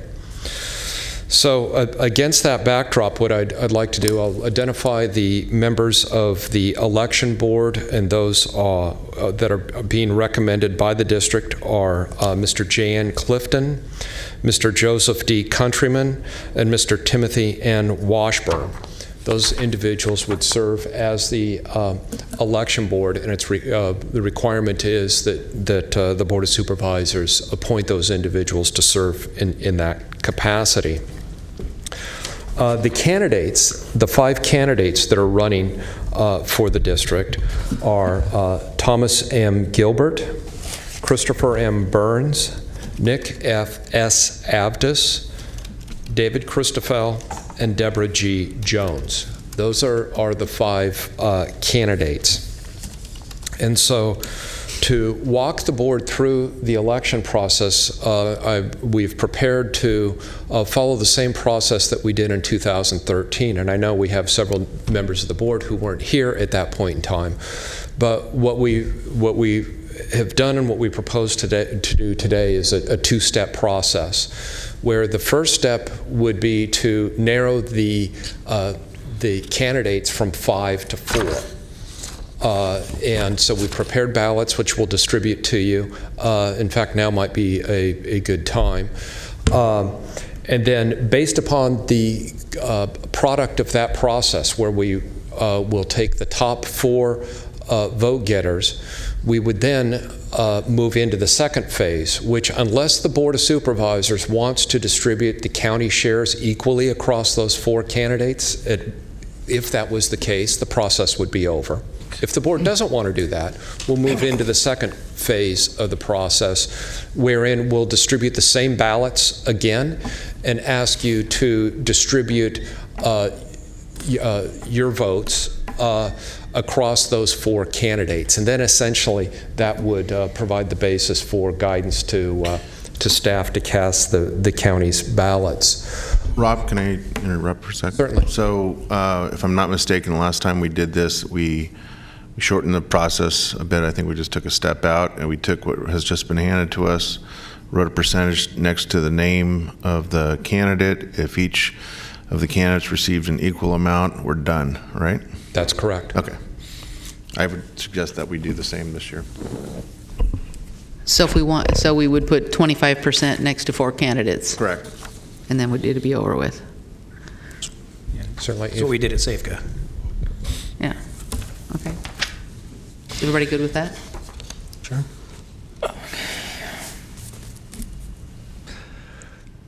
So these are in alphabetical.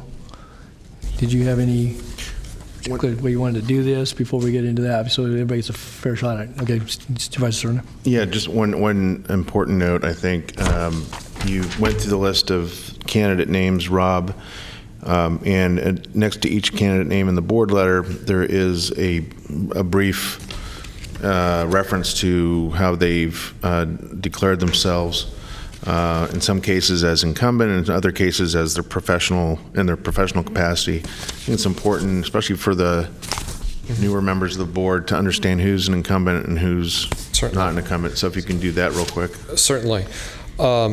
Maybe the best way to do it is Christopher M. Burns is not an incumbent. Okay. The other 4 are incumbents. And as Supervisor Cerna mentioned, the characterization after the names on the ballots that we provided you is the same as what those candidates wanted to see on the ballot for the election. So again, Christopher M. Burns is not an incumbent. The other 4 are. Okay. Before we get into the designation, this is a public hearing, so we have the ability to hear from any candidates. So they choose to. Is that the process we use? Yes. Somebody want? Yeah. Okay. So if I don't have anybody signed up, and I don't know if anybody in the audience wishes to address the matter. Otherwise, we'll bring it back to the board. So. Okay.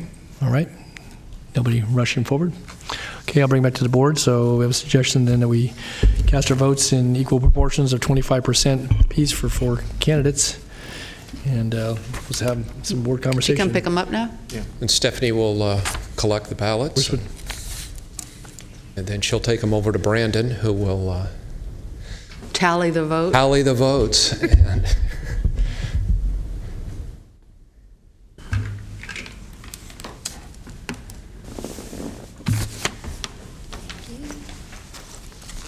again, while she's doing that, Paul Devereaux, the general manager and district engineer for RD 1000, is also here in the board, just in the event that there are any questions.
Okay, the vote of the board reflects that the ballots would be cast equally across those that are currently incumbents, and Christopher Burns would not receive any votes from the county. So if the board is comfortable with that, we'll certainly move ahead with that. We do need you to take action to appoint the election board that I mentioned, Mr. Clifton, Mr. Countryman, and Mr. Washburn, and then approve the attached resolution authorizing staff to go to the election on November 7th and cast the votes as reflective of the board's action. I move approval of the election board as recommended by staff. Second. Moved and seconded. Please vote. Unanimous vote. Thank you. Okay. All right. That concludes the regular agenda. I don't have anybody else signed up. So we'll go to comments from the county executive. Mr. Kell. None to that. Okay. Board members. Ms. Ross. Anything? Peterson. Good. Mr. Kennedy. Mr. Cerna. Announcements. Mr. Natoli. Nothing. Ms. Evans. Anything? If not, I will conclude today's agenda. We'll be back here next Tuesday, right? Tuesday night. Same time, same place. Okay. Different topics. All right. Everybody have a safe Halloween. Take care.